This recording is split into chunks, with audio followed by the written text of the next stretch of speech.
Massive shower of leaves often points to acclimation shock, while a sudden drop of perfectly green leaves usually means temperature stress.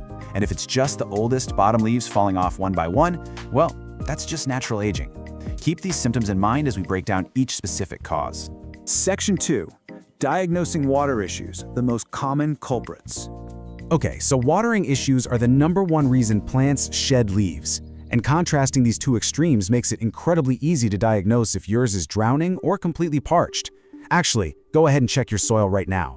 If it's constantly wet and soggy and the base of the stem feels a bit soft, your roots are likely rotting. They're dying and can no longer support the foliage, so the plant sheds its lower leaves. That's overwatering. On the other hand, if you pick up the pot and it feels surprisingly light and the soil is bone dry and rock hard, your plant is in a severe drought. It's sacrificing its dry, crispy leaves just to keep its main stems alive. That's underwatering. If you diagnosed overwatering, here's your exact fix to stop those lower leaves from dropping.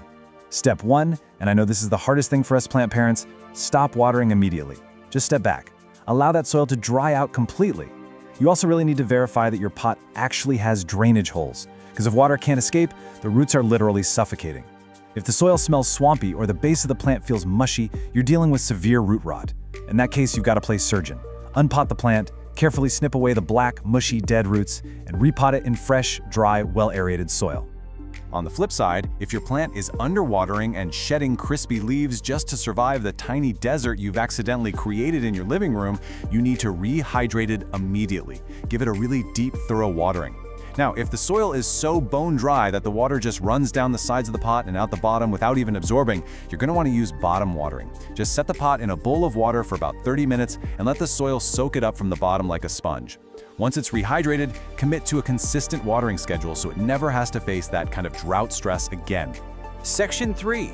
Environmental shock and stress when things change too fast. This perfectly explains our third cause, acclimation shock. Just think about where your plant came from for a second. It was likely raised in this perfect climate-controlled nursery or greenhouse with optimal humidity and light. So when you buy it, shove it in your car, and place it in a dim corner of your house, that is an incredibly jarring transition. Sensitive plants, particularly the notorious fiddly fig, will throw an absolute tantrum, much like a dramatic teenager, and drop a significant number of leaves as they struggle to adjust to these new, less than ideal conditions. To fix acclimation shock, the answer is usually less action, not more. You simply need to establish a stable environment. Find a forever home in your house that provides the right light for that specific species, set the pot down, and seriously, stop moving it around. Don't drag it from room to room chasing the sunlight. Keep your watering routine stable and just be patient. Expect a little bit of drama for the first few weeks. Once it realizes its environment is secure, the dropping will absolutely stop and it'll acclimate. Now let's see how this builds into cause number 4, temperature stress.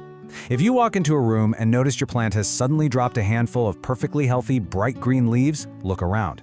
Is there a drafty window right there? Did someone leave a door open? Is it sitting directly in the path of an air conditioning vent? A sudden chill is a major shock to tropical houseplants, and shedding green leaves is an acute, immediate defense mechanism against that sudden plunge in temperature. The prescription here is incredibly straightforward. Just protect your tropical plants from the chill. Relocate the plant immediately away from any source of cold air or intense temperature fluctuations. They want a steady, warm environment, just like they'd have in their native habitats. Section 4. Natural aging versus pests, the inevitable and the invasive. It's really vital to distinguish between cause number 5, which is natural aging, and cause number 6, pests. Natural aging is literally just the circle of life. It is perfectly normal for a healthy, thriving plant to occasionally turn 1 or 2 of its very oldest, lowest leaves yellow and drop them. It's simply redirecting its energy upward to push out new growth at the top. If the rest of the plant looks amazing, do nothing, just clear the leaf away. However, if the leaf drop is severe and you're seeing fine webbing, sticky residue on the leaves, or tiny visible insects like spider mites or scale, your plant is under attack. These pests are physically draining the life and energy from the plant, forcing it to drop foliage it can no longer support. If pests are stealing your plant's energy, you gotta act like a botanical ER doctor right now. Step 1, isolate the patient immediately so the bugs don't spread to your entire indoor jungle. Step 2, treat it aggressively. Wipe down the leaves to physically remove the pests and apply a high-quality, appropriate insecticide or horticultural oil according to the directions. You absolutely have to break the pest's life cycle if you want to stop the leaf drop. Section 5, Pro Tips for Prevention, Keeping Your Plant Intact. By following these core preventative practices, you're going to keep those leaves firmly attached exactly where they belong. First and foremost, establish a consistent watering routine. Since over and underwatering are the top culprits, honestly, mastering your moisture levels solves like 90% of your problems right there. Second, provide a stable environment. Find a spot with the right light, keep them away from drafts and vents, and just let them be. And finally, when you bring a new plant home, expect a little drama. Provide good care and just give it the time it needs to adjust. And as we wrap up this explainer, we absolutely have to address the most heartbreaking question every single plant owner asks after sweeping up a pile of fallen foliage from the floor. Will those beautiful leaves ever grow back on the bare stem? Well, the hard truth is, no. A plant won't regrow a leaf in the exact same spot where one has fallen off. But hey, you shouldn't be discouraged by that. The entire goal of our triage today wasn't to magically reverse the past, but to fix the root cause and stop any further dropping. Because of your excellent care, your plant now has the energy and stability to push out beautiful, fresh, new growth right at the top. By understanding the real science behind why plants drop their leaves, you've totally leveled up as a plant parent. Which really makes you wonder, if your plants can tell you this much just by dropping a single leaf, what other secret languages are they using right now that you haven't even learned to speak yet? All right, let's dive right into this explainer. If you're looking for the ultimate forgiving houseplant to finally cure that dreaded black thumb, you are in exactly the right place. Today we're doing a deep dive on the amazing Echeveria. Listen, if you've ever, accidentally killed 3 plants in a row and just started to believe you're completely cursed with a black thumb, let me stop you right there. It honestly happens to the absolute best of us. But today, we're looking at one very specific succulent that is pretty much your perfect path to plant redemption. Say hello to Echeveria elegans, or as most people call it, the Mexican snowball.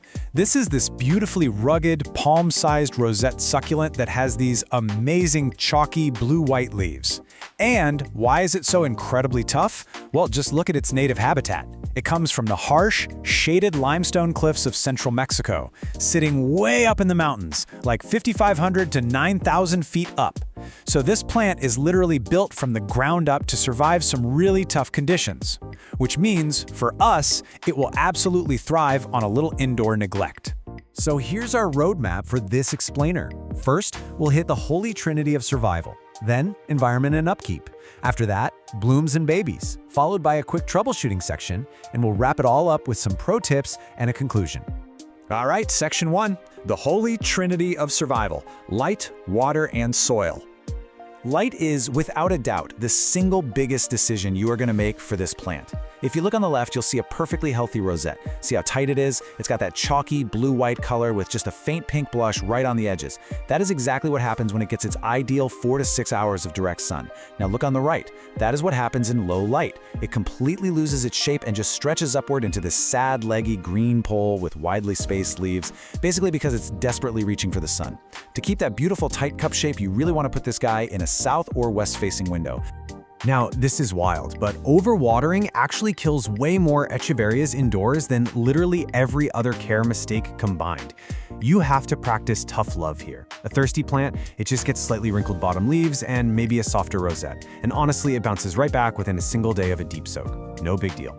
But an overwater plant, well, the leaves turn this gross translucent yellow, they go completely mushy, and they'll peel off with basically zero resistance. You want to wait a good 10 to 14 days between waterings, use a wooden chopstick to double check that the soil is totally bone dry from top to bottom before you even think about soaking it again. When it comes to soil, you're going to want an exact equal parts gritty recipe. We're talking 1/3 standard succulent mix, 1/3 coarse pumice or perlite, and 1/3 coarse sand or fine gravel. Here's the tip. Most store-bought cactus mixes were actually still way too peaty for an Echeveria straight out of the bag. The real test? If you squeeze a damp handful of your finished mix, it should completely fall apart the exact instant you open your fingers. It needs to drain in seconds to mimic those rocky Mexican cliffs we talked about. Moving right along to section 2, environment and upkeep. Everything from temperature to pruning. The good news here is normal room temperatures, so 65 to 80 degrees Fahrenheit, are absolutely perfect during active growth. As for humidity, Basic household levels around 30 to 45% are totally ideal. But please keep them far, far away from those cute sealed glass terrariums. I know they look great on social media, but they are basically humid death traps that will rot your echeveria in a matter of weeks. Feeding is incredibly simple. Just a half-strength, low-nitrogen fertilizer maybe 2 or 3 times a year. And pruning, it's practically non-existent. You literally just pull off any crispy, shriveled bottom leaves every once in a while to keep things tidy, and you're good to go. Okay, section 3, blooms and babies. We're talking flowers and propagation. So you might be wondering, how do I get those incredible flowers? The absolute secret to unlocking echeveria blooms is all about a mandatory winter rest. Here is the process. Step 1. During winter, you have to give the mature plant about 8 to 10 weeks of a cool, almost bone-dry rest. We're talking temperatures around 45 to 55 degrees Fahrenheit. Step 2. In early spring, move it back into the warmth and just start gentle watering again. Step 3. By late spring, you'll be rewarded with these stunning, slender pink stems completely covered in vivid coral orange bells. It's totally worth the wait. Honestly, if your healthy indoor plant isn't blooming, it's almost definitely because it missed that cool winter rest. Now what if you want infinite plants? Well, this step-by-step leaf propagation method is practically foolproof. First up, gently twist a plump, healthy lower leaf side to side until it pops off cleanly. Second, you let that leaf just sit in a warm, shaded spot for 3 to 5 days. This lets the wound completely callus over. Third, lay it totally flat on top of some dry, gritty mix. Important note here, do not bury it, just lay it on top. Finally, just wait. Mist the soil lightly, but only once you start seeing tiny pink roots appear. Remember, every single healthy fallen leaf is like a 80% chance at a completely free baby plant. It's awesome. All right, section 4, troubleshooting. These are just some easily fixable plant hurdles. Nobody likes pests, but the treatments for the most common ones are incredibly straightforward. If you spot mealybugs, they basically look like tiny white cotton tufts hiding deep down in the tight center folds of the rosette. Just dab them with a cotton swab dipped in 70% rubbing alcohol. Super easy. If you see green clusters of aphids popping up on your new flower stems, a sharp blast of water will knock them right off. And what about the fine webbing from spider mites that you might get during hot, dry summers? A really quick rinse and a pass with some insecticidal soap clears them right up. Simple, effective, and totally manageable. We absolutely do have to talk about the silent killer though, root rot. By the time the base of the stem feels soft and those translucent yellow lower leaves start peeling off, the rot has usually climbed up well past the roots. It sounds bad, right? But the cool thing is, you are completely empowered to rescue it. All you do is take a sterilized blade and slice cleanly through the stem right above the rot. You're essentially beheading the clean top of the plant. Let that newly cut surface callus in the shade for at least 5 days, and then just lay it right back on some fresh, dry grit so it can re-root. Boom! You've just saved your plant. Finally, section 5, pro tips and our conclusion for guaranteed success. Let's run through these final pro tips. First, especially during your first year, use a terracotta pot. The clay naturally wicks the moisture right out, giving you a massive safety margin against accidental overwatering. Second, try top dressing the soil with pale gravel. Not only does it look fantastic, but it actually reflects sunlight back up under the rosette. Third, always quarantine any new succulents you buy for a month. You really don't want sneaky root bugs invading your whole collection. But listen, the most important tip of all, never, ever wipe the chalky white bloom off the leaves. That coating is called farina, and it acts as the plant's permanent natural sunscreen and water repellent. Once you rub it off, it will literally never grow back on that leaf, so hands off. If you take away absolutely nothing else, the core philosophy of echeveria care is this: lean, dry, always. If you're standing there holding the watering can and you are not 100% sure whether to water, just wait 3 more days. That right there is your golden rule. So just look at everything we've covered today. With the proper sunlight, perfectly gritty soil, and a whole lot of tough love with that watering can, you are fully equipped for this. So, what do you say? Are you ready to grow your own indoor desert? I really hope this explainer has given you the knowledge and, honestly, the newfound confidence to head down to your local plant nursery and give the Mexican snowball a try. Thanks so much for learning with me today, and hey, enjoy your new greenery. The goal is to give it a stable place to live and then stay out of its way. You know, that might just be the absolute most brilliant piece of plant care advice out there. Today, we're looking at the Kentia palm. It is the ultimate, elegant, fuss-free indoor tree. Honestly, if you're totally exhausted by diva houseplants, like that ficus that literally drops all its leaves if you just look at it wrong, well, you are in the exact right place. Because this palm, it craves consistency over basically everything else. So, welcome to this explainer. Consider this your Kentia Palm Masterclass. We're going to treat this as your definitive, complete care guide for finding that perfect, steady rhythm for this classic, composed plant. We're covering the whole shebang today, from root to frond, so you can master caring for this gorgeous Indo tree with absolute confidence. All right, here's our roadmap. First, we'll officially meet the Kentia palm, establish its core care rhythm, and talk about perfecting its environment. Then we'll dive into pruning and propagation, troubleshoot some common problems, and wrap it all up with pro tips for your long-term success. Okay, part 1, meet the Kentia palm, the elegant indoor tree. Let's start with its core identity, 6 to 12. To put that into perspective, that is the impressive height in feet that this palm can actually reach indoors. It brings this beautiful old-world lobby plant aesthetic right into your living room. Now, it grows incredibly slowly, so you're not going to see any crazy dramatic spurts and stalls. Instead, it rewards your patience with a really calm, vertical, architectural presence. Oh, and a massive bonus, it is completely 100% non-toxic to cats and dogs. Before we get into the nitty-gritty of care, we kind of need to make sure you actually have the right plant, right? There is a pretty big difference between the true Kentia palm, which is Howea forsteriana, and its close relative, the curly Kentia palm.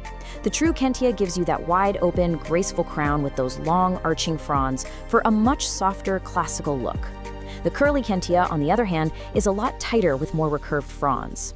For that soft, space-filling silhouette, you're definitely looking for the true Kentia. Moving right along to part 2, the core care rhythm, light, water, and soil. Mastering these 3 fundamental elements is literally the secret to a thriving palm. So light is our first pillar here. Now, the Kentia is famously tolerant of lower light, but, and this is a big but, low light is merely tolerated. Sure, the plant will survive, but it leads to way wider spacing between the fronds and incredibly sparse, slow growth. The actual sweet spot? Bright and direct light. An east-facing window is usually fantastic. This is exactly where the fronds stay wonderfully full and the plant gets the energy it needs to keep up a steady growth rate. Next up, watering. Remember, we are looking for a nice, steady rhythm here. Step 1, just wait for the top 1 to 2 inches of soil to dry out completely.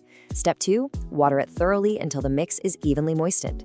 And step 3, which is absolutely critical, guys, let the excess water drain completely. The big takeaway is that the Kentia handles being slightly dry much, much better than it handles having soggy roots. Winter is actually where most people trip up, so do yourself a favor and always check the soil with your finger instead of just sticking to some rigid watering calendar. To maintain that perfect watering rhythm, you've got to have the right foundation. Here is your ideal airy soil mix recipe. 2 parts of a quality indoor potting mix, 1 part coco coir, or peat if that's what you have on hand, just to hold a little moisture, and 1 part perlite or pumice to make sure the roots can actually breathe. You can even toss in some orchid bark if you want extra drainage. Dense, heavy garden soil is the enemy here. The roots desperately need oxygen, and this exact balance ensures even moisture without, turning the pot into a swamp. All right, part 3, perfecting the environment, humidity, temp, and feeding. So now we're graduating from just basic survival to actively optimizing the palm's living conditions. 65 to 80 degrees Fahrenheit, that is your comfortable temperature window. Basically, the Kentia palm wants normal indoor temperatures, but it absolutely despises sudden temperature swings. Keep it far away from cold drafts near exterior doors, and definitely, no matter what, do not blast it with hot, dry air from your heating vents. Consistency is totally the name of the game here. Let's fine-tune the rest of the environment with a couple quick tweaks. Average household humidity is usually okay, but boosting it, maybe running a humidifier if your house is dry, is your massive #1 defense against those annoying crispy brown leaflet tips. Now, when it comes to feeding, listen, they are light feeders. Just feed them lightly in the spring and summer using a diluted palm or balanced fertilizer, and then pause all feeding entirely in the fall and winter. Over-fertilizing is just going to burn the tips, and nobody wants that. That brings us to part 4, pruning and propagation, advanced care. In this advanced stage, we have to focus heavily on the art of restraint. Never cut the central growing point. This right here is the absolute, undisputed golden rule of palm pruning. Palms are not like your typical branching shrubs. If you chop off the top of the trunk, the crown, you completely remove the plant's only ability to keep growing from that stem. Seriously, you should only ever prune fully brown, dead fronds. Leave the green ones alone. Pruning for this specific plant is entirely about holding back. And now, brace yourselves for a bit of a propagation reality check. If you're used to simply dividing your houseplants to make more, well, I gotta gently break the news. Kentias cannot be propagated by division. You actually have to start them from seed. You soak the seed, plant it in a warm, sterile mix, and then, well, you wait. It requires immense patience because the germination is incredibly slow. Honestly, between you and me, if you want a beautiful specimen anytime soon, just buying a healthy mature plant is definitely the smarter move. Repotting requires that exact same gentle touch. Kentia palms actually like being slightly snug, and they hate having the roots aggressively disturbed. So wait a good 2 to 4 years until you see the roots clearly circling the pot. Water it lightly the day before to prep the plant. When you do repot, choose a pot that is only 1 to 2 inches wider. Do not go huge. And finally, keep that root ball as intact as possible, and this is crucial, never bury it deeper than it was originally planted. Let's move to part 5, troubleshooting. Clues, not catastrophes. I want you to start viewing issues as simple diagnostic clues, not total catastrophes. There is absolutely no need to panic. Let's quickly run through the most common symptoms. If you're seeing brown tips, your likely culprit is dry air or maybe hard water mineral buildup. Easy fix, add a humidifier or flush the pot with fresh water. Notice yellowing lower fronds? That's almost always a sign of overwatering or root rot, meaning you gotta check those roots and improve drainage immediately. And what if you spot some dusty webbing? Spider mites. Isolate the plant right away, wipe down the leaves, and raise that humidity because mites absolutely love dry air. Since watering issues are by far the most common, let's contrast the 2 biggest mistakes so you know exactly what to look for. Overwatering is going to give you yellowing, lower fronds, soft, mushy soil that just won't dry, and kind of a sour smell coming from the pot.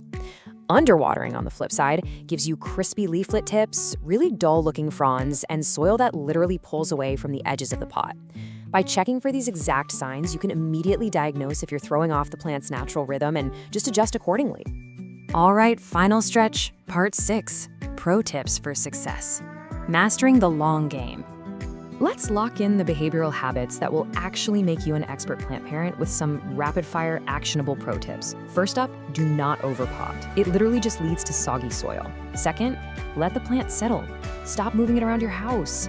Third, rotate the pot just a little bit every few weeks to keep the crown from leaning heavily toward the light. Fourth, wipe the dust off those fronds so the plant can actually photosynthesize efficiently. And above all else, think in years, not weeks. Patience and minimal interference will give you a stunning display that lasts for decades. Which brings us perfectly to our final core takeaway. Care for the Kentia palm is a rhythm guide, not a rescue guide. Honestly, mastering the steady basics, just providing the right light, a consistent watering pattern, and letting those roots breathe is truly all this elegant indoor tree ever requires from you. So that leaves us with one final question for you. Are you ready to find your Kentia palm's rhythm? Armed with everything we've covered in this explainer, you now have the exact blueprint to bring this calm, architectural presence right into your home and just watch it thrive beautifully for years to come. Thanks so much for joining me on this deep dive today, and hey, happy growing! Hey everyone, and welcome to this explainer. Today, we are focusing on a plant that is honestly just as beautiful as it is notoriously dramatic. I'm talking about the nerve plant, officially known as Fittonia albovinus. If you've ever wanted to add a really striking, brilliantly patterned plant to your indoor jungle, but you've been a little intimidated by its diva reputation, you are in exactly the right place. We're going to completely decode everything this plant needs so you can grow it with absolute confidence. So, picture this. You walk into your room and you check on your stunning new nerve plant. But instead of looking all perky and fresh, every single stem has suddenly fallen completely flat. The leaves are literally lying on the soil like the plant has just given up on life. Your heart drops, right? You think you've killed it. But what if I told you that this terrifying, panic-inducing moment is actually one of the absolute best features of this plant? You see, houseplant keepers affectionately call this whole phenomenon the faint. And it is arguably the most useful built-in alarm system in the entire plant world. This dramatic collapse simply means the soil has dried out. That's it. And the best part? A really thorough watering will usually have those stems standing completely upright, looking pristine again, within just 20 to 30 minutes. It's highly theatrical, literally like a Victorian lady on a fainting couch, but it is entirely reversible. Okay, so here's our game plan for this explainer. 1. The dramatic nerve plant. 2. Light, water, and soil. 3. Temperature and high humidity. 4. Feeding and pruning maintenance. 5. Easy stem propagation. And 6. Troubleshooting and pro tips. Let's get into it. Starting with section 1, the dramatic nerve plant. Meet the Fittonia. Originally coming from the shaded floor of the Peruvian rainforest, the Fittonia is universally loved for its deeply veined leaves. They look like these tiny, intricate, colorful mosaics etched right onto dark green foliage. And alongside its stunning visual variety, we're talking bright pink, deep red, silver, you name it, it is completely non-toxic to cats and dogs, which is a huge plus. Because of its rainforest floor origins, it has a naturally shallow root system and stays incredibly compact. That makes it absolutely perfect for small indoor spaces where you want a really big visual impact without taking up much room. Moving right along to section 2, light, water, and soil. The holy trinity of plant care. First up is light. Because it naturally lives down on the dense rainforest floor, the Fittonia is shade tolerant. But keep in mind, it's not shade dependent.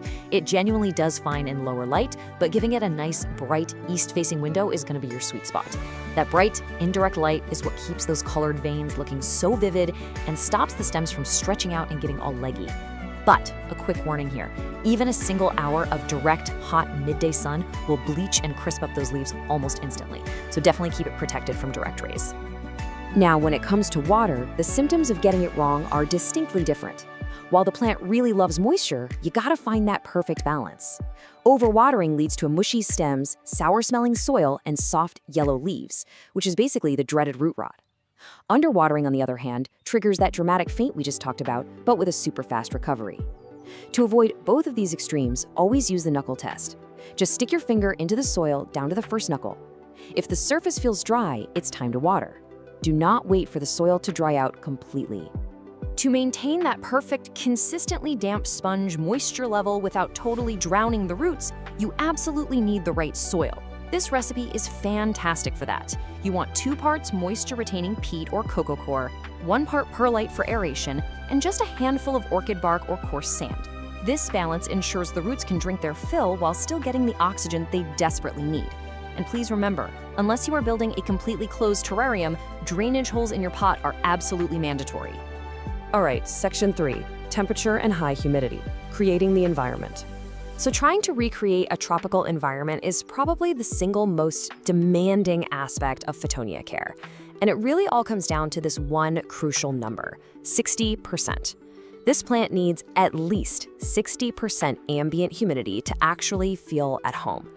To put that into perspective, in a typical home during the winter, humidity often drops down to like 30%. If you ignore this gap, you are very quickly going to see the edges of those beautiful leaves turn totally brown and crispy.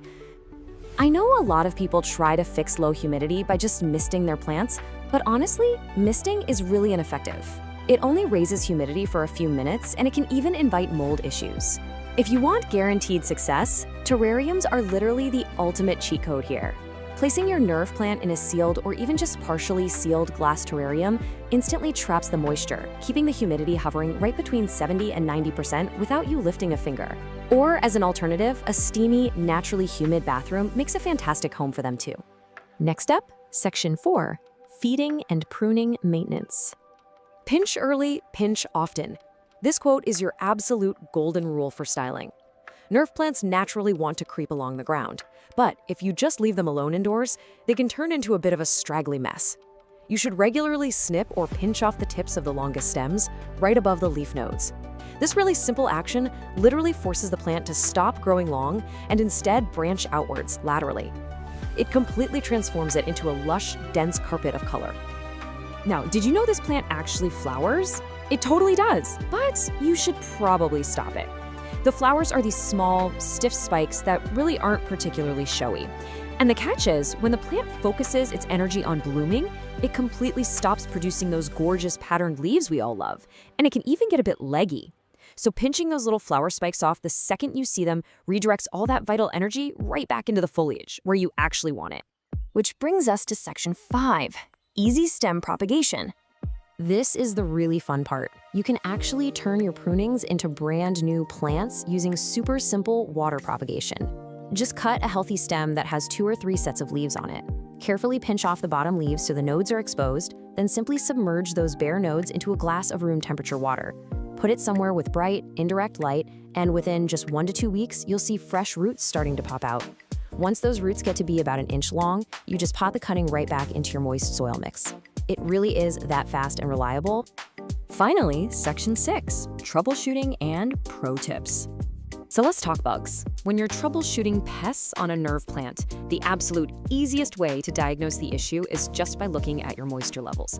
Because Photonia needs moist soil, that can sometimes attract fungus gnats. The best way to treat them is with yellow sticky traps to catch the flying adults, and a neem oil soil drench to handle the larvae in the dirt. On the flip side, if your humidity fluctuates and the air gets too dry, you might accidentally invite spider mites. You can easily treat those by regularly wiping the leaves down with a diluted insecticidal soap. Catching these guys early really makes treatment a breeze. Okay, let's rapid fire some final pro tips to absolutely guarantee your success. First up, protect your plant from cold drafts. Anything dropping under 55 degrees Fahrenheit can cause a rapid, scary leaf drop. Second, because they have those very shallow root systems, always opt for wide, shallow pots rather than deep ones. This prevents the dirt at the very bottom from staying waterlogged. Third, try bottom watering by sitting the pot in a tray of water to let the soil wick it up from below. This keeps the delicate leaves totally dry and safe from fungal issues. And finally, go ahead and feed them a balanced liquid fertilizer monthly, but be sure to dilute it to half strength so you don't accidentally burn those shallow roots. So, armed with the right soil mix, a plan for targeted pruning, and that game-changing terrarium cheat code, you are fully prepared to tackle this plant. The nerve plant really doesn't have to be intimidating. It just knows exactly what it wants. But it kind of makes you wonder, what other so-called dramatic divas of the houseplant world are hiding in plain sight, just waiting for you to unlock their secrets? Thank you so much for joining me for this explainer. Now go check that soil. Welcome to this explainer. Today, we're unlocking one of the most rewarding and completely budget-friendly secrets in the whole plant world. We're going to give you the ultimate guide to multiplying your indoor jungle, right from your kitchen windowsill for absolutely free. If you've ever looked at a beloved plant and thought, man, I wish I had 5 of these, well, you are in exactly the right place. Okay, let's dive into our roadmap for today. We'll be covering 1. Propagation basics and tools. 2. Stem cuttings and water and soil. 3. Plant division for clumping. 4. Propagating succulents from leaves. And we'll wrap it up with 5. Advanced magic, air layering. Starting with Section 1, Propagation Basics and Tools. Let's get our gear ready. Before you even think about snipping your favorite plant, let's get our toolkit sorted out. And the great news is, you don't need a fancy laboratory for this. Just grab your sharpest scissors, pruning shears, or even a craft knife. Now, listen closely, because this is a big one. You've got to sterilize your tool with rubbing alcohol before making any cuts. It is absolutely non-negotiable if you want to avoid spreading disease between your plants.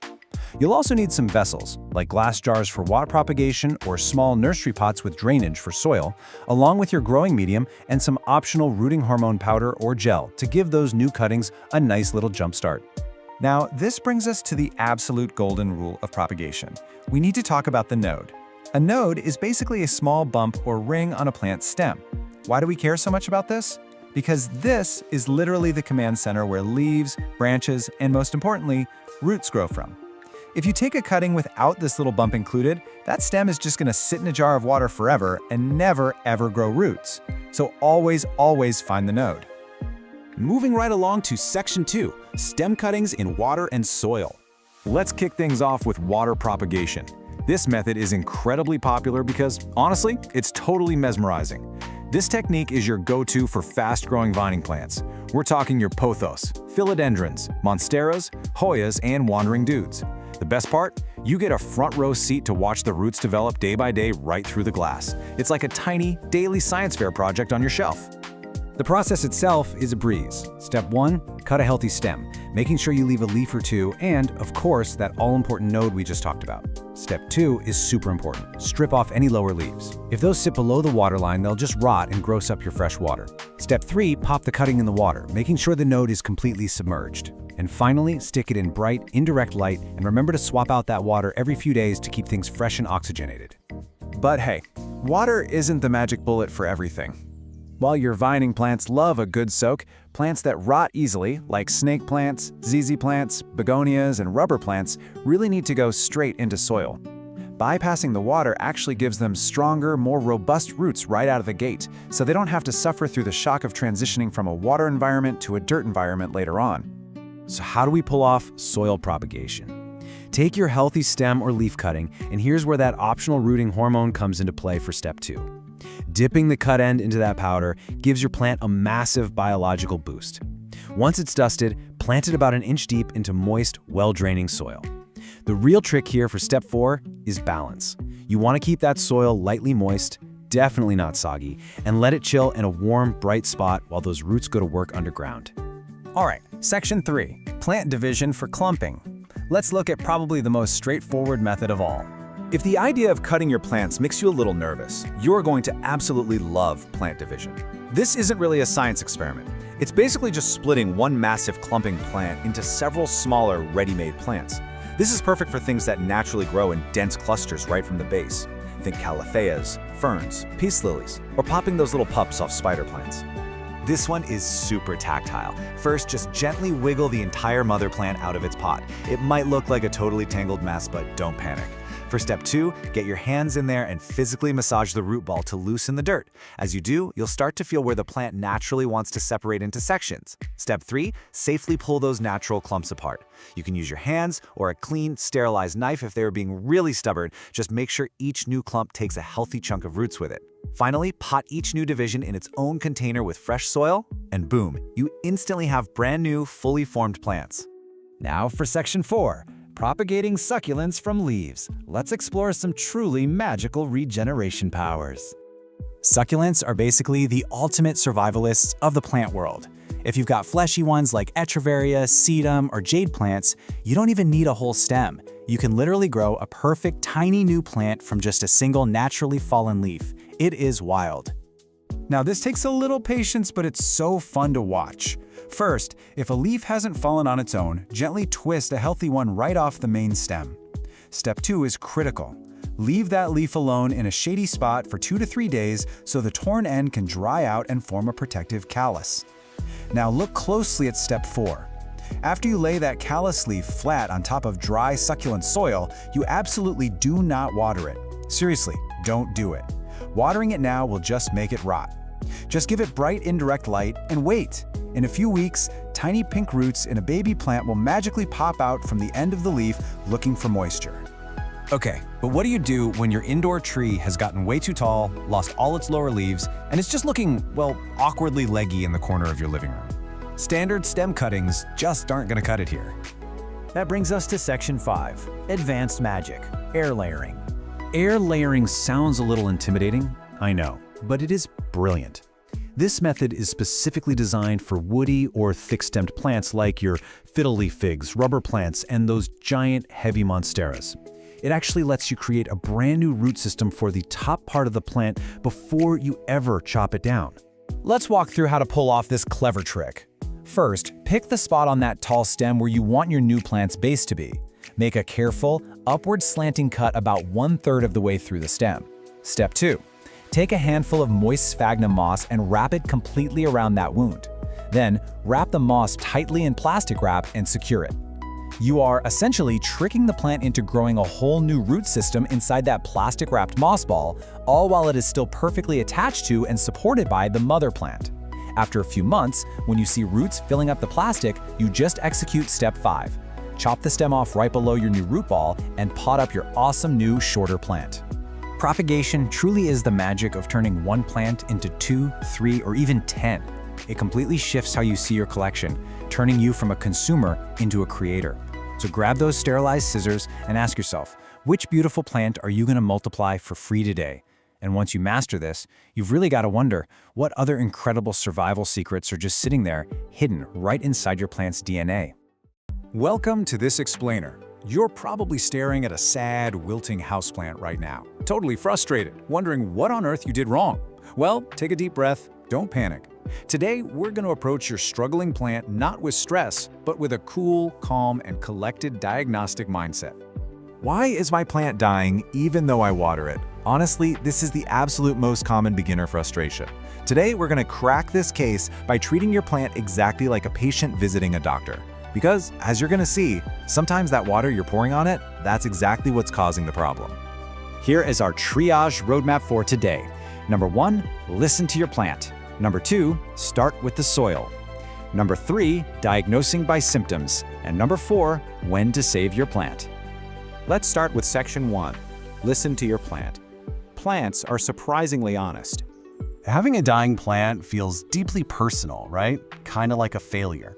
But the really good news here is that plants are incredibly honest communicators. The symptom you're staring at usually points straight to the cause, once you know what to look for, that is. So instead of guessing or just desperately pouring more water on it hoping for a miracle, we're going to rely strictly on direct visual cues to pinpoint exactly what's going wrong. Moving to section 2, start with the soil. Checking the vital signs. Okay, before you even start worrying about the leaves, we absolutely must check the soil. Why? Because most beginner plant deaths actually trace right back to watering problems. This just requires a crucial 5-second check. Step 1, literally just feel the top 2 inches of soil. Does it feel like a soggy sponge that never dries out, or is it dust dry, maybe even pulling away from the sides of the pie? If your plant is really struggling, you need to move to steps 2 and 3. Carefully slide that plant right out of its pot and actually look at the roots. Firm, white, or tan roots, those are healthy. But if you see brown, soft, smelly roots, man, that means trouble. And that brings us to a fatal condition known as root rot. You've got to rule out root rot first before you change anything else, because frequent watering is usually the cause of death, not the cure. Constantly wet soil literally suffocates the roots. They can't pull in oxygen, so they just drown, turn to brown mush, and start to smell. Now for section 3, diagnosing by symptoms, matching the visual cue to the cause. Now that we've checked the vitals below ground, let's move into our rapid-fire symptom checker to diagnose what's happening above the soil.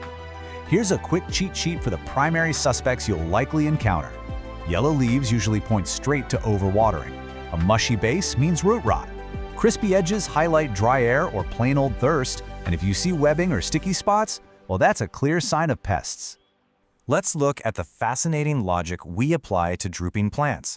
A droopy plant looks thirsty, right? So our natural instinct is just to give it a drink.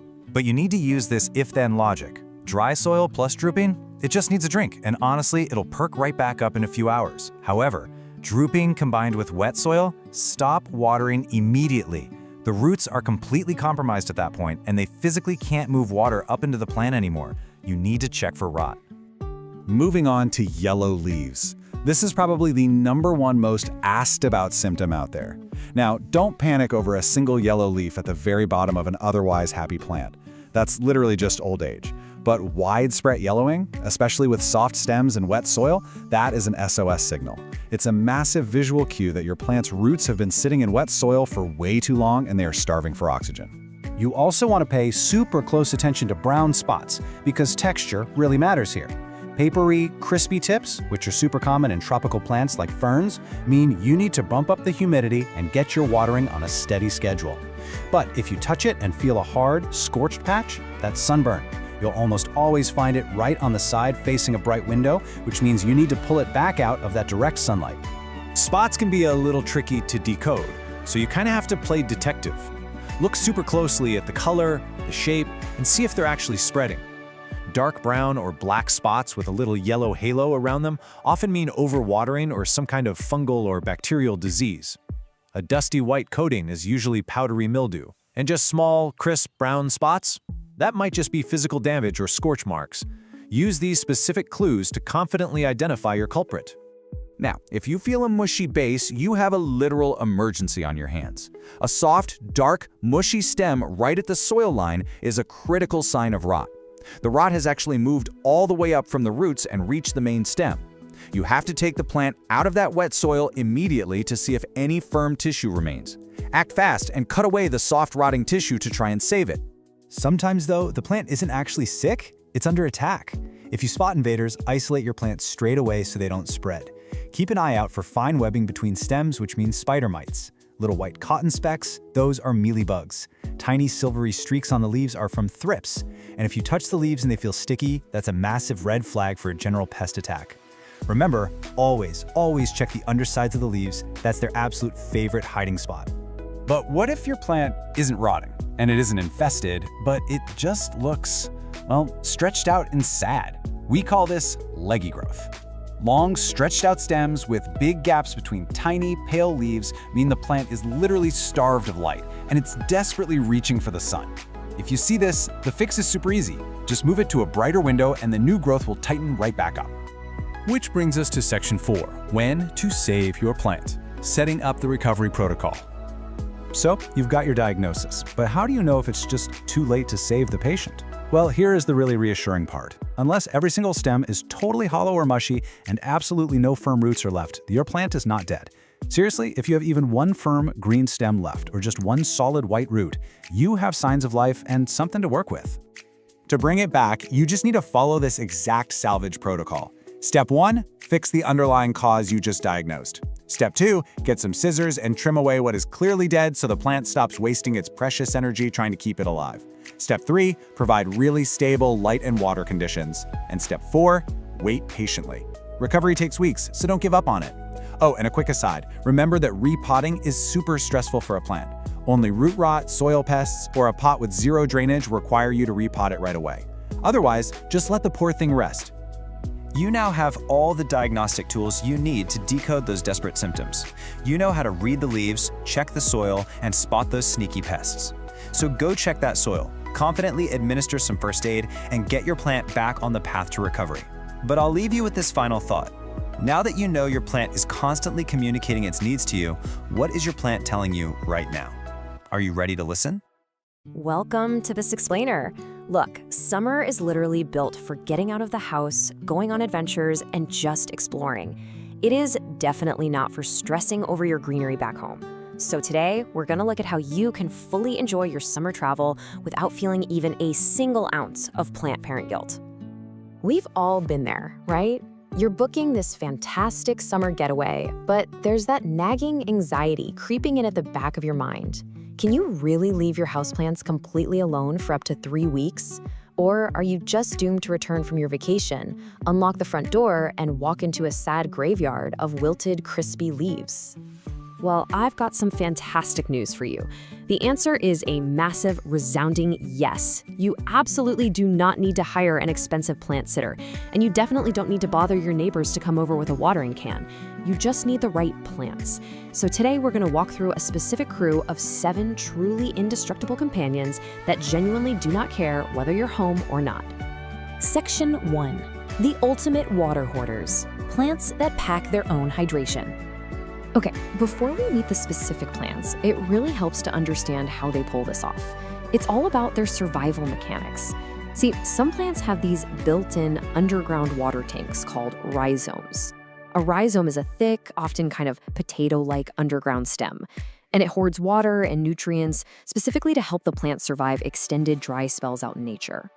First up is the ZZ plant, and it uses those exact rhizomes to easily go 2, even 3 weeks without a single drop of water. Because it stores its moisture underground like that, it is highly drought-proof. In fact, giving it too much water is really the only way you're going to harm this thing. Add in the fact that it has these gorgeous, glossy leaves and is incredibly tolerant of low light conditions, you've got yourself the absolute perfect travel companion. Next up is the snake plant, which is basically the ultimate set-and-forget sidekick. Now, instead of underground rhizomes, it uses its thick, waxy leaves to hold on to its water supply. Just like the ZZ plant, it easily goes 2 to 3 weeks without a drink. And it's amazingly versatile. It tolerates almost any lighting condition you have in your home, from a dim hallway all the way to bright, indirect sun. Just water it deeply right before you go, and it'll barely even notice you're gone. Now, some plants take this water hoarding to a whole new level by actually preferring to dry out. Enter the succulent. This is a plant with thick, fleshy leaves or stems that are uniquely adapted to hoard water in arid, desert-like conditions. Honestly, they consider your neglect a favor. Aloe vera falls right into this succulent category. It hoards water right in its plump leaves, meaning a 2 to 3 week vacation without water is entirely comfortable for an established plant. It actively prefers to dry out between waterings. The one trick for travelers, though, because it normally loves a really bright spot, you'll want to pull it back slightly from scorching hot window glass before you leave. That just helps avoid any summer sunburn while you're away. And this next one brilliantly shows off nature's clever design. Looking at the ponytail palm, you might think it requires typical fussy palm care. But despite its name, it's actually a succulent. If you notice its bulbous base, that essentially serves as a built-in water tank for your busy travel calendar. It enjoys bright light and minimal fuss, making it a highly sculptural, nearly indestructible plant. Section 2. The flexible, forgiving survivors. Plants that bounced back from neglect. First among these flexible survivors is the famously easygoing pothos. I love this one because it's so communicative. It'll tell you exactly when it's thirsty by drooping just a little bit, but the magic here is that it perks right back up after a solid watering. It easily survives a week or more alone. Oh, and here's a pro tip. A trailing vine placed in a high spot, totally out of direct sun, actually dries out much more slowly. Then we have the cast iron plant. Look, if you have a dim hallway you are constantly forgetting about, this plant is absolutely your hero. It truly earns its name by being incredibly tough and resilient. It just shrugs off temperature swings, low light, and irregular watering with total ease. And because it's such a slow grower, it asks for very little, meaning a week or two away is no problem at all. The spider plant rounds out our resilient crew. It utilizes these fleshy roots to store water and will impressively bounce right back even if it gets completely dried out while you're off exploring. It adapts to a super wide range of light, which makes it one of the most resilient hanging plants around. Plus, as a fantastic little bonus, it's totally non-toxic and acts as a natural air purifier for your home. Okay, before we get into how to prep these guys for your vacation, it's absolutely vital to know where to actually put them. Notice how our bright light seekers, like the aloe vera and ponytail plum, crave the sun. On the flip side, our flexible survivors, along with the ZZ and snake plant, are low light lovers. They're perfectly happy hanging out in dimmer spaces. Matching the plant to the right light is really the true foundation of low maintenance care. Section 3. Essential pre-trip prep, your departure playbook. Executing this simple 4-step playbook is the absolute secret to coming home to lush, thriving greenery. Step 1, water deeply right before departure. But remember, don't drown those succulents. Step 2, move your plants out of direct sun and into bright, indirect light to prevent them from drying out too fast. Step 3, group your plants together. This creates a really neat little humid microclimate where they actually share moisture. And step 4, skip the fertilizer in the days before you go. You definitely don't want to encourage thirsty new growth while you're away. But hey, what if your summer getaway stretches way beyond just a couple of weeks? No worries. If you're going on an extended trip, adding a simple wick system or transferring your thirstier plants into a self-watering pot can buy your greenery those crucial extra days of hydration until you get back.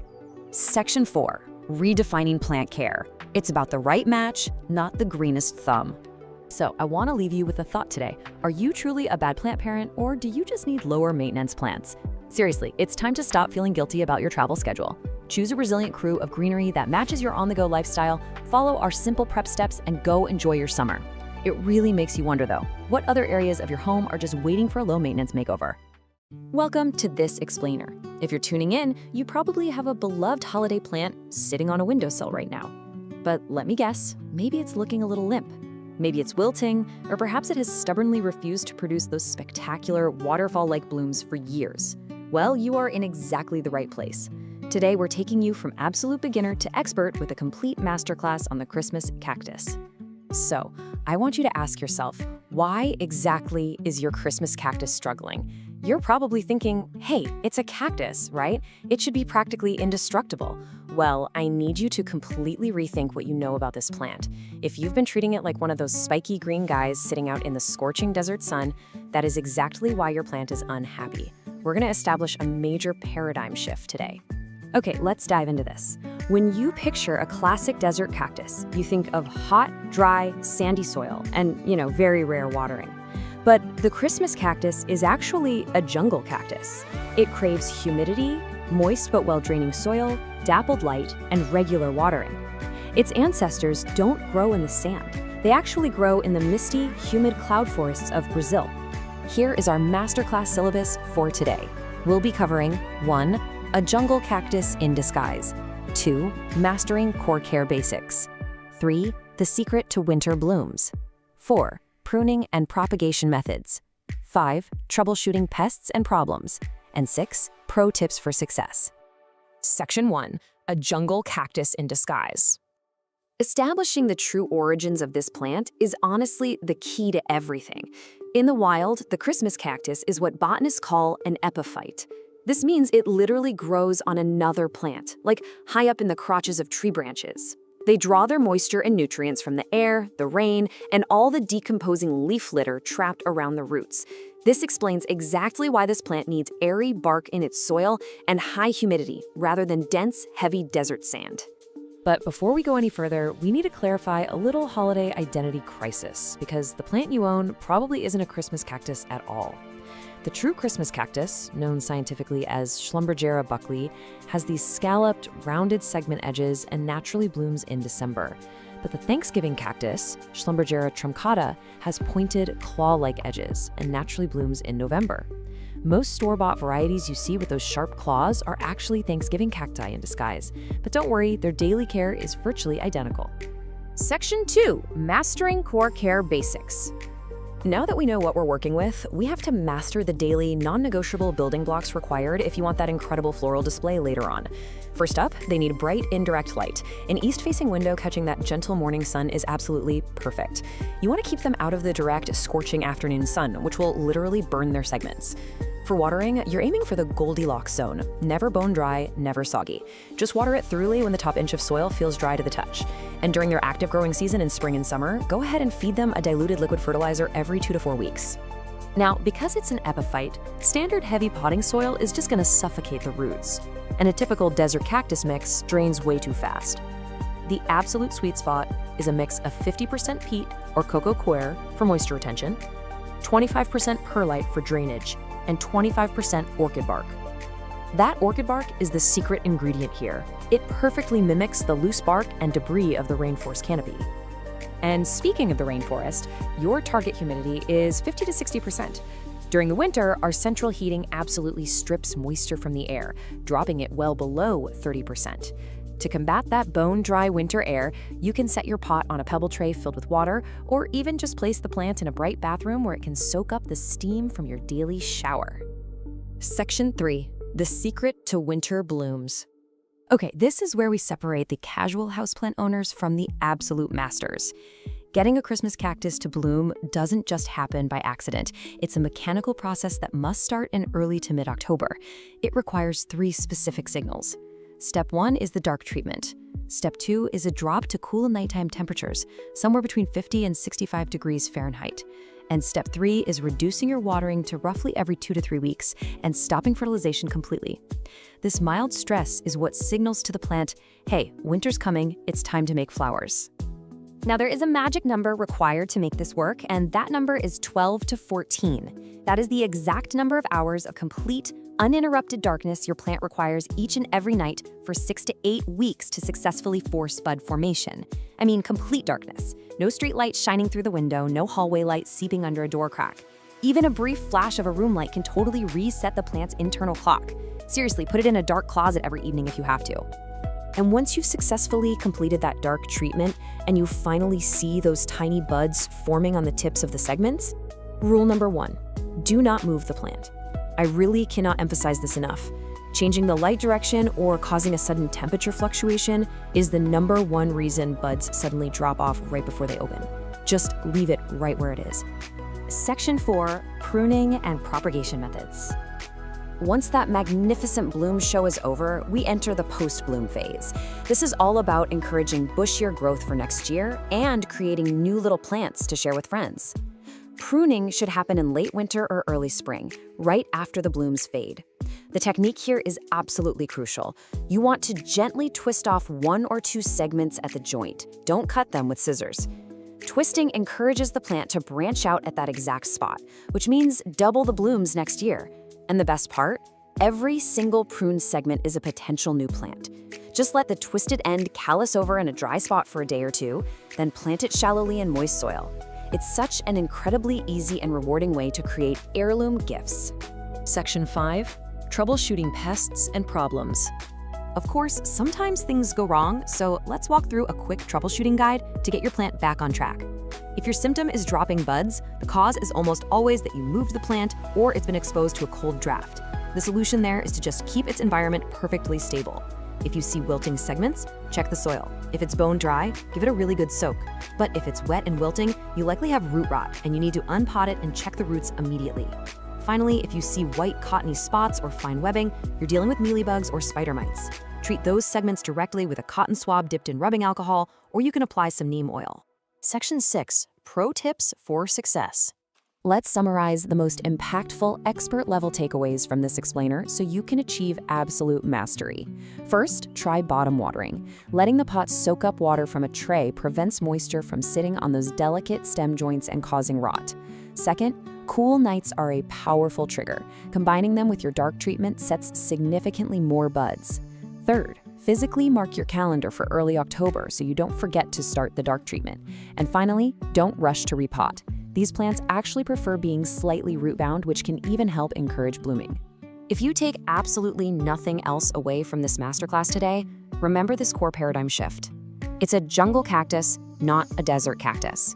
That is the absolute why behind every single care instruction we've discussed today. Water it, give it humidity, provide dappled light, and treat it like the tropical rainforest native it truly is. Which leaves us with just one final question. Are you ready to plan your first winter bloom? Or will your plant remain a jungle cactus in disguise for another year? Armed with the right soil, the proper watering rhythm, and that secret 14-hour dark treatment, you have everything you need to transform that sleepy green plant into a stunning holiday centerpiece. Thanks so much for learning with me today, and happy growing. Welcome to this explainer. You know, summer brings us those beautiful, long days and just an absolute ton of bright light. We love it, right? But for our indoor gardens, man, the scorching summer months can feel like an absolute battlefield.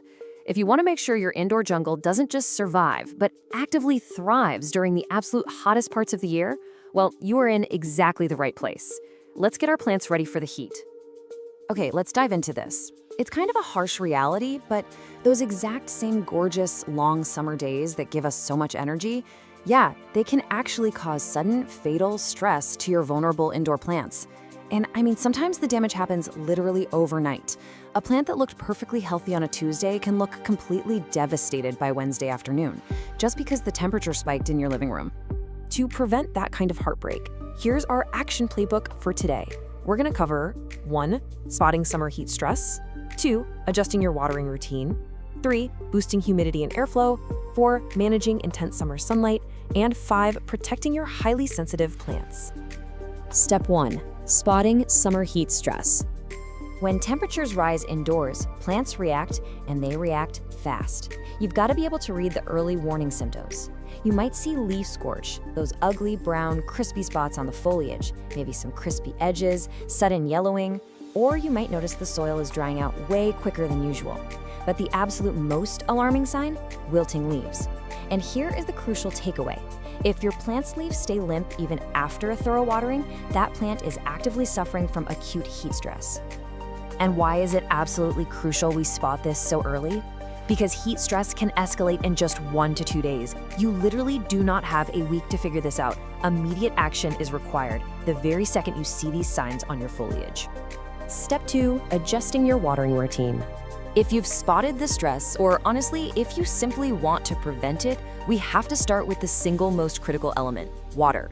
Here is the golden rule of summer. Check the top 1 to 2 inches of soil daily. You need to treat this as absolute law. I'm serious. The topsoil in your pots can dry out within hours during a severe heat wave. That means your tropical plants especially require daily monitoring. And actually, even your succulents and cacti, which usually like to dry out completely, they might need water way more frequently than you're used to giving them in the winter. So the crucial point is exactly when and how you apply that water. Ideal watering happens early in the morning or late in the evening. This strategic timing is huge. It gives the roots actual time to absorb the moisture before the intense midday sun just evaporates the whole shebang. Oh, and temperature matters too. Always, always use room temperature water. Pouring freezing cold water straight from the tap onto warm roots? No way. That can cause severe shock, which just compounds the stress your poor plant is already under. Step 3. Boosting humidity and airflow. Now, you might think you're doing your plants a massive favor by blasting the air conditioning, but AC units and hot summer winds actually completely strip moisture from your indoor air, leaving it bone dry. So you need to build a natural defense bubble. Let's move to and see how this builds. First, running a humidifier nearby does the heavy lifting. Next, using pebble trees filled with water under your pots provides localized moisture right as that water evaporates upwards. And finally, grouping your plants tightly together allows them to transpire and share moisture with one another. It's just a brilliant logical progression of fixes. Oh, and I want to quickly clarify a massive misconception that always seems to come up. Misting your plants with a spray bottle, I mean, it's fine for a quick short-term boost, but that water evaporates incredibly fast in a hot room. It will absolutely not save a plant during a heat wave. Stick to the structured advice we just covered, humidifiers and pebble trays, because they actually provide the consistency your plants desperately need right now. Step 4. Managing intense summer sunlight. Bright light is wonderful for growth, right up until the exact moment it turns into a fatal summer sunburn. Direct west and south-facing windows can become incredibly intense. If your plant is sitting right up against that glass, it's in the danger zone. Also, keep a really close eye out for reflective surfaces.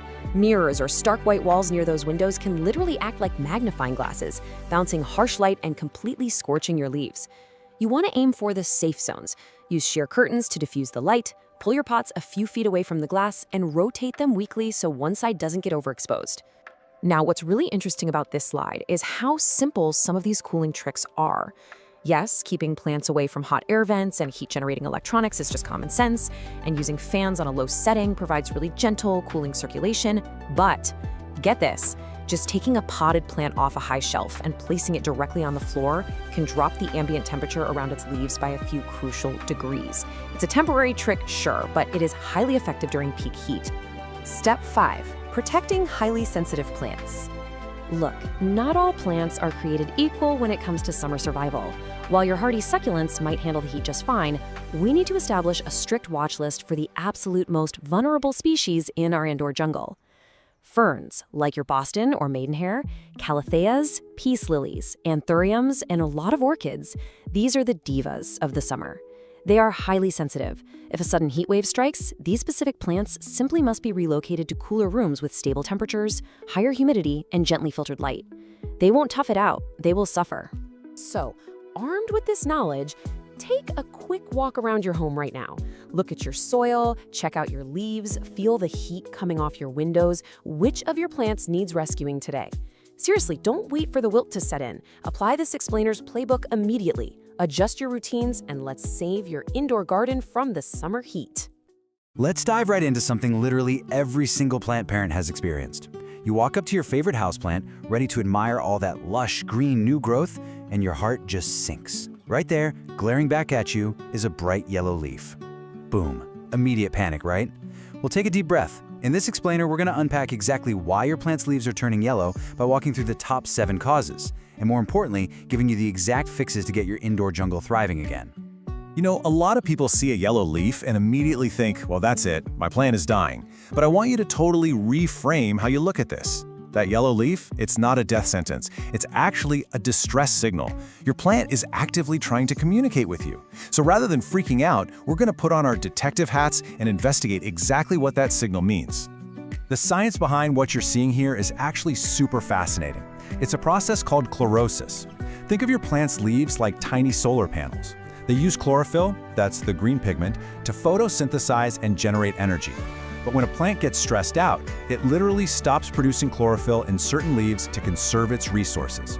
And as that green color fades away, it reveals the yellow pigments that were actually hiding underneath the entire time. So our job is just to figure out what's causing that stress. So, here is our investigation docket for this explainer. 1. The yellow distress signal. 2. The watering suspects. 3. Environment and diet issues. 4. Tiny pests and natural aging. And 5. Prevention and FAQs. Let's get right to work. Part 1. The yellow distress signal. Let's decode your plant's cries for help. Okay, this quick diagnostic cheat sheet is how we immediately narrow down the suspects. It combines 2 absolutely crucial pieces of evidence, what the leaf looks like and what the soil feels like. So if you see soft, wilting lower leaves and the soil is soggy, you're likely looking at overwatering. But if those leaves are crispy and the soil is bone dry, that's underwatering. What if you have a general pale yellow across all the leaves but the soil feels totally fine? think nutrient deficiency. Seeing tiny little spots or webbing? That's definitely pests. And if it's just the very oldest bottom leaves turning yellow one by one, that's usually just natural aging. This is your baseline right here. Moving on to part 2, the watering suspects. These are the #1 killers in the lineup. So the trick here is understanding the difference between loving your plant to death and accidentally neglecting it. First up, overwatering.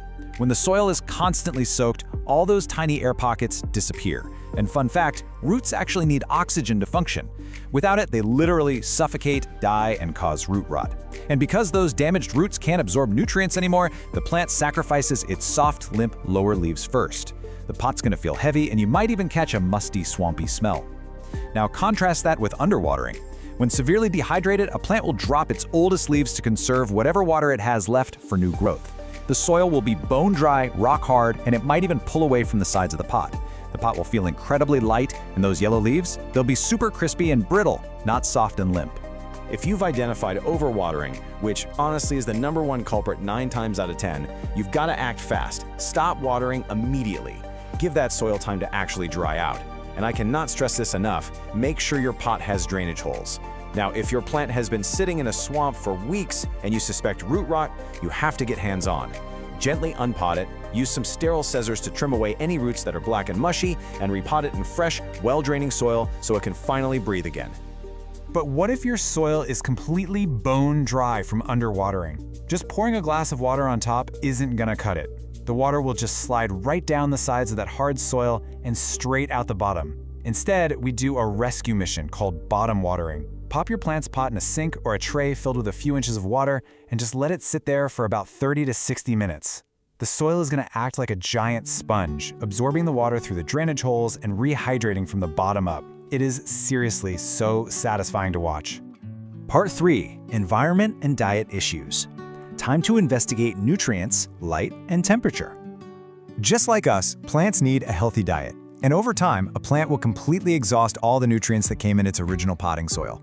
When there's a lack of essential nutrients, especially nitrogen, you aren't just going to see one yellow leaf. You'll see this uniform paleness or a general yellowing across the entire plant plus stalled growth.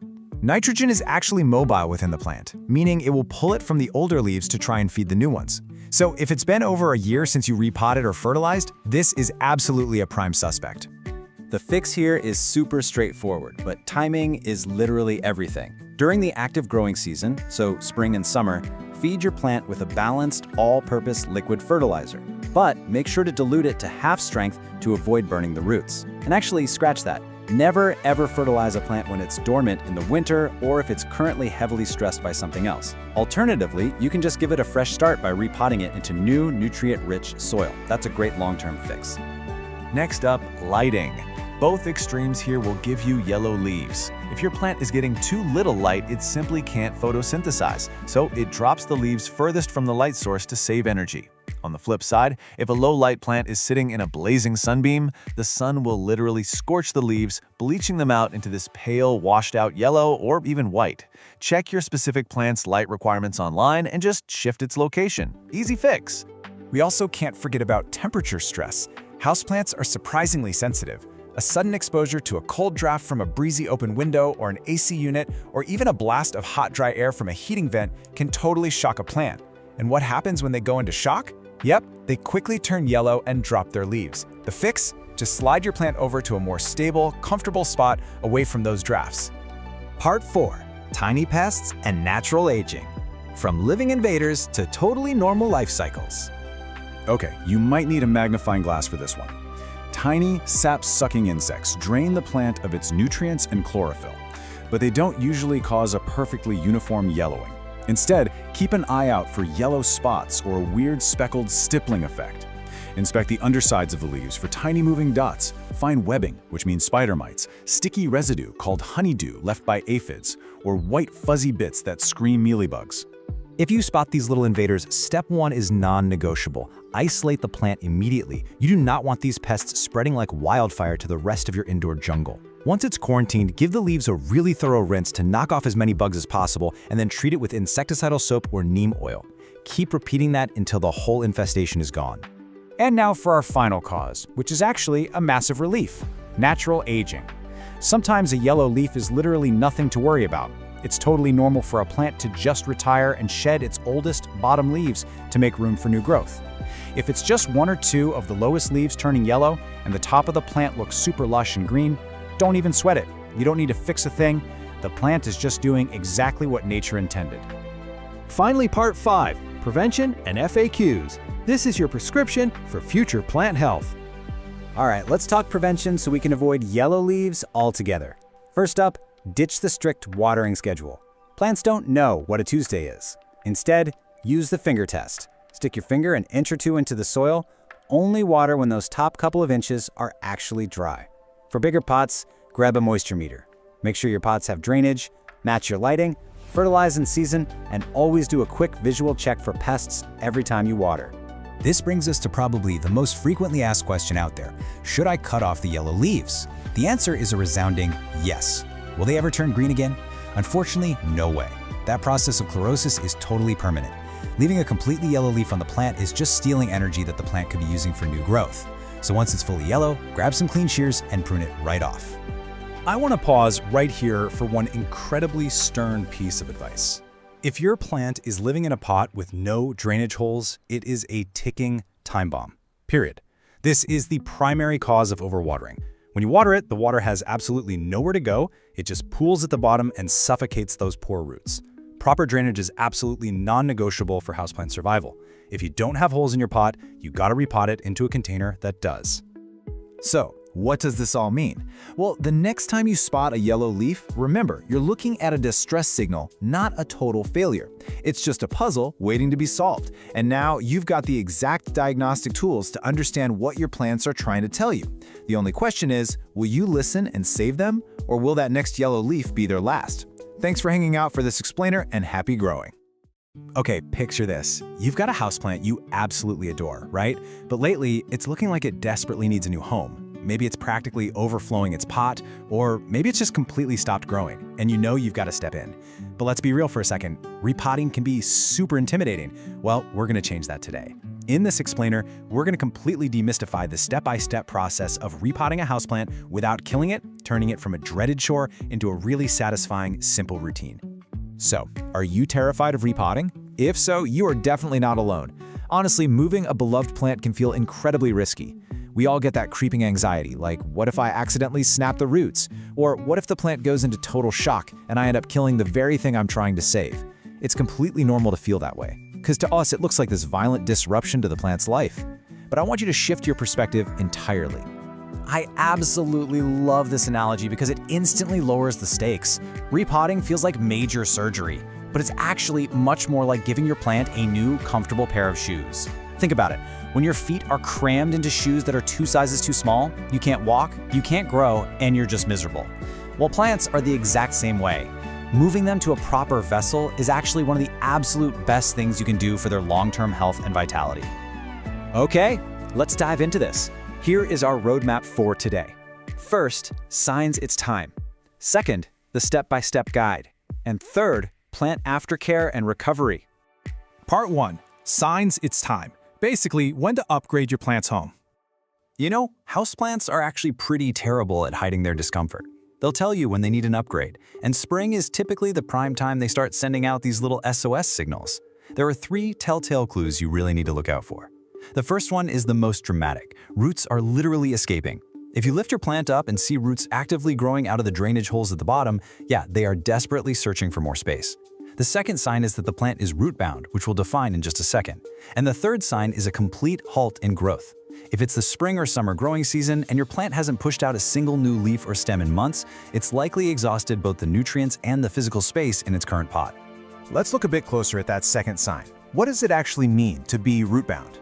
To check for this, you just gently slide the plant out of its current pot. If you look at the bottom and sides and see way more roots than soil, specifically if it's this tight, dense, almost brick-like mass of tangled roots, your plant is officially root-bound. It is literally suffocating in there, and it is definitely time for a repot. Part 2. The step-by-step guide. Time for getting your hands dirty. Now, before we begin the core operation, make sure you set up on a surface you can easily clean up, like an outdoor patio, a tarp, or maybe over a large sink, because you are absolutely going to spill some soil. Step 1 is choosing the right pot, and there's a golden rule here, 1 to 2. You should only ever select a new pot that is 1 to 2 inches larger in diameter than the current one. I know, it's incredibly tempting to just pop a small plant into a massive pot so you don't have to repot it again for years, but going too big is a massive and super common mistake. So the crucial point here is understanding exactly why a massive pot is so dangerous. A pot that's too large for the plant's root system holds way too much soil. And that excess soil acts like a giant sponge, staying wet for far too long, which quickly leads to root rot, and that's basically a death sentence for most houseplants. Stick to the 1 to 2 inch rule. And please firmly remind yourself, the new pot absolutely must have drainage holes, literally no exceptions. All right, here's a high-level look at our simple 4-step process. We just covered step 1, choose the right pot. Next, we remove the plant. Then, we loosen the roots. And finally, we repot and water. When you break the whole shebang down into these 4 actionable steps, you can see just how easy and straightforward this operation really is. Let's focus on step 2, removing the plant. The key word here is gentle. Turn the plant sideways, support the stems gently with your hand, and tap the bottom of the pot until the plant slides out. If your plant is being stubborn and refusing to budge, whatever you do, don't yank it by the stems. Instead, simply squeeze the sides of the plastic nursery pot, or carefully run a blunt butter knife around the inside edge just to loosen up the soil. Now for step 3, loosening the roots. If your plant was root-bound, this step is absolutely vital. You need to encourage those roots to stop growing in a circle and start growing outward into their fresh new soil. To do this, gently massage the root ball with your fingers to loosen the tangled roots. If they're heavily coiled and fused together at the bottom, don't panic. Seriously, it's completely okay to physically untangle them, or even make a few vertical, shallow cuts with a clean knife to break the tension. Finally, step 4 is our assembly, and here's your quick checklist. First, add a base layer of fresh potting mix to the new pot. Second, set your loosened root ball inside, making sure the top of the root ball sits about 1 inch below the rim of the pot so water doesn't overflow later on. Third, fill in the empty space around the sides with fresh mix, gently patting it down. And fourth, water thoroughly. You want to water until it actively runs out those drainage holes. And this isn't just to give the plant a drink, it's absolutely crucial for helping the new soil settle snugly around the roots, eliminating any large, dangerous air pockets. Part 3, plant aftercare and recovery, helping your plant settle in. All right, we've successfully repotted. But even though we were gentle, the plant just went through a really big structural change. It needs some specific TLC to settle into its new environment without, throwing a fit. Let's walk through the 4 critical aftercare rules. First, put it back in the exact same light conditions it enjoyed before. Don't add the stress of a new location on top of a new pot. Second, consider bottom watering for the first few weeks to ensure even moisture and help that root system establish itself downwards. Third, expect a little drama from your plant. And fourth, definitely hold off on the fertilizer. Now, what's really interesting about this slide is that the drama we just mentioned actually has an official name, transplant shock. If your plant looks a little droopy, wilted, or even drops a lower leaf or two in the week following a repot, do not panic. This is a completely normal biological response to having its roots disturbed. You didn't fail. Preemptively manage your expectations, stay patient, and just let the plant recover on its own timeline. And finally, let's look at the logic behind that last aftercare rule, holding off on the plant food. You actually need to wait 4 to 6 weeks before resuming your normal fertilizing routine. Why? Well, because that brand new, fresh potting soil you just packed in there is already loaded with fresh nutrients. If you add liquid fertilizer on top of that, you can accidentally burn the roots and overfeed your freshly potted, recovering plant. And there you have it. You now have the exact skills, the golden rules, and the confidence to properly upgrade your plants without any fear. But now that your plants are settling into their roomy new homes and gearing up for an absolute explosion of healthy growth, it begs a rather exciting question. Once they start thriving, are you ready to multiply them?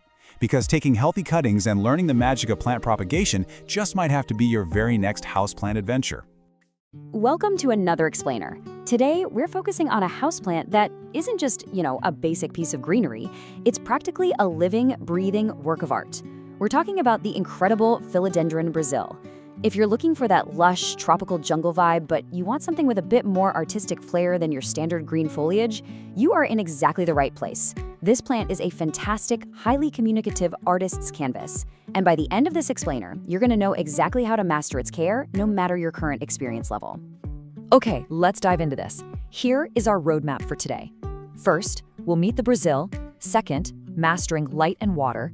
Third, perfecting soil and environment. Fourth, pruning and propagation. And finally, troubleshooting and pro tips. Section 1. Meet the Brazil, the communicative canvas. So this isn't just your run-of-the-mill vine. It actually has a pretty fascinating backstory and a highly communicative personality that makes it the absolute perfect companion for developing your own plant intuition. To really get this plant, we have to travel back to 1991. The philodendron Brazil wasn't whipped up in some high-tech lab. It was actually discovered as a totally natural mutation in a greenhouse in Holambra, Brazil. And because it's a mutation, every single leaf that unfurls is a completely unique canvas. You get these incredible, unpredictable splashes of lime, cream, and deep emerald green. It literally looks like someone took a paintbrush to a standard heartleaf philodendron. But, that beautiful paintbrush effects actually comes with a biological catch. It's called variegation. Variegation is just a genetic mutation where areas of the leaf lack chlorophyll, which is the green stuff that makes food for the plant. So those stunning lime and yellow stripes, they're essentially energy freeloaders. They look absolutely incredible, but they don't pull their weight when it comes to photosynthesizing. And this establishes exactly why the Brazil has such specific lighting needs compared to a solid green plant. Section 2. Mastering light and water, the non-negotiables. If you want to keep your plant thriving and keep those freeloader variegated stripes looking super bright, getting your light right is completely non-negotiable. To compensate for those non-producing colorful areas, your Brazil needs bright, indirect light. Specifically, you're going to want to aim for 10,000 to 20,000 lux. And hey, you can actually measure this using a free light meter app right on your smartphone.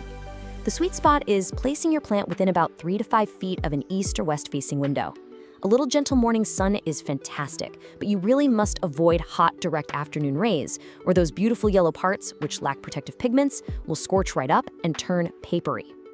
All right, let's talk watering, because this builds right into keeping the roots healthy. We're looking at the soak and dry method versus frequent sipping. Like most aroids, the Brazil is super susceptible to root rot if it just sits in wet soil all the time. You should only water when the top 50 to 75% of the soil is dry to the touch. But when you do water it, don't just give it a little sip. You need to soak it completely until water flows right out of the drainage holes. This flushing action actually mimics a tropical downpour. It ensures every single root gets a drink, and it washes out any built-up salts from tap water and fertilizers. And guys, this brilliantly illustrates exactly why I call the Brazil a communicative plant. If you aren't quite sure if it's time to water, just look for the philodendron curl. When this plant is thirsty, it literally tells you by drooping and curling its leaves inward into a little concave shape. This is simply a loss of turgor pressure, meaning the internal water pressure in the plant cells has dropped. Just give it a deep soak and I promise you it will perk right back up within hours. It's an amazing built-in visual cue. Section 3. Perfecting soil and environment, the optimal setup. Now, what's really interesting about moving this plant from just surviving to truly thriving is what goes on beneath the surface. The Brazil is a tropical hemiepiphyte, which means in the wild it actually grows up the sides of trees and in loose leaf litter, definitely not in dense ground dirt. Its roots need oxygen just as much as they need water, so dense potting soil will just suffocate it. So we construct a DIY chunky aroid mix. You want 40% potting soil for baseline moisture, 30% orchid bark to create these nice large air pockets, 20% perlite for aeration, and 10% worm castings for super gentle feed. This precise, fast-draining recipe practically eliminates the risk of root rot by delivering crucial oxygen right to the root system. With great soil comes great growth, and let me tell you, the Brazil is a really vigorous grower. It's capable of shooting out 2 to 3 feet of new vines per year. To fuel all that action, utilize what we call the weekly feeding method. Instead of hitting the plant with a massive, heavy dose of fertilizer once a month, you just mix a balanced liquid fertilizer at 1/4 strength and use it every single time you water during the active growing seasons of spring and summer. It gives the plant this steady, consistent stream of nutrients without any risk of chemical burn. As it grows, you actually get a choice to make about its form. See, in the wild, this plant climbs trees.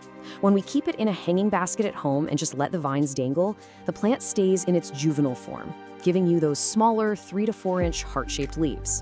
But if you provide it with vertical support, like a moss pole, it undergoes a total metamorphosis. The stems get woody and the leaves can mature to a massive 12 inches wide. So it's entirely up to your personal aesthetic preference. Section 4, Pruning and Propagation, Expert Level. So, are you ready to graduate to expert status? Before we start multiplying your collection, we absolutely have to address an alarming question that plagues so many owners. Why is my beautifully variegated plant suddenly pushing out completely solid dark green leaves? Well, the answer is reversion. Remember how we said the plant is constantly trying to fix its mutation to be more efficient? If your Brazil isn't getting enough light, it honestly kind of panics and produces solid green leaves to maximize photosynthesis. So the absolute strict rule here is this: if you see solid green vines, your plant is screaming for more light. You must immediately prune that solid green vine all the way back to the last variegated leaf and then move the pot to a brighter location. If you don't do this, that really vigorous green growth will just take over and outcompete the variegated parts permanently. But hey, when you do prune, definitely do not throw those cuttings away. The Brazil is ridiculously easy to clone through water propagation. First, just find a vine with a little brown bump on it. That's an aerial root node. Cut a segment, leaving just one leaf and one node. Then submerge only the node in a glass of water, making sure to keep the leaf dry so it doesn't rot. In about 10 to 14 days, roots are going to appear. Once they're a couple of inches long, you can plant them right back into the top of the mother pot to make the whole thing incredibly full and bushy. Now, if cutting your plant makes you a little nervous, try the expert level bobby pin method. You literally don't even need scissors. Just loop a really long vine back up to the top of the soil. Find a node and use a standard bobby pin or a paper clip to pin it firmly against the moist dirt. It will root directly into the pot while it's still safely attached to the mother plant. Once it's rooted in there, you can snip the connecting vine or just leave it for a beautifully dense, layered look. Section 5, Troubleshooting and Pro Tips. Look, even the best plant parents run into a few bugs eventually, or want the inside scoop on styling. If you see bugs, please don't panic. Here are the 3 usual suspects and your exact actionable fixes. Fungus gnats, they absolutely love wet soil. Dry out your potting mix and treat it with mosquito bits. What about little white cottony fluff in the leaf crevices? Those are mealybugs. Just dip a Q-tip in 70% isopropyl alcohol and dab them right off. And finally, thrips. These are tiny yellow or black slivers that cause silver damage patches. They're pretty much the worst enemy. Quarantine the plant immediately and treat thoroughly with a spinosad spray. Want a genius hack to avoid stuff like fungus gnats entirely by never overwatering again? Enter the chopstick check. It's so simple. Just insert a raw, wooden takeout chopstick deep into the soil and leave it there for about 10 minutes. Pull it out. If the wood is dark and damp, do not water. It takes the guesswork completely out of the equation, and bonus, you don't even get your fingers muddy. Okay, a super quick botanical pro tip for you. People mix up the Brazil and the standard pothos all the time. The absolute easiest way to tell them apart is to look for a cataphyll. A cataphyll is just the protective botanical sheath that surrounds a brand new leaf. As the philodendron leaf unfurls, this little sheath dries up and falls off. A pothos simply doesn't have these. Their leaves unfurl directly from the vine itself. And speaking of the pothos, here is a massive styling secret to make your plant room really pop. Try placing your philodendron Brazil right next to a neon pothos. The electric, solid yellow of the neon pothos perfectly highlights and draws the eye right to that irregular painted lime stripe running down the center of your Brazil's leaves. It creates an incredibly striking, high-contrast visual display. So, we've covered the lighting rules, the chunky soil mechanics, the watering cues, and all the pruning secrets. The philodendron Brazil is such a cool plant. It literally talks to you, it forgives your mistakes, and it rewards your good habits with these stunning strokes of vibrant color. So my final question for you is, what will your artist canvas look like once you apply these techniques and truly master its care? Cultivate your plant intuition, give it a try, and watch your indoor jungle absolutely transform. Thanks for joining us on this explainer, and happy growing.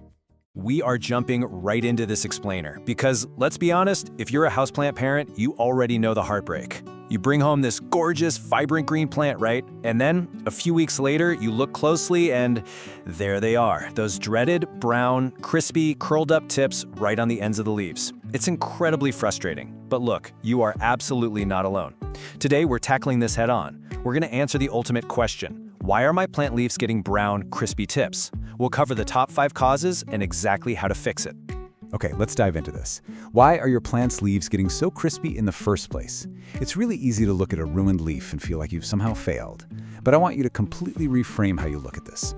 A crispy edge isn't a failure at all. It's just a signal. Your plant is simply communicating that there's an environmental imbalance. It's basically raising a tiny brown, crispy flag asking for a little help. And by the end of this explainer, you're going to be completely fluent in translating that exact signal. Here is our quick roadmap for today. We'll start with diagnosing those brown tips, then look at the science of leaf scorch, cover the top 5 causes and fixes, and wrap up with preventing future brown tips. Let's get started. Section 1. Diagnosing brown crispy tips. Time to put on our plant detective hats.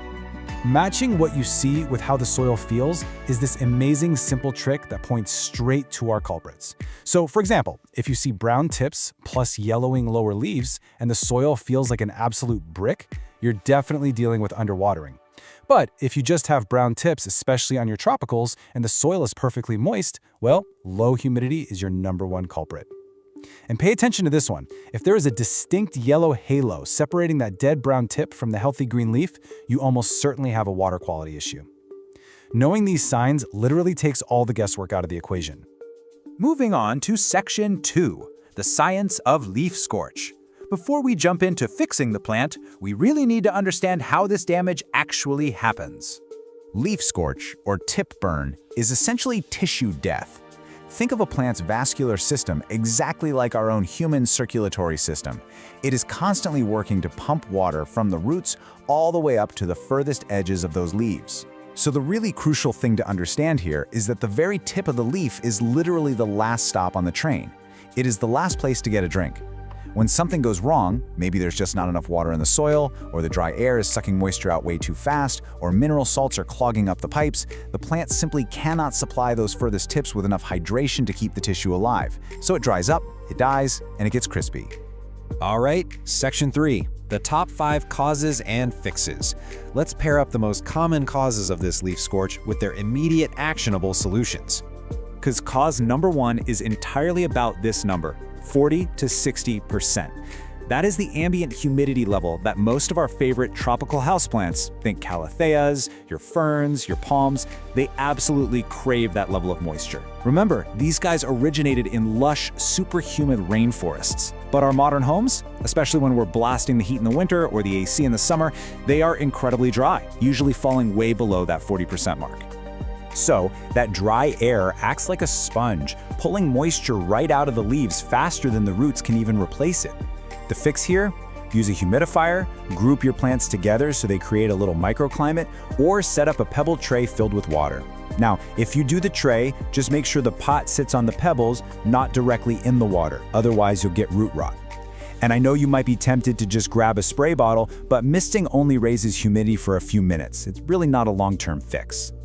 Which brings us to cause #2, underwatering. When the soil is bone dry, there simply isn't enough water for the roots to send upstairs. Plants are incredibly smart survivalists, you guys. To keep its core alive, a plant will intentionally cut off the water supply to its extremities. It sacrifices the leaf tips and the older, lower leaves first. The fix is straightforward but absolutely vital.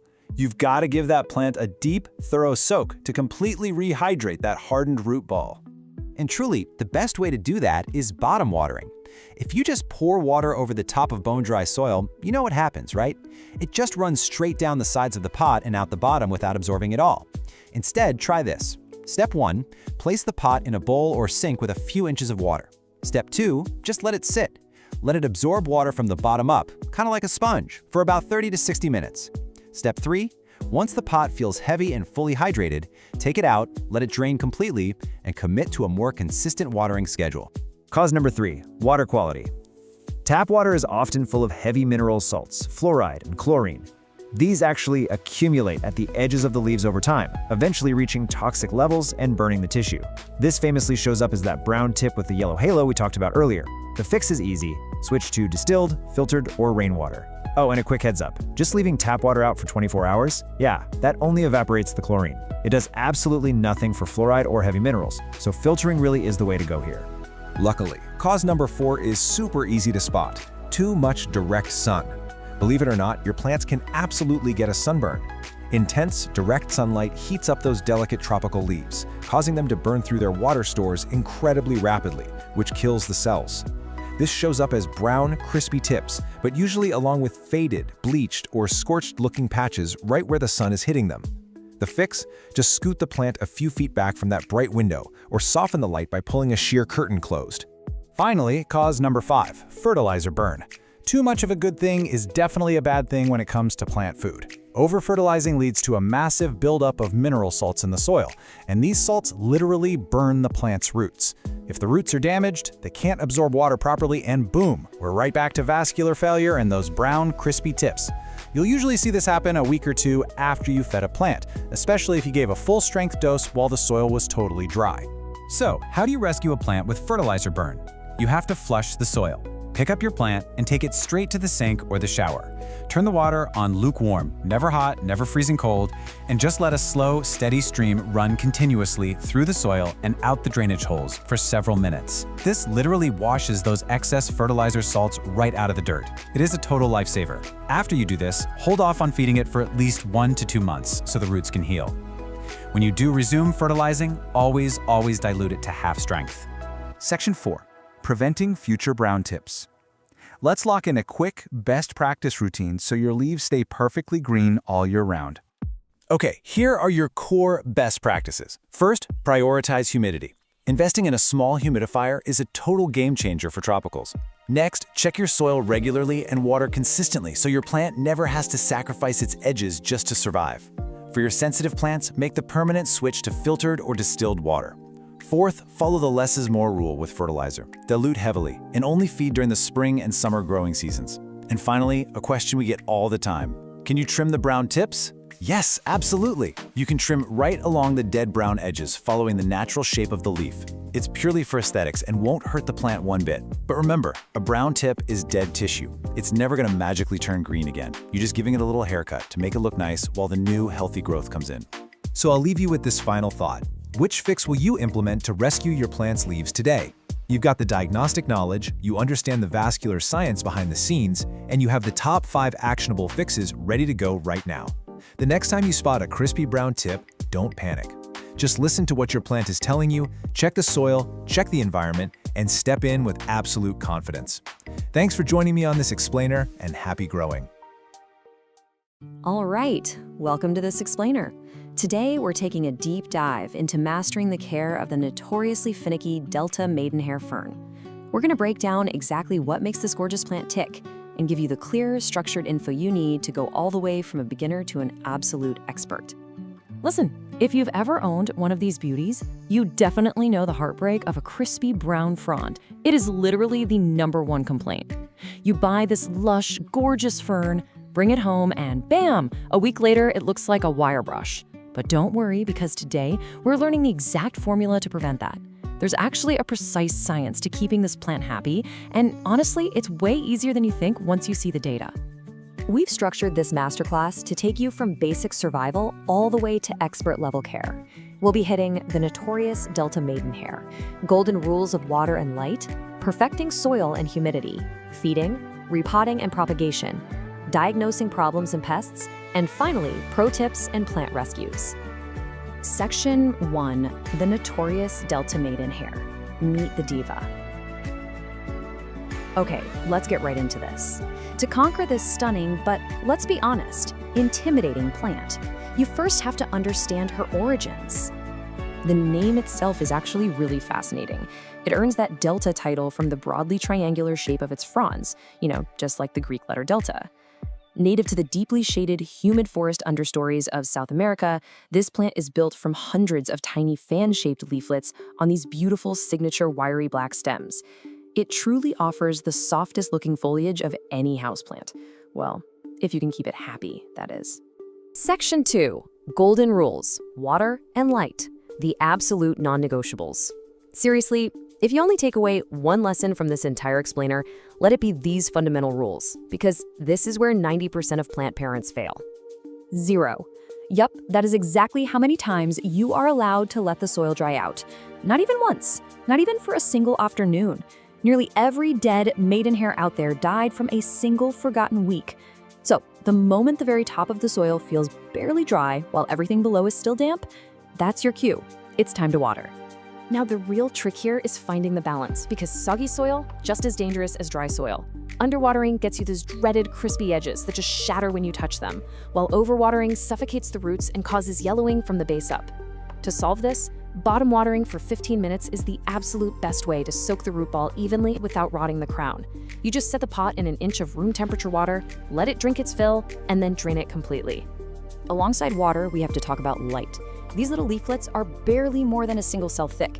That means just 30 minutes of direct afternoon sun will ruin them permanently. They'll literally bake. You want bright, indirect light only. Setting them in an east window pulled back a foot or two, or right up against a north window is absolutely your fern's sweet spot.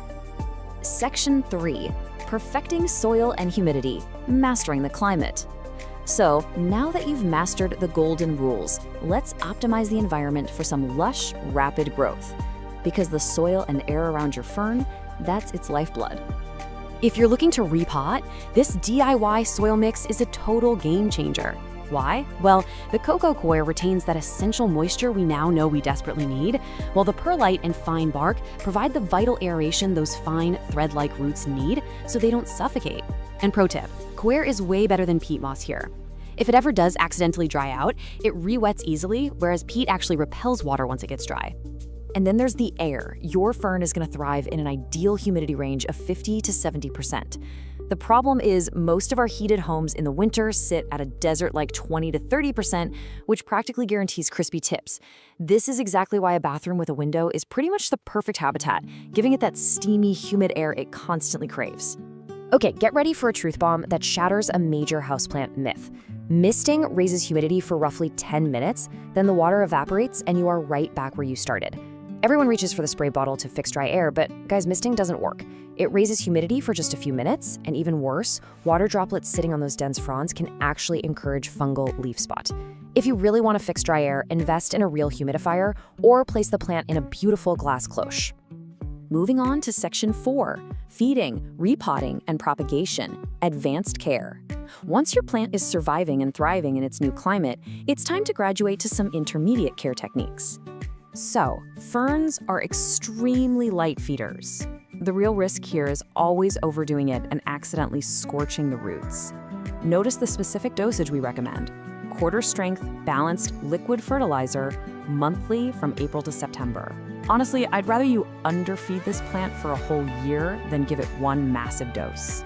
Oh, and a huge rule to remember. Absolutely never apply fertilizer to a dry root ball. When it is time to repot, which should be roughly every 2 years once you see roots poking out the bottom, pot selection is completely critical. Skip the terracotta, I mean it. Unglazed clay wicks moisture out through its walls and dries out way too fast for a plant that needs to stay constantly damp. Instead, go for shallow, glazed ceramic or plastic pots to really lock that moisture in. Now, if your plant is getting massive and you want more of them, propagation is incredibly rewarding. Dividing the creeping rhizome in early spring works wonders. You'll want to rinse the soil from the rhizomes so you can see the natural clusters, cut cleanly between them with a knife, pot the divisions with the rhizome right at the surface, and immediately tend them with a plastic bag to trap that humidity. The secret here is to take large sections, don't just pull off tiny little scraps, and keep them highly humid while they recover. And remember, never ever bury the rhizome. It needs to sit right on top of the soil. Section 5. Diagnosing problems and pests. Expert troubleshooting. Look, even the experts run into issues sometimes. So let's figure out how to visually diagnose the common problems your maidenhair might face without completely panicking. So many new owners completely panic and grab the insect spray the second they see these little brown spots under the leaves. But hold on a second, these are just sori, tucked safely under a folded flap of the leaf called a false indusium. This is just the fern's natural, ancient way of reproducing, using spores instead of seeds. Nothing to worry about.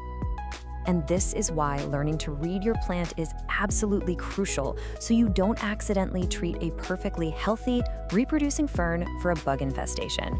Look at the difference. Spores follow a neat, repeating pattern strictly on the outer margins of the leaflets. Scale insects, on the other hand, they're randomly scattered, they usually favor those black stems, and they scrape right off with a fingernail. Knowledge really is power here.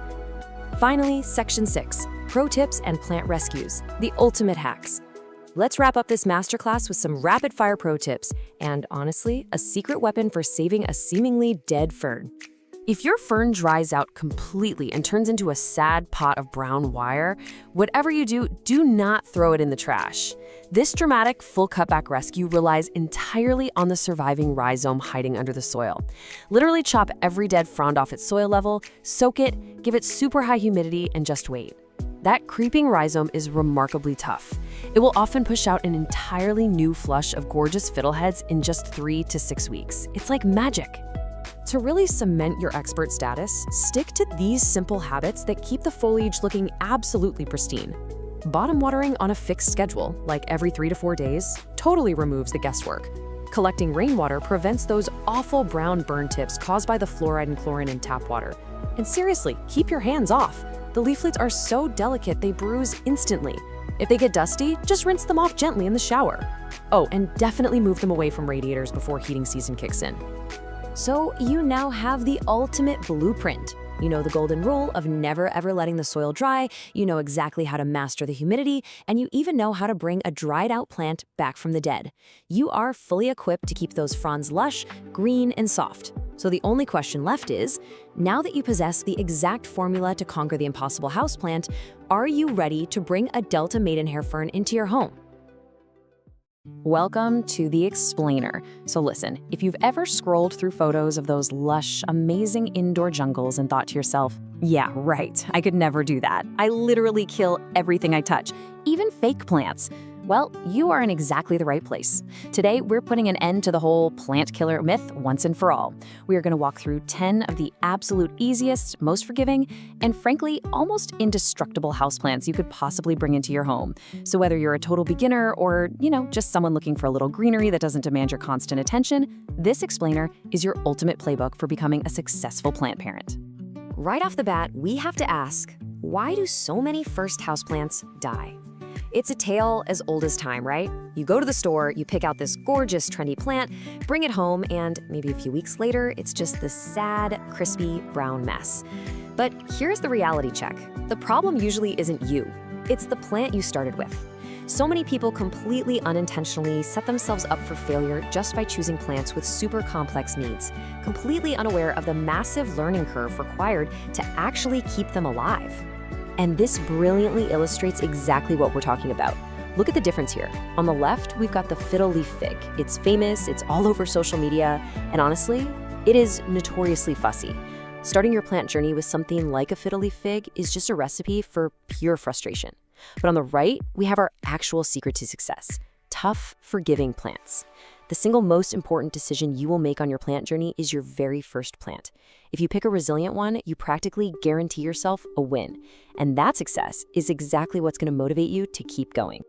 So here is our playbook for today's explainer. First, the secret to plant success. Then, the 5-star indestructibles. Next up, plants that communicate clearly. After that, quirky but tough survivors. And finally, choosing your first companion. Okay, section 1, the secret to plant success. Okay, let's dive into this with section 2, the 5-star indestructibles. This first group we're looking at is strictly for plants that absolutely thrive on neglect. We are giving them a flawless 5 out of 5 for toughness. I mean, they are the certified tough-as-nails champions of the plant world, entirely capable of enduring the most common beginner mistake of all, completely forgetting they even exist. First up is the undisputed king of easy care, the snake plant, also known as Sansevieria. Listen, if you could only choose one beginner plant ever, this is the one. It's got these amazing, stiff, upright leaves that just give it a really modern, stylish look in literally any room. But its real superpower is its near indestructibility. It tolerates low light, and it is insanely drought tolerant. You water it when, actually, scratch that, you only water it when the soil is 100% dry. You can forget about it for weeks at a time, and it'll just sit there, happily purifying your air and looking fabulous. Now, you might be wondering, how in the world do these plants survive such extreme neglect? Well, many of them utilize an amazing botanical feature called a rhizome. A rhizome is basically a thick, underground stem that stores massive amounts of water and nutrients. Think of it kind of like a camel's hump, but for a plant. It's an emergency water tank built right in, allowing the plant to easily coast through severe droughts when you inevitably miss watering day. Two perfect examples of this incredible rhizome resilience are the ZZ plant and the cast iron plant. The ZZ plant has these gorgeous, wide, glossy leaves. It is so pristine and so low maintenance that people honestly mistake it for a fake plant all the time. Then we have the cast iron plant. I mean, the name really says it all, right? This was actually a huge favorite in Victorian homes because it could withstand the terrible air quality and dim corners where absolutely nothing else had a chance of growing. For both of these low-right champions, their only real demand is that you just let their soil dry out almost entirely before you even think about giving them a drink. Let's move to and see how this builds into Section 3, plants that communicate clearly. So if the indestructibles are great because you can basically ignore them, this next group is fantastic because they are incredible teachers. The secret sauce here is visual cues. These plants will literally wilt or droop to tell you, hey, I'm thirsty. For a beginner, this instant feedback is an absolute game changer. You don't have to guess or panic about overwatering or underwatering. You just wait for the cue, give them a drink, and within hours, they perk right back up. It's incredibly rewarding. Two of the absolute best communicators out there are the golden pothos and the peace lily. The golden pothos is often called devil's ivy because it's just so remarkably hard to kill. It's a fast-growing vine that instantly gives your space those jungle vibes. And it visually tells you it's thirsty by drooping slightly, usually right when the top 1 to 2 inches of soil dry out. Then there's the peace lily, famous for those elegant white blooms. This one is a total drama queen. It droops beautifully and dramatically when it needs water. Just a quick but super important note on the peace lily. It is toxic to pets, so definitely keep it up and out of reach of your furry friends. Another really fantastic communicator is the Chinese money plant, or pilea. With a really solid toughness score of 4 out of 5, this trendy little guy has these cheerful, perfectly round, coin-shaped leaves. It gives very clear visual cues. Again, just a slight leaf drooping when it's time for a drink.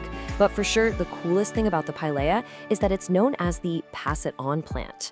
It rapidly pushes up lots of tiny baby offshoots in the soil that you can easily pop out and share with your friends. Oh, and bonus, it's totally non-toxic to pets. So the crucial point is really understanding these two different care strategies side by side. On the left, we've got the indestructibles, your snake and ZZ plants. They absolutely demand that you wait until their soil is 100% bone dry. On the right, the communicators, like the pothos and peace lily, want water as soon as their leaves droop or just the top couple inches of soil are dry. Once you recognize this difference, you have basically unlocked the secret to plant parenting. Moving right along to Section 4, quirky but tough survivors. This third tier is specifically for those of you who want a plant with a highly unique, fun appearance, but you still need it to pack a massively resilient punch. And to fully appreciate our next quirky plant, we need to introduce you to another hidden botanical superpower, the caudex. A caudex is a swollen, bulbous trunk base that certain plants use to hoard massive amounts of water. It's a genius adaptation that lets them just coast through incredibly long dry periods without breaking a sweat. And the ponytail palm is the ultimate showcase of the caudex. Now, despite the name, it's not a palm at all. It's actually in the agave family. That big, swollen trunk means you can literally jet off on vacation and not worry about this plant for a second. It loves a sunny spot and absolutely thrives on being ignored. Next to it is the zebra plant, or Howarthia. If you are intimidated by the steep learning curve of most fussy succulents, you have to start here. It gives you that really cool, spiky look, but it doesn't demand intense, baking, direct sun. It does wonderfully on a bright windowsill. For both of these quirky survivors, again, water them only when the soil is completely, totally dry. Rounding out our quirky list, we have two classics, the spider plant and the parlor palm. The spider plant is this cheerful, grassy companion that produces endless, adorable, dangling babies or spiderettes. It is literally the plant that keeps on giving, and it's completely non-toxic. The parlor palm, on the other hand, is perfect for anyone dreaming of bringing an indoor tropical oasis to life. It stays relatively small, and unlike a lot of its really fussy palm cousins, it is incredibly adaptable to lower light and just normal everyday home humidity. For both of these guys, a good rule of thumb is to water just when the top inch of soil feels dry. And finally, Section 5, choosing your first companion. We've covered a ton of ground in this explainer, and now what's really interesting about this slide is how easily you can match one of these plant categories directly to your specific lifestyle. Look, if you know you are a forgetful owner or you just have very low light in your space, the indestructibles are hands down your best bet. Just wait for that soil to be 100% dry. Now, if you're a bit more attentive and you want a plant that actually gives you instant feedback and teaches you how to water, grab a communicator and wait for that visual droop. And hey, if you want something with totally unique looks that can adapt to varied light setups, the quirky survivors are definitely calling your name. The absolute core takeaway from all of this source material can really be summed up perfectly right here. Success is the best motivation. Choose one and you're on the path. It's that simple. Please don't overcomplicate it. Don't go out and start with some high-maintenance diva plant. Just pick one forgiving plant that fits your space and let that initial, manageable win drive your confidence for the rest of your gardening journey. So, you have the playbook, you know the biological secrets, and you've seen the 10 absolute easiest houseplants that are practically impossible to kill. The only question left is, which of these unkillable companions are you going to bring home today? Take the leap, pick your plant, and start your green journey. Thanks so much for joining me on this explainer, and hey, happy planting! Welcome to This Explainer. Today we're tackling a plant that is equally famous for its absolute beauty and, let's be honest, its notorious fragility. We're going to completely demystify the burro's tail succulent. Whether you're carefully bringing home your very first tiny plant or you're trying to perfect the massive cascade of an older one, consider this your ultimate beginner to expert guide. Picture this. You just bought your plant, you're driving it home, you gently bump the pot, and suddenly you're panicking because half of those beautiful plump leaves just tumbled right onto the floor. Listen, you're not alone. It's the #1 source of frustration for new owners. It honestly makes you feel like you're failing before you've even started. But hey, take a deep breath. Seriously, don't panic. This extreme fragility is actually a natural survival mechanism. Out in the wild, rocky hillsides of southern Mexico, the plant literally relies on those leaves dropping easily. Why? Because every single fallen leaf will root itself and create a brand new plant. It's just trying to spread itself around. So instead of seeing a fallen leaf as a failure, you've got to look at it as free propagation material. To get you from beginner to expert, here's our masterclass agenda. 1. Creating the perfect environment. 2. Watering and soil essentials. 3. Pruning and infinite propagation. 4. Troubleshooting pests and problems. And 5. Pro tips for ultimate success. Let's get into it. And the reward for getting this right? It's literally massive. When you nail the care and leave this plant completely undisturbed, a mature burro's tail can trail 3 to 4 feet from a hanging basket. It's absolutely breathtaking. And since they can live for well over a decade, it really becomes this stunning, living curtain in your home. Just a quick heads up before we really jump in, you might actually see 2 different types of this plant out there. There's the standard burro's tail, which has longer, pointed, teardrop-shaped leaves, and then there's the sedum burrito, sometimes called a baby burro's tail, which has shorter, rounder, little jelly bean leaves. But don't worry, whether you have the teardrops or the jelly beans, this whole care guide applies perfectly to both. All right, part 1, creating the perfect environment. Think about where this guy comes from. To mimic that native cliffside habitat, you want to give your burro's tail bright, indirect light. An east-facing window is pretty much the holy grail here, offering that gentle morning sun without the harsh, scorching afternoon rays. Room temperatures between 65 and 80 degrees Fahrenheit are spot on. And since it's a desert native, it loves low to average humidity. That means absolutely no misting, 0. Oh, and huge bonus, it's completely non-toxic to your cats and dogs. Now, here is a crucial detail that almost everyone misses when they hang trailing plants. The crown of the plant, the top of the pot where all the stems start, needs just as much light as the trailing strands themselves. If you hang it too high up where the top is stuck in shadow while only the bottom gets sun, the top is going to stretch out, thin, and eventually go completely bald. You really have to make sure that light is hitting the actual soil line. Moving right along to part 2, watering and soil essentials. If there is one thing you take away from this explainer, let it be this. Overwatering is public enemy #1. It's the absolute quickest way to kill this drought-tolerant plant. Because it stores massive amounts of water in those chubby little leaves, it can go a really long time without a drink. You've got to use the soak and dry method. Let the soil dry out 100%, all the way to the bottom. Once it's bone dry, give it a massive soak until water pours out the drainage holes. In summer, that's usually every 10 to 14 days, and way less in winter. A pro trick? Just look at the leaves. When they look slightly soft or deflated, your plant is telling you it's thirsty. So to keep those roots from sitting in a soggy swamp, you need a seriously fast draining soil mix. Bagged potting soil straight from the store holds way too much moisture. Instead, mix it up yourself, 2 parts standard potting soil, 1 part perlite or pumice for those essential air pockets, and 1 part coarse sand. You're going for a gritty, airy blend that drains fast and completely prevents deadly root rot. Okay, section 3, pruning and infinite propagation. Remember those incredibly frustrating dropped leaves we talked about? Let's turn them into an army of new plants. It's a super simple 4-step process.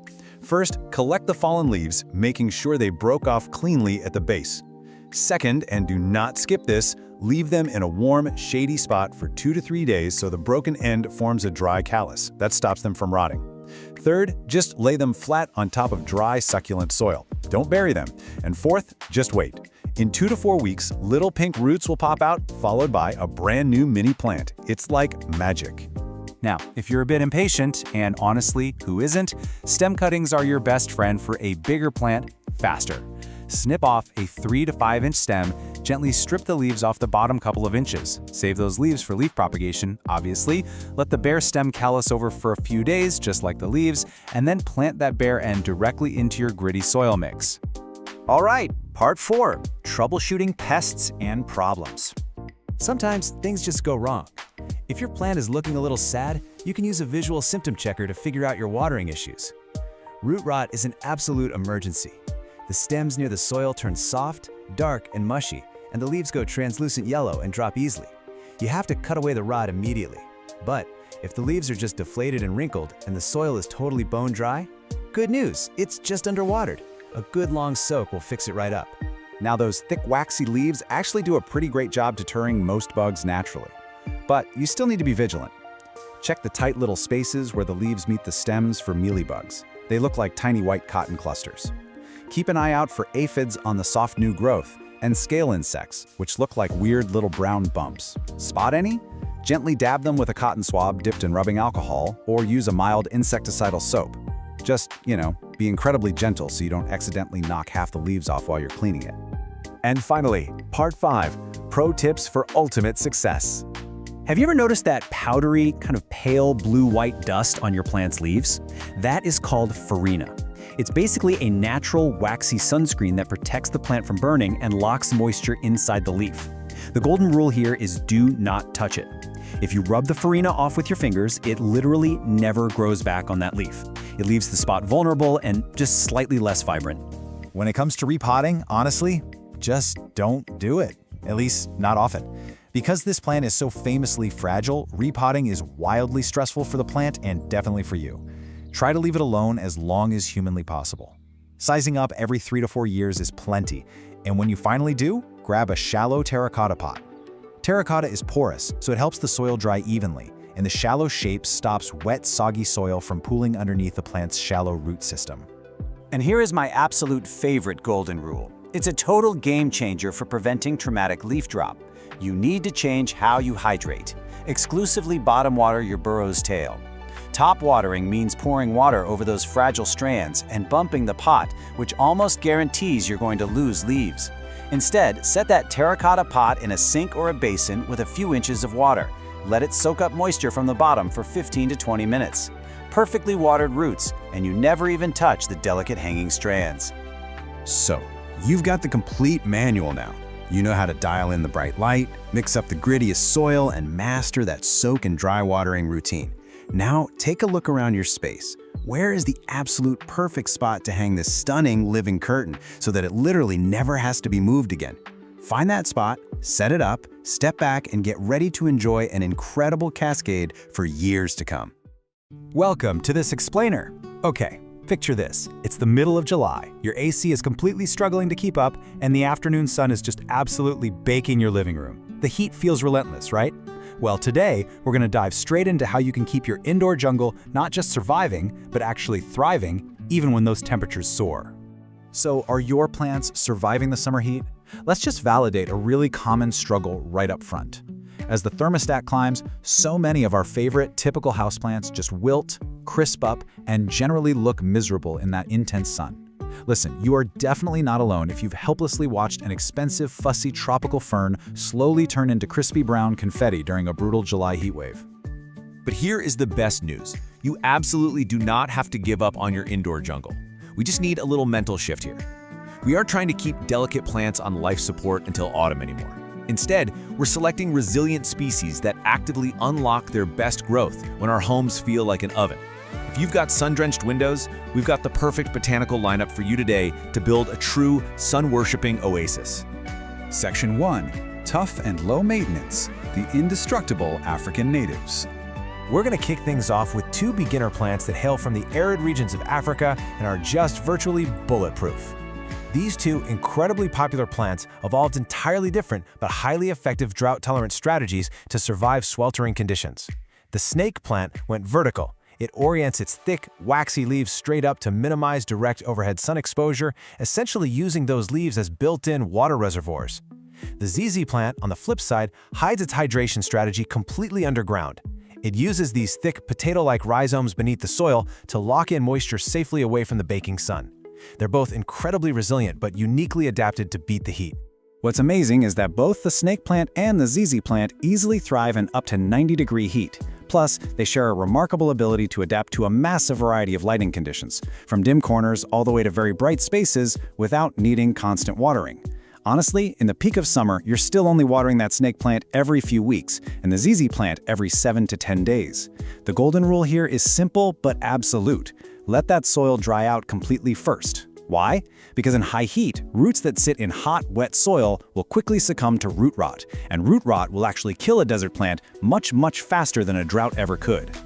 Section 2. Sunbathing statement pieces, dramatics for the sunny window. Now we're moving from the tough beginners to the striking architectural plants that actively demand the hottest, brightest spots in your home. But before we meet them, we need a quick botanical vocab word: caudex. A caudex is a swollen, bulbous trunk at the base of a plant that's used to store water. It is absolutely bizarre and wonderful when you think about it. It's essentially a built-in water bottle. Understanding this specialized water-storing trunk is crucial to knowing why our next two plants survive extreme heat. It acts exactly like a camel's hump, slowly releasing moisture when the surrounding soil goes completely bone dry. Enter the desert rose and the ponytail palm. These guys are perfect for that punishing hot south-facing window.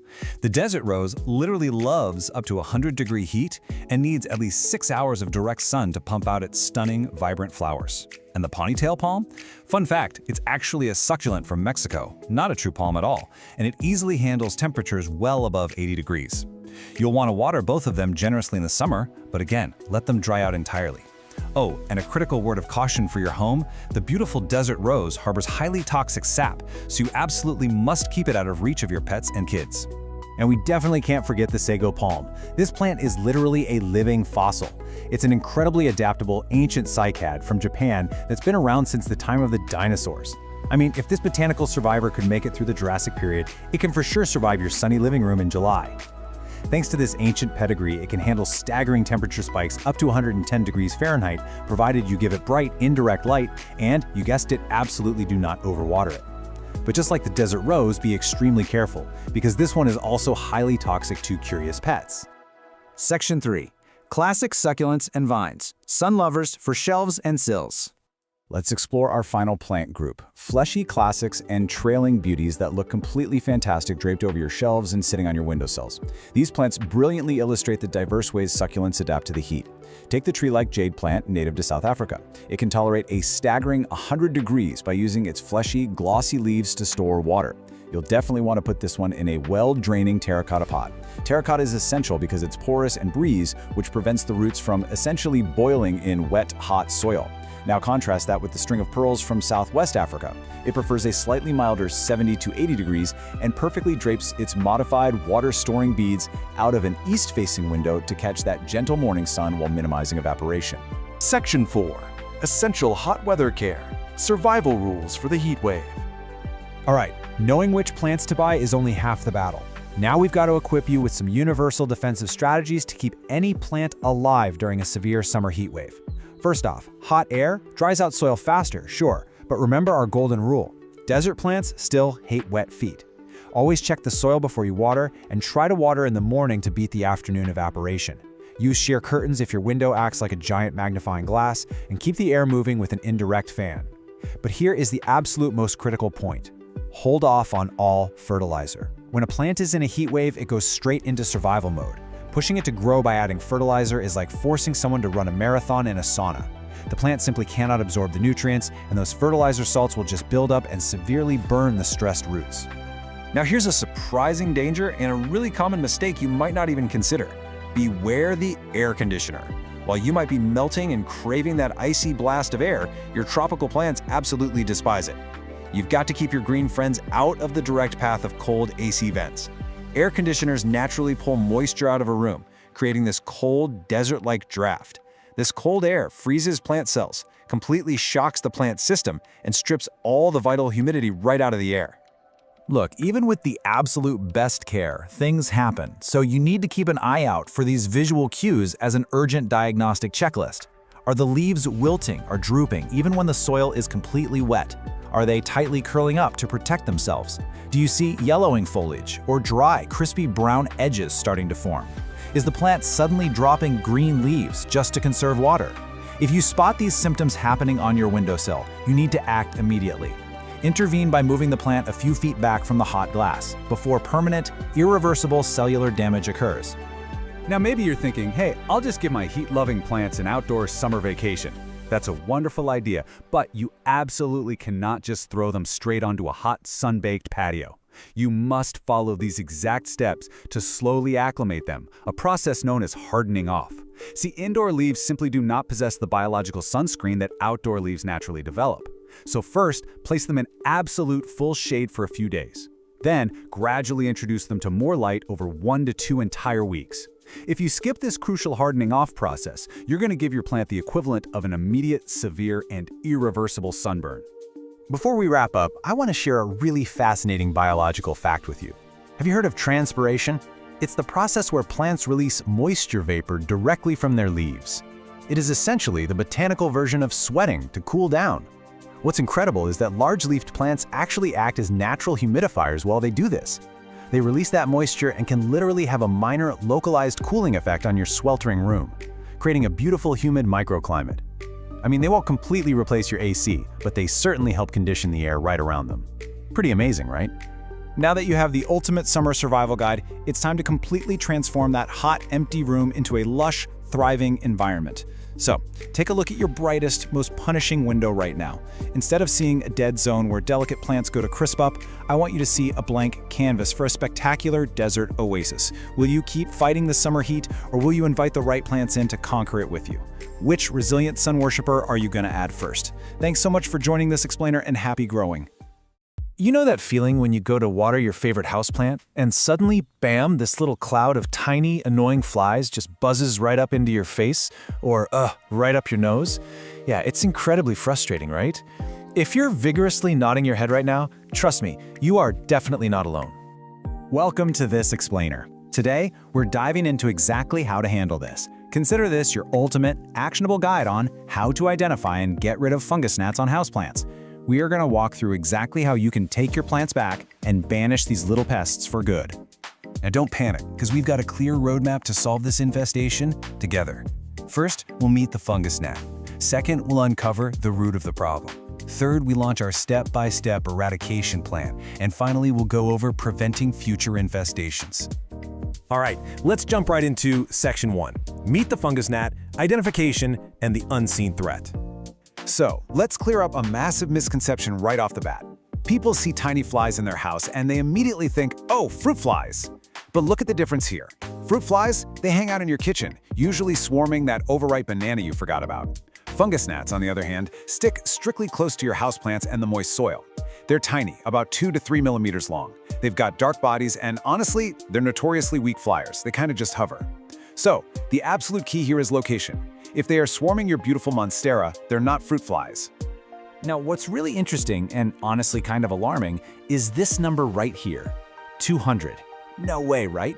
But yes, a single adult female fungus gnat can lay up to 200 eggs at one time. And where does she put them?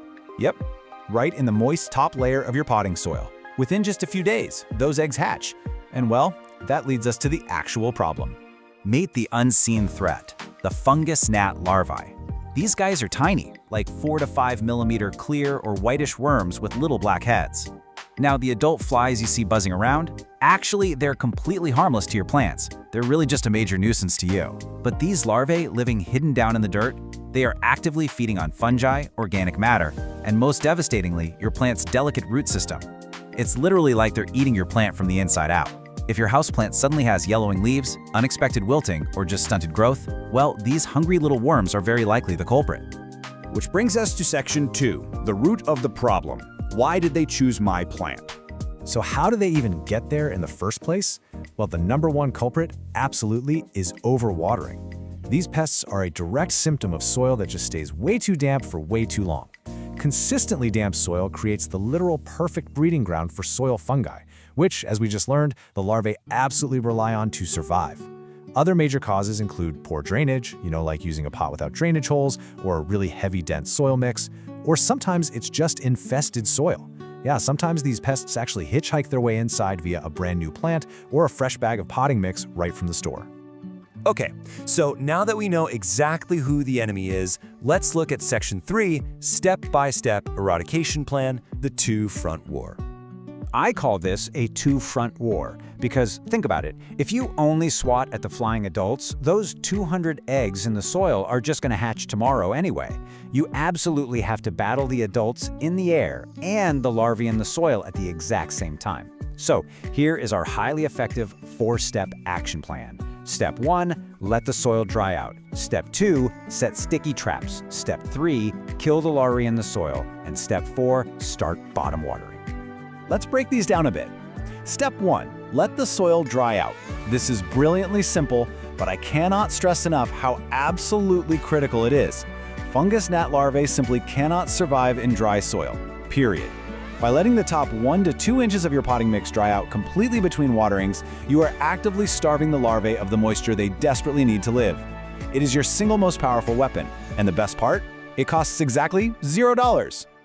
All right. Step 2, target the adults with yellow sticky traps. Remember how we said the adults are the ones laying up to 200 eggs? We have got to capture them before they ever get the chance. And it turns out fungus gnats are irresistibly drawn to the color yellow. It's like a magnet for them. Just place these sticky cards on little stakes in the soil, or you can even just lay them flat right on the soil surface. Because they are such weak flyers, they literally just clumsily bumble right into the trap and get permanently stuck. Now for step 3. Killing the larvae that are already in the soil. You've got 2 highly effective options here. First is kind of the gold standard, mosquito bits, also known as BT. It's actually a naturally occurring bacterium that is highly toxic to gnat larvae, but totally harmless to your plants, your pets, and you. You just steep 4 tablespoons in a gallon of water for about 30 minutes, strain out the bits, and then water your plants thoroughly with this tea. Your second option is a hydrogen peroxide drench. For this one, you just mix 1 part 3% hydrogen peroxide with 4 parts water and pour it right onto the dry soil. You'll actually hear it fizzing. That's it killing the larva on contact while also aerating your soil. Just use this for 1 to 2 waterings. Honestly, both are fantastic methods. Finally, step 4 brings us to bottom watering. This is a really excellent technique where you place your plant pot in a saucer of water and basically just let the roots absorb the moisture from the bottom up. Now, why is this so crucial for defeating gnats? Because it leaves that entire top layer of soil completely dry.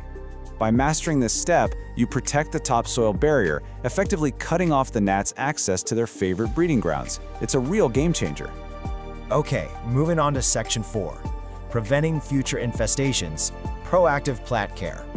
Let's build a long-term defense so you never have to deal with this again. Here are your rapid-fire proactive habits. First up, master your watering routine. Always physically check, like actually test it, to make sure that topsoil is dry before you reach for the watering can. Second, use a well-draining potting mix so water doesn't just sit and stagnate. Third, and this is a brilliant hack, add a top dressing. Just putting a half-inch layer of horticultural sand or some decorative pebbles on top creates a physical barrier that makes it nearly impossible for gnats to even reach the soil. And finally, always inspect your new plants and soil bags for hitchhikers before you bring them indoors. As we wrap up this explainer, I really want to give you one final piece of reassurance. These pests, they do not bite, they don't carry diseases, and they are completely harmless to humans and your pets. They are absolutely defeatable. But consistency is key here. You really must stick to this two-front eradication plan for 2 to 3 weeks. That is exactly how long it takes to completely break their life cycle, ensuring every last egg, larva, and adult is totally wiped out. Just stick with it. Which leaves us with one final thought. What changes will you make to your watering routine today to ensure your houseplants stay healthy, dry, and gnat-free forever? Take this knowledge, apply it right now, and go reclaim your indoor jungle. Thanks for hanging out with me for this explainer, and happy growing. Welcome to this explainer.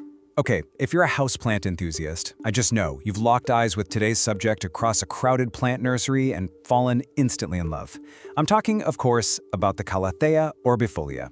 It is an absolutely breathtaking tropical masterpiece, but let's be honest with ourselves, it definitely comes with a reputation for being a completely demanding diva. Well, today we are going to break down exactly how to master the care of this incredible plant. If you've ever owned one, this question has probably haunted you. Why do those beautiful, giant leaves always seem to get those terrible, crispy, brown edges? It's honestly the most notorious struggle plant parents face with this specific species. But don't worry, you are in the right place. In this explainer, we hold the exact solutions to banish those crispy edges for good.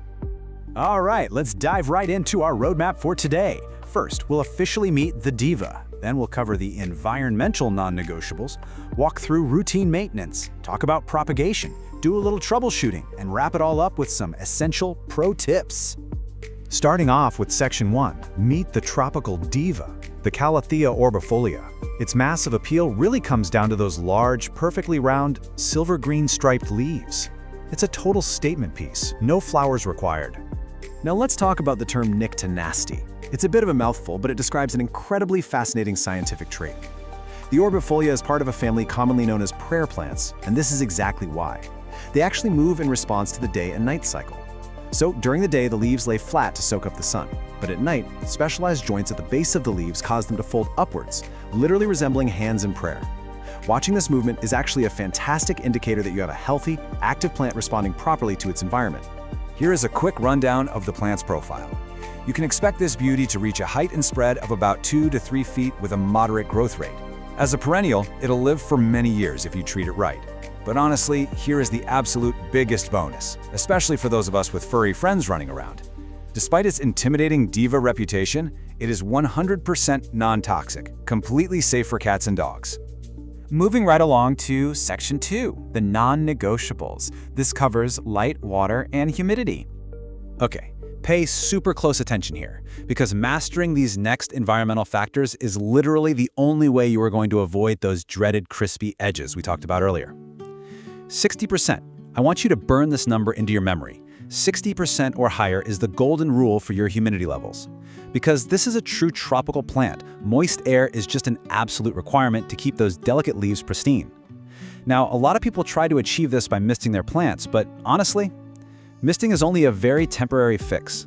To hit that golden rule consistently, a dedicated humidifier is by far your most reliable method. And this brilliantly illustrates our next point, water quality. Calatheas are famously sensitive to what is actually in their water, making tap water the #1 enemy of this plant.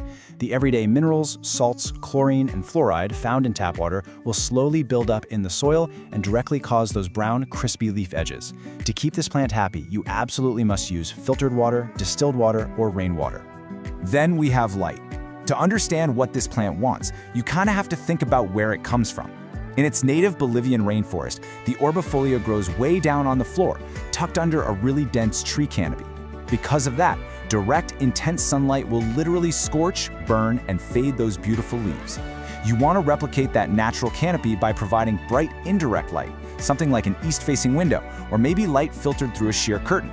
Just be sure to avoid both direct sun and very low light, because low light is just going to cause weak, sad growth. Let's move into Section 3, routine maintenance. We're talking soil, feeding, and pruning. These are the daily and seasonal care routines required to keep your plant pushing out fresh, symmetrical growth. And, well, it all starts in the pot.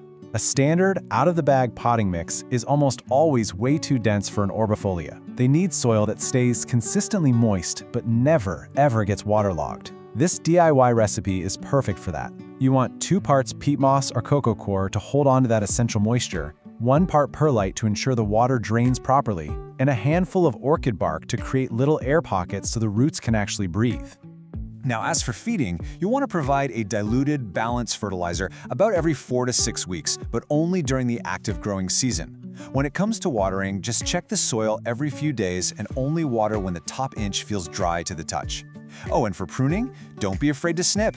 If you see any yellowing or hopelessly brown leaves, just chop them off right down at the base of the stem.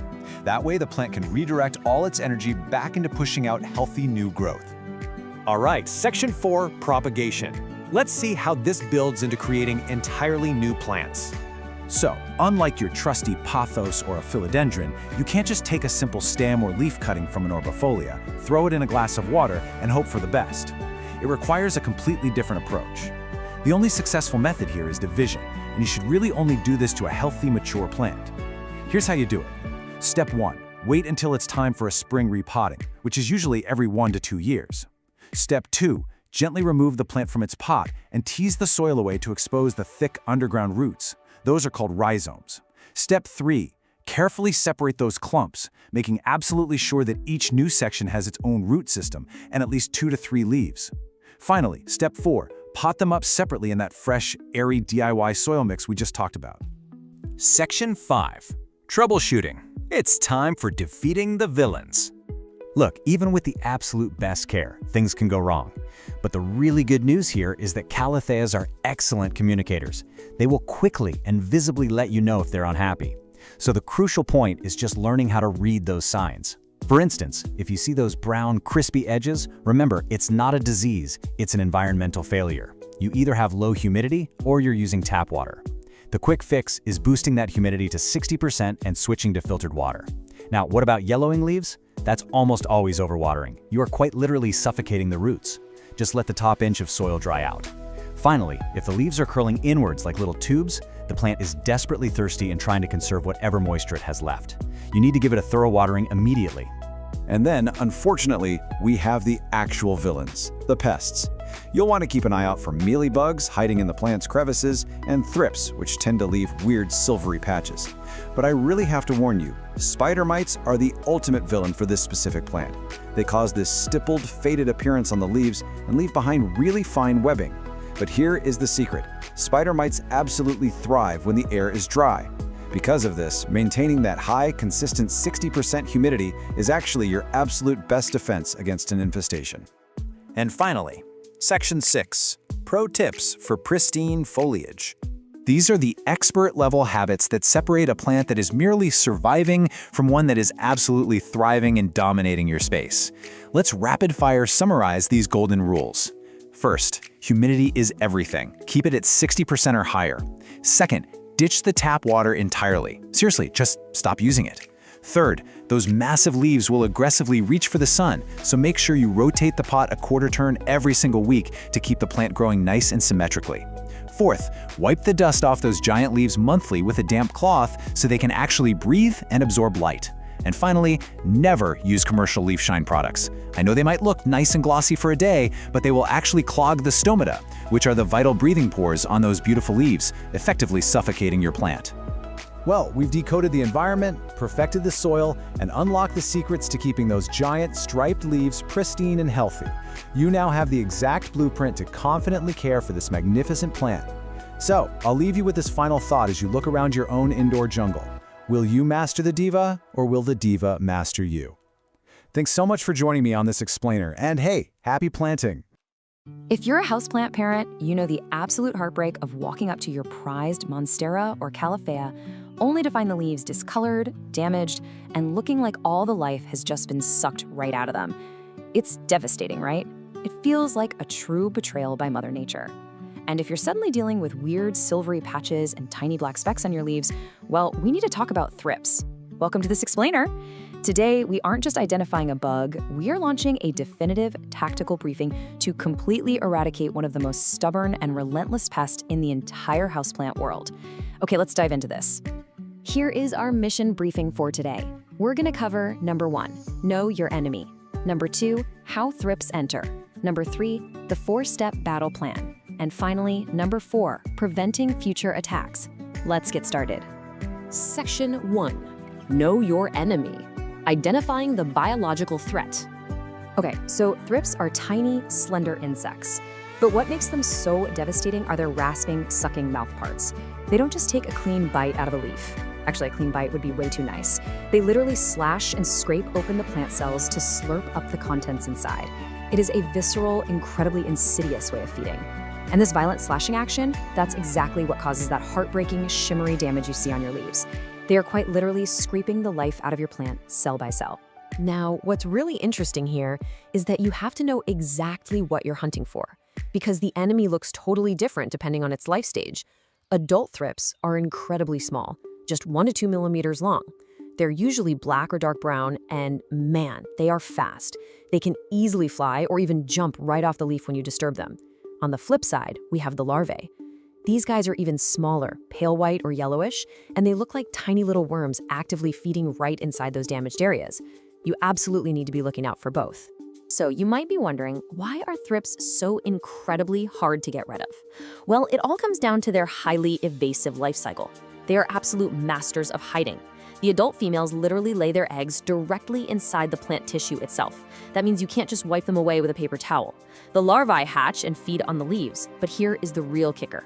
When it's time to pupate and transform into adults, they drop off the leaf and burrow down into the soil. Down there in the dirt, they are completely shielded from whatever topical sprays you're putting on the leaves. They emerge as adults, fly back up to the foliage, and the whole nightmare starts all over again. Because they're so microscopic, you're usually going to spot the damage long before you spot the actual bug. Here are the diagnostic signs of a thrips breach. First, look for that silvery leaf damage with a weird metallic sheen. Second, and this is a major diagnostic clue, so pay attention, look for tiny black specks inside those silvery patches. That is their frass, which, is just a polite word for bug droppings. You might also spot the visible, fast-moving insects themselves if you look closely enough. And finally, check your plant's new growth. If the new leaves are emerging deformed, twisted, or heavily scarred, thrips are very likely feasting on those tender areas. Section 2. How thrips enter. Breaching the defenses. So how are they getting in? There are 4 main infiltration routes, but I really want to stress the first one: infested new nursery plants. Bringing home a compromised, unquarantined new plant is the absolute #1 culprit for a breach. You go to a garden center, fall in love with a gorgeous plant, bring it home, and bam, you've unknowingly released a Trojan horse right into your collection. But that's not the only way. They can also cruise right in through open windows and doors, easily slipping through normal window screens. They can ride in on fresh-cut garden flowers, or, believe it or not, they can even hitchhike indoors on your own clothing after you've been working outside in the garden. And that brings us to a frequently asked question we see practically all the time. Can thrips actually fly inside my house? The answer is a very firm yes. Now, they aren't exactly fighter jets. They're actually considered quite weak flyers. But they travel super easily by just catching a ride on the indoor air currents flowing through your home. This means the risk of rapid plant-to-plant spread all the way across your living room is massive. All right, let's move on to Section 3, the 4-step battle plan, executing the counterattack. Before we break down the specific tactical steps, I need you to remember this. Consistency is everything. You must be relentless. This is absolutely not a one-and-done spray situation. Because of that wildly evasive life cycle we talked about earlier, persistence is the key to winning this war.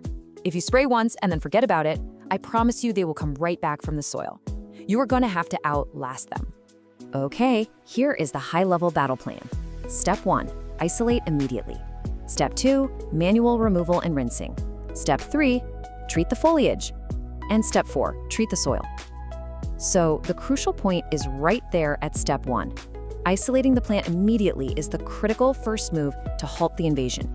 You must move that infected plant, and honestly, any plants physically touching it, far, far away from your main collection before you do a single other thing.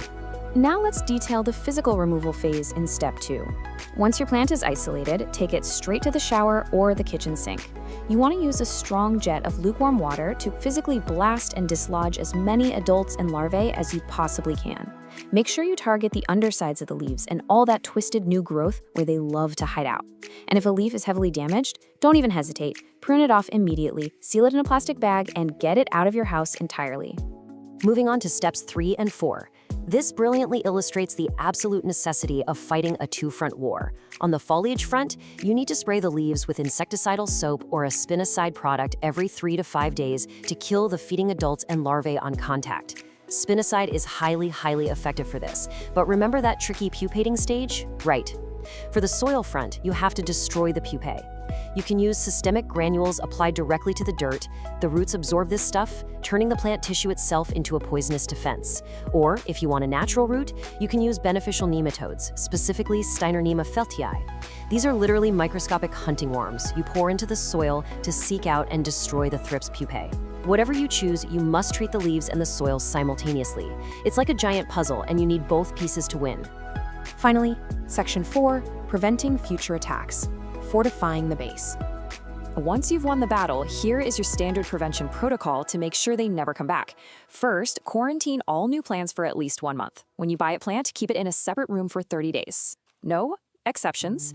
Second, monitor your collection with blue or yellow sticky traps. Adult thrips are super attracted to these specific colors, so a trap acts as a fantastic early warning system before an infestation explodes. Third, routinely wipe down your plant leaves with a damp cloth. It removes any potential eggs and honestly just keeps the foliage looking healthy and dust-free. As part of your defense strategy, you also need to be extra vigilant with your high-risk VIP plants. I'm talking about monsteras, especially the deliciosa, philodendrons, alocasias, calatheas, anthuriums, and your fiddle-leaf figs. Thrips heavily favor the tender, juicy new growth of these specific, often very expensive species. Check them twice as often as your other plants, for sure. Well, the battle plan is set. Are you ready to be relentless and take back your urban jungle? Breaking the life cycle through a multi-pronged attack on both the leaves and the soil is the ultimate and frankly the only solution to this problem. So as we wrap up this explainer, I have a provocative question to leave you with. How closely have you looked at the undersides of your favorite plant's leaves today? Go grab a flashlight and inspect your collection right now, because in the war against thrips, your own early detection is without a doubt the greatest weapon you have. Good luck out there. All right, welcome to this explainer. Let's just jump right in, shall we? Today, we're looking at one of the absolute most iconic, resilient, and deeply symbolic houseplants you can possibly own, the jade plant, or, Crassula ovata. If you're looking for a botanical companion for life, well, you're definitely in the right place. See, this isn't just a houseplant. It's a living heirloom. It's this incredible, enduring symbol of friendship and good luck. And check out that massive number right there, 30 to 50 plus years. Honestly, that's the lifespan of a well-cared-for jade plant. These aren't just temporary decorations you toss out when the season ends. With the right care, these plants can literally live for decades, growing these beautifully thick, woody trunks. They're actually passed down through generations all the time. To get you to that multi-decade level of success, here's our roadmap. 1. Meet the jade plant. 2. The golden rules of care. 3. Environment and routine maintenance. 4. Pruning for structural power. 5. Troubleshooting common jade problems. And 6. Propagation and expert tips. Okay, Section 1. Meet the jade plant. Before we get into the care routines, we really need to understand exactly what kind of plant we're dealing with here. So, the jade plant is an evergreen succulent shrub natively found in South Africa and Mozambique. You've probably heard it called the money plant or the lucky plant, right? It's a classic feng shui symbol meant to bring wealth and prosperity, especially if you pop it near your front door. Now, indoors, it's pretty slow growing, but give it time, and it can reach a massive 3 to 6 feet tall, spreading out 2 to 3 feet. Oh, and one super important aside before we move on, these guys are toxic to cats and dogs. It can cause vomiting or incoordination, so absolutely keep them out of reach of your furry friends. Moving right along to Section 2, the golden rules of care. This is all about the big three: light, water, and soil. Listen, if you only remember one single sentence from this entire explainer, please make it this one. Give it lots of sun, forget to water it, and it will reward you. The biggest mistake people make? They treat their jades like a leafy tropical fern. And they're just not. They're succulents. To win with a jade, you kind of have to think like a camel and practice some benign neglect. Let's talk light. Jades absolutely love the sun. We're talking 4 to 6 hours of direct sunlight every single day to stay strong. A south-facing window? Absolute perfection.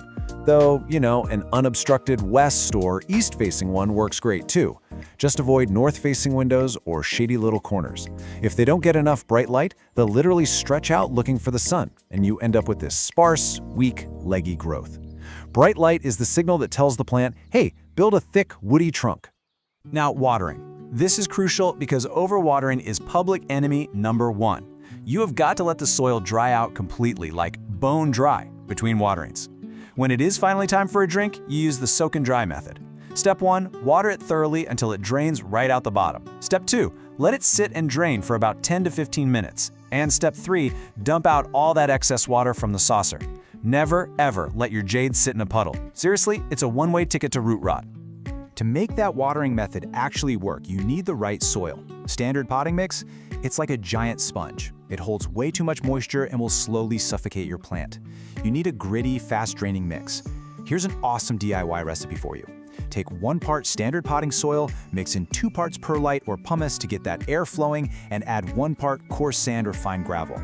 This highly porous mix lets the water drain instantly so those roots can actually breathe.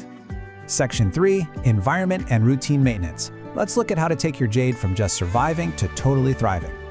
Jades are incredibly tough. They are perfectly happy in your standard indoor daytime temps, usually around 65 to 75 degrees. But here's a really cool secret. They can handle, and honestly benefit from, a cool down in the winter or at night, dropping down to about 50 or 55 degrees. Actually, if you have a mature plant, giving it shorter daylight hours, some dryness, and that winter chill is the exact trigger it needs to bloom. Yeah, they produce these gorgeous little clusters of white or pale pink star-shaped flowers. As for routine maintenance, that's pretty much a breeze. First off, put the humidifier away. They prefer dry air, and high humidity can actually trigger fungal issues. For food, feed them sparingly. Just a little diluted liquid fertilizer once every 2 or 3 months in the spring and summer, and skip it entirely in the winter. And repotting? Only every 2 to 4 years. They kind of like being a bit root-bound. But hey, when you do repot, it is absolutely essential to use a heavy terracotta or ceramic pot. These plants get super top-heavy, and a flimsy plastic pot will just tip right over. Section 4, Pruning for Structural Power. This is where things get really fun. Pruning, which is best done in the spring or summer by the way, is your secret weapon for developing that thick, bonsai-style trunk. It forces new branching and stops the plant from looking like a wild, unruly mess. The trick here is just to be brave. Don't be scared to cut back hard. You just find a main stem and make a clean cut with sharp scissors right above an old leaf scar. The plant will bounce back vigorously. It usually sprouts 2 brand new branches right from where you made the cut. Section 5, Troubleshooting Common Jade Problems. Let's arm you with the diagnostics to fix things when they inevitably go a little sideways. So, what's the #1 thing that causes instant panic for beginners? It's this question right here. Why is my jade dropping leaves? Sudden leaf drop is a huge red flag for stress. Sure, it might be a cold draft or a sudden change in light, but 9 times out of 10, it comes down to how you're watering it. To crack the leaf drop case, you gotta look at the plant's texture. If those falling leaves are yellow and the base of the stem feels soft and mushy, yikes, you're overwatering and heading straight toward root rot. Stop watering right away. But on the flip side, if the leaves look wrinkled, kind of deflated, and feel soft but definitely not mushy, the plant is just dipping into its water reserves. That's your plant literally telling you, hey, I'm finally thirsty. Now, you might also spot these tiny, corky brown blisters on the leaves. This is known as edema. Don't freak out, it's not a disease, it's not some crazy infection. It's just a physiological glitch that happens when your watering routine is all over the place, and the roots are sucking up water way faster than the leaves can release it. Just get back to a strict soak and dry routine and it'll sort itself out. Jades are generally pest-resistant, but they can occasionally attract sap-sucking bugs. Watch out for mealybugs. They look like little white cottony clumps hiding in the stem crevices. Scale insects show up as these hard brown bumps, and aphids love to attack the tender new growth. But the fix is surprisingly simple. Just grab a cotton swab, dip it in some rubbing alcohol, and dab the pest directly, or just wipe down the leaves with a bit of neem oil. Problem solved. Take a good look at the red edges on these leaves. This trips up new plant parents all the time. It's called sun stress. If you see the edges of your jade's leaves turning red or slightly purple, take a breath. It is a completely healthy, perfectly natural, and honestly, a highly desirable reaction to getting lots of direct sunlight and some cool temps. It just means your plant is soaking up the rays and is super happy. Section 6, Propagation and Expert Tips. let's talk about how to multiply your plant and build that legacy. Jades are famously wonderfully easy to propagate. We're talking infinite free plants for you, your friends, everybody. You can snip a 3 to 4 inch stem cutting or literally just gently twist off a single healthy leaf. But listen closely, because step 2 is the absolute make or break moment. You must let that cutting sit in a dry, shady spot for about a week.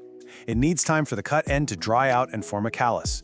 If you skip this part, it's just going to rot the second it hits the soil.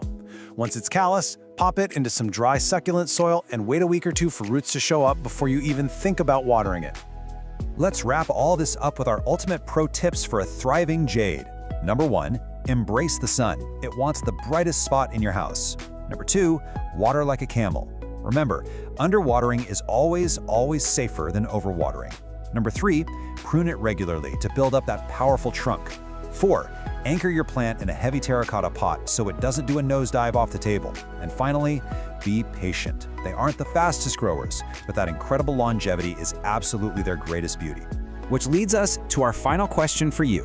Are you ready to grow a living heirloom? Because armed with the right soil, that perfect sunny window, and just enough patience to let it dry out, you've got everything you need to cultivate a botanical companion that can literally be passed down to the next generation. Go grab a pot, find some sun, and get growing. Thanks so much for hanging out with me on this explainer, and happy planting. Welcome to this explainer. Today, we're going to demystify one of the absolutely most stunning houseplants out there, the Cebu Blue Pothos. We're taking you on a complete journey from just basic beginner survival all the way to unlocking its expert-level thriving maturity. So whether you just brought home your very first little cutting, or you're looking to elevate an older plant, well, you're in exactly the right place. Now, what's literally wild about the Cebu Blue is that it essentially gives you 2 totally different looks, and it depends entirely on how you care for it. Left to its own devices, it's this delicate, cascading, juvenile vine. But give it the right environment, boom, it transforms into a dramatic, climbing, mature plant that looks like it was plucked straight out of a tropical rainforest. It's basically 2 beautiful plants in one. Okay, here's our roadmap for today. We'll start by officially meeting the Cebu Blue. Then, we'll dive right into light and water essentials, move on to soil, humidity, and feeding, tackle pruning and easy propagation, troubleshoot some common problems, and finally, wrap up with those expert pro tips for getting fenestrations. All right, Section 1, meet the Cebu Blue. Let's officially introduce this stunning species and see why it's such a collector's dream that's actually surprisingly super forgiving for beginners. So, you're probably pretty familiar with the classic golden pothos, right? The one with those standard heart-shaped green and gold leaves? Well, the Cebu Blue completely flips the script. It sports these incredibly elegant, elongated, arrow-shaped leaves. But honestly, the real showstopper here is the color. It's got this almost metallic, silvery blue shimmer that just instantly elevates a room. It's a subtle but absolutely gorgeous upgrade from your everyday trailing plant. Moving right along to Section 2, light and water essentials. Let's cover exactly what kind of lighting and hydration this plant actually needs to keep that spectacular color popping. Okay, the absolutely crucial thing to remember here is that light dictates color.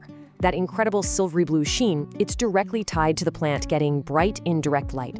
Think, a cozy spot near an east-facing window. Now, if you stick this guy in a dim, dark corner, it'll survive, because hey, it's a hardy pothos, but it's gonna lose that beautiful blue tint, fade to just an ordinary green, and the vines will get all stretched out and leggy. No one wants a leggy plant, right? Now for watering, the golden rule is 1 to 2 inches. Just let the top 1 to 2 inches of soil dry out completely between waterings. Literally just stick your finger right into the dirt to check. It's that easy. These guys actually store water in their thick stems and leaves, so they're wonderfully forgiving if you're a bit of a forgetful waterer.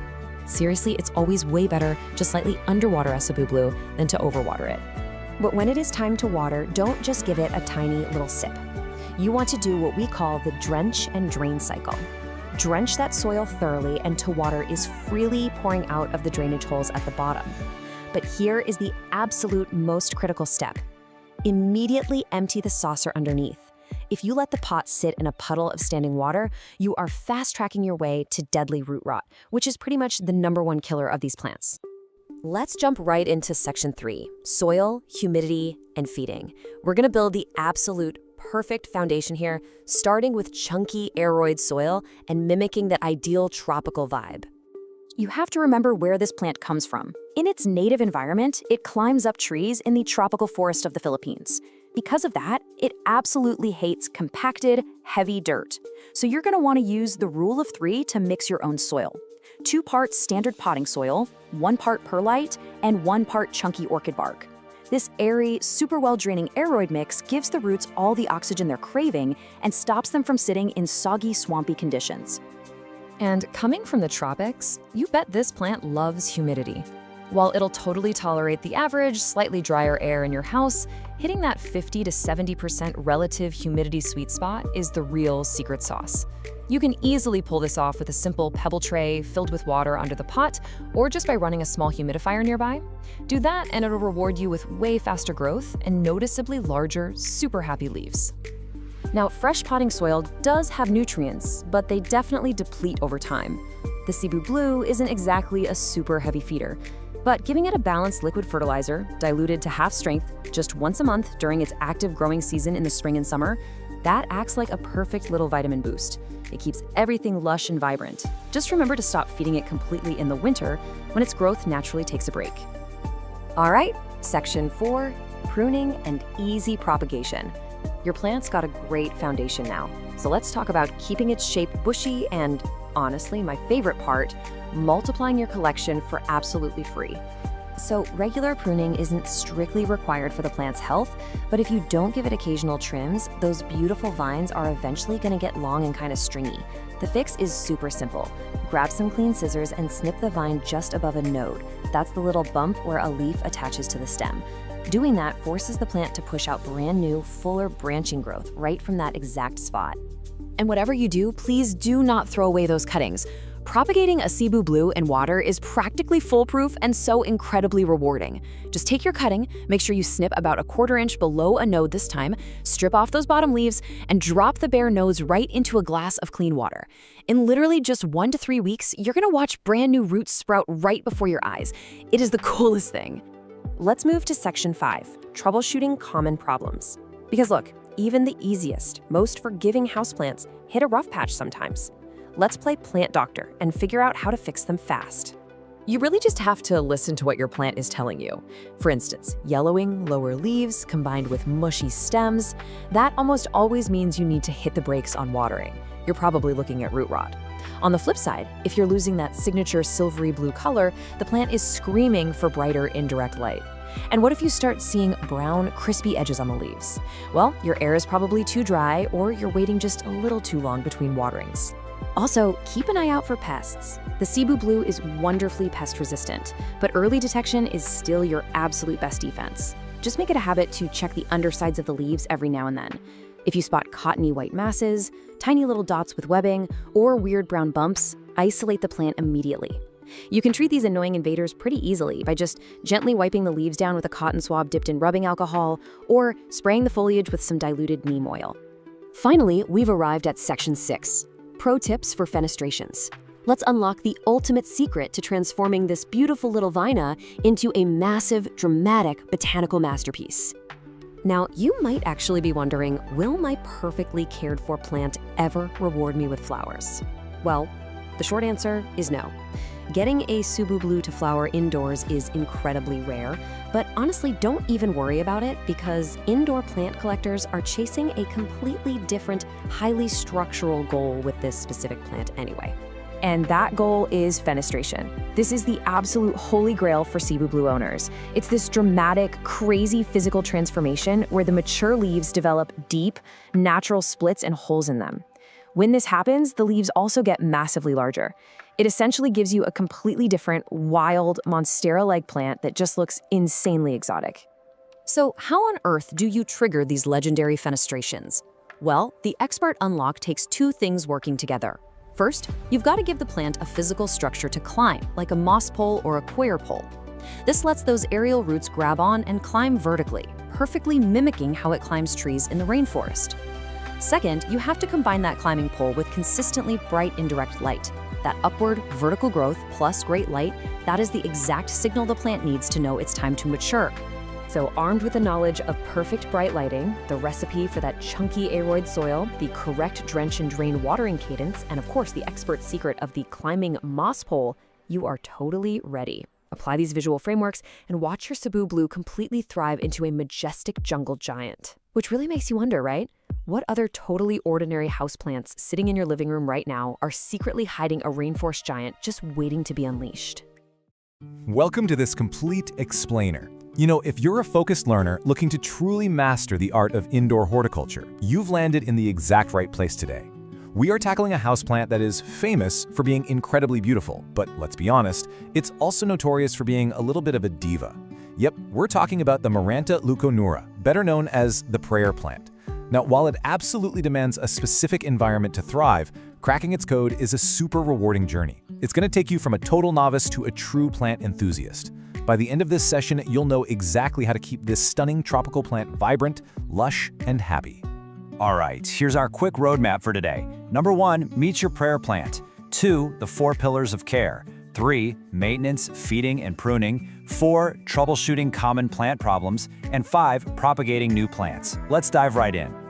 Section 1. Meet your prayer plant. Native to the tropical rainforests of Brazil, this completely pet-safe plant is basically a living, moving work of art. It performs this fascinating daily ritual called nectanasty. So during the day, the leaves lie totally flat to soak up the sun. But as the evening rolls in, there's a specialized joint at the base of the leaf. It's called a pulvinus, and it changes its internal water pressure. It acts just like a hinge to lift the leaves upward, folding them together like hands in prayer. It's this daily bit of magic that really reminds you just how alive your houseplants actually are. Section 2, the 4 pillars of care. Look, to keep this tropical native not just alive, but actually thriving in your living room, you have to nail a few absolute non-negotiable environments. First up is light, and you need to think about the rule of contrast here. You want to replicate the dappled light of a forest floor. So bright, indirect light is perfect, like setting it near an east-facing window for that gentle morning sun, or filtering a brighter window with a sheer curtain. What you absolutely must avoid at all costs are harsh, direct sunbeams. They will literally scorch that beautiful foliage right off, turning it faded and crispy. On the flip side, shoving it in a really dark corner is just going to make it lose its vibrant colors and get all leggy and stretched out. Filtered light is your sweet spot. Okay, moving to our second pillar, humidity. This 50% mark, that's your golden rule. Remember, it comes from a rainforest. Dry household air is public enemy number 1 for the prayer plant. If you want pristine, unblemished leaves, you really need ambient humidity sitting over 50%. Luckily, it's pretty easy to do. Just run a small humidifier nearby, set the plant's pot on a tray filled with pebbles and water, or simply cluster a few different plants together to create a naturally humid little microclimate. Pillar 3 is hydration, and heads up, these plants are total divas about what they drink. You want to keep the soil consistently moist, so give it a good soak when the top inch or 2 feels dry. But never ever let it sit soggy, because that's just an open invitation for root rot. Also, prayer plants are hypersensitive to the chlorine and fluoride they pump into standard tap water. Using straight tap water will almost immediately give you brown, crispy leaf tips. So using filtered, distilled, or rainwater is honestly just as important as how often you're watering it. Our fourth and final pillar is the foundation, the soil. To prevent that dreaded root rot while still giving the plant the moisture it desperately wants, you need a slightly acidic, peat-based mix. Try this exact 3-ingredient DIY blend for the perfect balance. 2 parts peat moss or cocoa coir to hold on to the moisture. 1 part perlite or coarse sand to give it rapid drainage and aeration so the roots can actually breathe. And 1 part standard potting soil to tie it all together. Section 3. Maintenance, feeding, and pruning. Now, transitioning from just surviving to actively thriving means sticking to a timeline. During the active growing seasons, spring and summer, feed your prayer plant every 2 to 4 weeks with a diluted water-soluble fertilizer. This really supports those crazy vibrant leaf patterns. But as growth slows down in the fall and winter, you gotta hit the brakes. Reduce or completely stop feeding, otherwise you risk burning the roots with leftover minerals. Also, these guys are slow growers. They actually prefer to be a little bit snug in their pots, so you only need to repot them into a container that's maybe 1 or 2 inches larger every 1 to 2 years. When it comes to grooming, do not be shy about giving it a haircut. Over time, prayer plants can get kind of leggy and messy. Making clean cuts right above a leaf node, which is just that little bump on the stem where the leaf pops out, is super beneficial.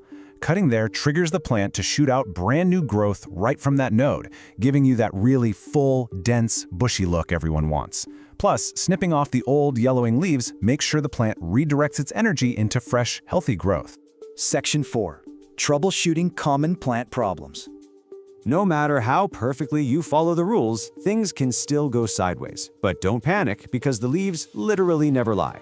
If you see yellowing on the lower leaves, feel mushy stems, or you catch a weird sour smell coming from the soil, you're drowning it. You're overwatering and probably causing root rot. On the flip side, if the leaves are curling completely inward like a taco, the whole plant is drooping, and the edges are crispy, well, your plant is incredibly thirsty. It's actively curling up to conserve whatever tiny bit of moisture it has left. Check that topsoil immediately and fix your watering routine. While they're generally pretty robust, a stressed-out plant is a magnet for unwanted guests. Keep a close eye out for these 4 common pests. Spider mites are the biggest threat for sure. They absolutely thrive in the dry air that your plant hates, and they leave this fine, dusty webbing under the leaves. Mealybugs hide in the little crevices and look like tiny masses of white cotton. Fungus gnats will literally hover around your pot if the soil is too wet, and aphids tend to cluster up on the tender new shoots. If you spot any of these invaders, isolate your plant right away and treat the leaves directly with insecticidal soap or neem oil. But out of everything we've talked about, the absolute #1 complaint plant owners have is finding brown, crispy edges on otherwise perfectly healthy leaves. Let's make this crystal clear. This is almost always a strict warning sign that your ambient humidity is too low, or you have a buildup of fluoride and chlorine from your tap water. Seriously, if you fix your humidity and upgrade to filtered water, you will systematically solve the vast majority of all prayer plant distress signals. Section 5. Propagating new plants. Remember when you were pruning those leggy stems a minute ago? Well, you were actually gathering the perfect material to multiply your plant collection for free. Water propagation is a nearly foolproof method if you follow these 4 simple steps. The biggest key here is cutting about 1 inch below a leaf node, because that node is exactly where the new roots are going to sprout from. Submerge just the node in room temperature water, keep the leaves dry so they don't rot, and stick the jar in bright indirect light. Change the water every few days, and in a couple of weeks, you'll see roots. Once they're about 2 inches long, just plop them into your DIY soil mix. Now, if you'd rather not mess with stem cuttings, or if you just have a massive mature plant, propagation by division is the way to go. The absolute best time to do this is during your routine spring repotting. When you take the plant out of its pot, just gently tease apart the natural clumps of the root rhizomes with your fingers. You just have to make absolutely sure that each new section you pull away has its own healthy cluster of stems, leaves, and its own root system attached before you put it in a new pot. Let's do a really quick recap of the pro tips to totally solidify your status as a Maranta master. Remember, humidity is everything. Standard tap water is the enemy. A good haircut makes for a bushier plant, and the leaves will always tell you exactly what they need if you just take the time to read them. Oh, and don't forget to check on them at night to enjoy the show. And that brings us to the end of our Masterclass Explainer. I really want to leave you with this one thought. Watching a prayer plant fold its leaves up every single evening is such a beautiful reminder that our houseplants aren't just static decorations. They are dynamic, communicating, living organisms that react to their environment in real time. If you apply the structured care guidelines we went through today, you aren't just keeping a plant alive, you're providing the perfect environment for it to put on a spectacular show for years and years to come. Thanks for hanging out, and happy growing! Okay, let's dive right into this. Welcome to today's Explainer, where we're going to master the care and keeping of one of the absolute most striking houseplants you can possibly bring into your home, the philodendron birkin. Whether you literally just brought your very first birkin home from the nursery, or you're an experienced indoor gardener looking to really dial in your propagation game, we are going to break down everything you need to know to make this incredible plant absolutely thrive. Now, what's totally fascinating is the birkin's origin story. You won't actually find this specific plant growing wild out in the rainforest. Nope. The birkin is actually a relatively new addition to the plant world, and it started as a spontaneous mutation of the burgundy philodendron Rojo Congo. That gorgeous, glossy, dark green foliage with those completely unique, creamy white to pale yellow pinstripes. Yeah, that's just a beautiful genetic accident. And because of that, every single leaf is completely unique. How cool is that? So, here's our roadmap for today's Explainer. We'll start by officially meeting the birkin. Then we'll cover the absolute survival essentials: water, light, and soil. Next up, we optimize the environment with climate and feeding. Then we'll tackle troubleshooting, and finally, we'll graduate to expert propagation and pro tips. All right, Section 1, Meet the Birkin, a compact wonder. So if you're used to those classic vining philodendrons, the Birkin is going to behave a bit differently for you. It's got what we call a self-heading growth habit, meaning it doesn't trail or vine. Instead, it grows upright and outwards, right from a central stem, which gives it this really lush, bushy vibe. It's a moderate grower, eventually topping out at about 3 feet tall with a 1 to 2 foot spread. And honestly, it can easily live well over a decade if you treat it right. But I really need to point out a super important warning here. Just like other aroids, the Birkin contains calcium oxalate crystals. That makes it highly toxic to your cats and dogs. It'll cause intense oral irritation and swelling if they chew on it, so you absolutely must keep this one out of reach of your curious furry friends. Moving right along to section 2, the big 3, water, light, and soil. Let's talk light, because light is literally the single most critical factor for maintaining those gorgeous pinstripes. You want bright, indirect light. An east-facing window is usually the absolute sweet spot. Now, if you give the plant too much direct midday sun, those delicate creamy stripes are gonna physically scorch. You'll literally get crispy brown spots. But if you stick it in deep shade, something pretty fascinating happens. The plant will actually revert. See, the white parts of the leaf don't have chlorophyll. So a plant sitting in low light goes into full survival mode and tries to save itself by pumping out solid green leaves just to maximize its energy production. So remember, bright and filtered is your golden rule here. Okay, watering. The crucial thing here is finding the balance. You want to water thoroughly, like let the water run completely out through the drainage holes, but you only do this when the top 1 to 2 inches of soil are completely dry to the touch. Seriously, overwatering is the #1 killer for these guys. It totally suffocates the roots, which leads to yellowing lower leaves, mushy stems, and ultimately the dreaded root rot. On the flip side, if you're underwatering, your Birkin is going to let you know. It'll start drooping and developing these sad, crispy brown edges. So always, always let that topsoil dry out first. Now, to make that watering routine totally foolproof, you've got to have the right soil. Birkins absolutely hate dense, heavy potting soil. They want an environment that mimics the airy rainforest floor. So here is the perfect chunky DIY aroid mix for you. You want 1 part standard indoor potting mix, that's for your nutrients, then 1 part perlite for incredible aeration and drainage, and finally 1 part orchid bark. That creates these chunky little air pockets that hold on to just a tiny bit of moisture. You can also toss in a handful of horticultural charcoal if you have it to help absorb any impurities. A mix like this is a real game changer because it ensures excess water escapes quickly and essential oxygen can easily circulate right around those roots. All right, section 3, climate, feeding, and maintenance, creating the perfect environment. Thanks to its tropical lineage, your Birkin definitely wants to be warm and humid. The ideal temperature sweet spot is right between 65 and 80 degrees Fahrenheit. You really want to avoid placing it anywhere near drafty windows, AC vents, or space heaters. In fact, anything dropping below 55 degrees can actually shock the poor plant. As for humidity, your target is about 50 to 70%. Now sure, they can adapt to our average 40% indoor humidity, but hitting that higher target, that is how you get those massive, super glossy leaves. And hey, skip this simple misting with a spray bottle. It doesn't really last, and it can actually cause fungal issues. Instead, you want to boost the humidity consistently. Fire up a room humidifier, sit your pot on a pebble tray filled with water, or honestly, just group a bunch of your plants together to create a nice little humid microclimate. To fuel all that gorgeous growth, you've got to feed your Birkin. We recommend using a balanced liquid fertilizer, something with a 10-10-10 ratio. But listen up, here is a massive pro tip for you. Always, always dilute that fertilizer down to half the recommended strength. Houseplants are incredibly susceptible to chemical burns and salt buildup. You should really only be feeding the plant about once a month during its active growing season, so spring and summer. Then just pause feeding entirely during the dormant fall and winter months. Oh, and one more golden rule to remember. Never apply fertilizer to bone-dry soil. Always water your plant a day or 2 beforehand to protect those sensitive roots from getting burned. Section 4, troubleshooting.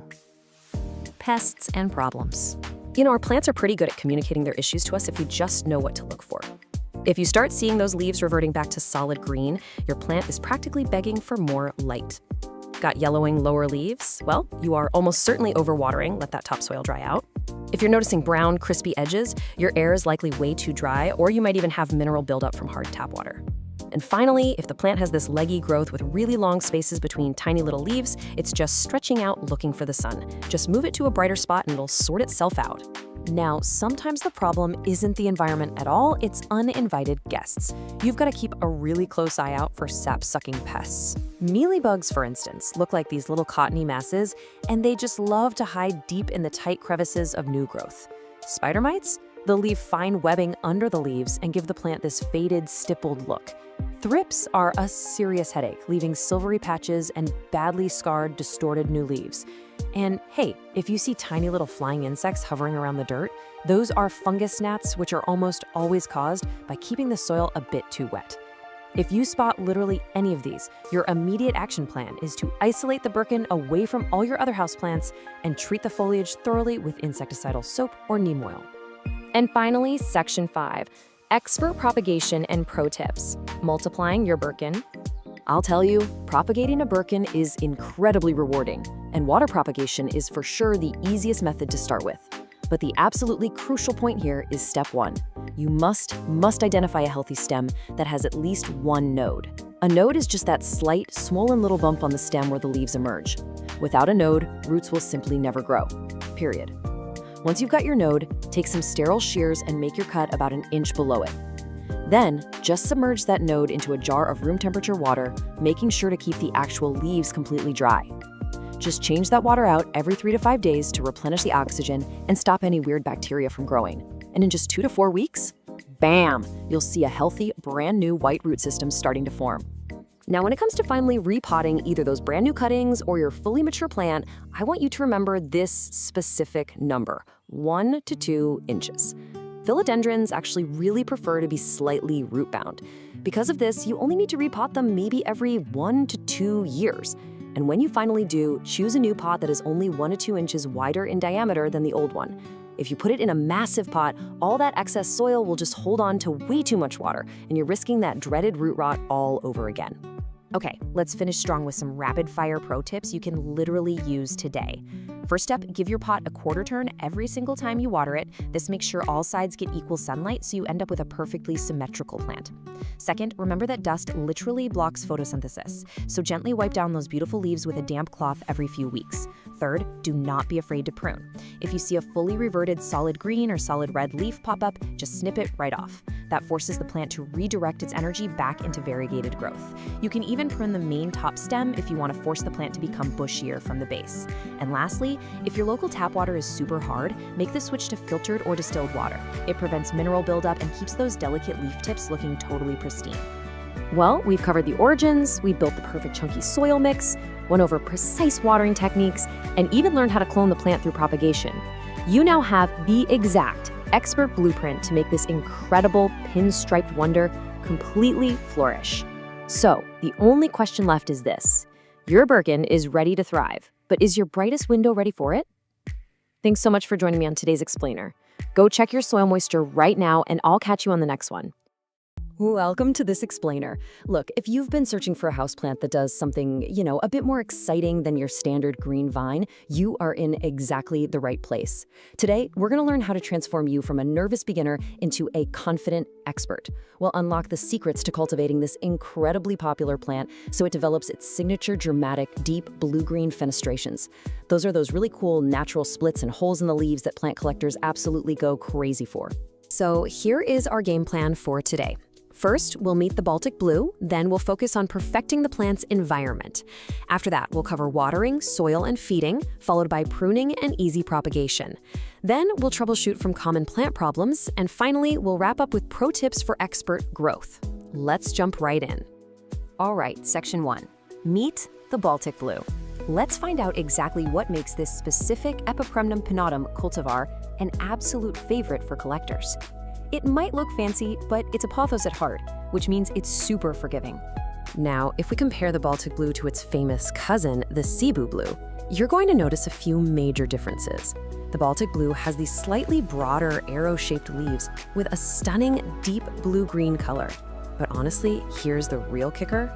The Baltic blue develops those coveted fenestrations, the splits, at a much younger age and a much smaller size than the Cebu blue. The Cebu has more of a silvery sheen and requires significantly more time to mature before it splits. So for houseplant lovers wanting that mature jungle look way faster, the Baltic blue is a massive win. Moving on to Section 2, perfecting the plant's environment. Let's look at how setting up a solid foundation is the key to massive success. You'll want to keep your plant in a nice, cozy sweet spot, right around 65 to 85 degrees Fahrenheit. That's about 18 to 29 degrees Celsius. The great news is that standard room temperature is absolutely perfect for this plant. But, and this is a big but, you have to avoid cold drafts. Keep it away from AC vents blowing directly on it, and definitely watch out for drafty winter windows or exterior doors. This is a tropical vine, and it absolutely despises the chill. Next up, let's talk humidity. While it totally tolerates average household air, which usually sits around 40%, hitting that ideal 50 to 70% sweet spot is going to encourage much larger, healthier leaves and way faster growth. You can easily boost this by grouping your tropical plants together, using a pebble tray filled with water beneath the pot, or just running a humidifier. You can actually skip the misting though. It really only provides a temporary boost, and having wet leaves all the time can invite fungal issues. Now, here's the deal. You absolutely cannot shove this plant in a dim, dark corner. Bright, indirect light is literally the secret ingredient here. Without it, like, say, placing it just a few feet back from a bright south or west-facing window, the leaves will just fade to an ordinary green, and they will never ever develop those amazing splits and holes. The plant literally needs that light energy to produce its mature leaf forms. It won't die in medium light, but if you want this plant at its absolute best, lighting is a top priority. All right, Section 3, watering, soil, and feeding. Nailing these daily care essentials is exactly what separates struggling plants from spectacular ones. So when it comes to watering, these guys actually store water in their thick stems and leaves. That means they handle a little drought way better than being waterlogged. Always rely on the classic finger test. Just stick your finger in the soil and only soak it thoroughly if those top 1 to 2 inches are completely 100% dry.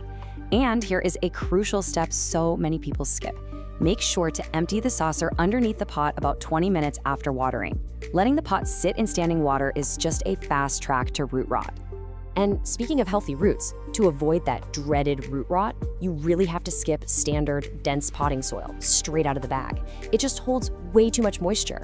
Instead, use a chunky, well-draining recipe like this DIY aeroid mix. When you combine standard potting soil with perlite and orchid bark, you're creating a soil structure filled with vital air pockets that literally let those roots breathe. Toss in a handful of horticultural charcoal if you have it, or if you don't feel like mixing it yourself, just grab a pre-made chunky aeroid mix from your local plant shop. Think of fertilizing like a little vitamin boost during the active growing season. It helps boost leaf size and maintain that gorgeous color. Using a balanced liquid fertilizer diluted to half strength just once a month is perfect. But definitely remember to stop feeding completely in the fall and winter. The plant naturally goes dormant then, and it just can't effectively process those extra nutrients. Section 4, pruning and easy propagation. Are you ready to multiply that indoor jungle? This is honestly one of the best parts of plant parenthood. Propagating the Baltic blue is ridiculously easy. You just follow a few simple steps for water propagation. Find a healthy vine and snip about 1/4 inch below a node. You know, that little bump on the stem where the leaf meets it? Strip off the bottom leaves, drop those bare nodes straight into a jar of clean water, and put it somewhere with bright indirect light. In about 1 to 3 weeks, boom, you'll see roots. And the best part? Taking these cuttings actually forces the mother plant to branch out at the cut site, making your original plant incredibly bushy and full. Which brings us to Section 5, troubleshooting common plant problems. Even the best of us run into issues, so let's build up your defensive shield to protect your vines. Think of this like a quick matching game, because your plant actually uses its leaves to talk to you.